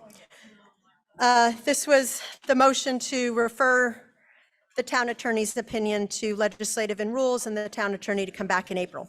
Those in favor, 46, opposed 93, abstaining 3. That motion has failed. I want to thank you, everyone, for your patience this evening. I'm sure it will get better. Have a safe trip home, and we will see you in April. Thank you. The meeting stands adjourned at 12:04.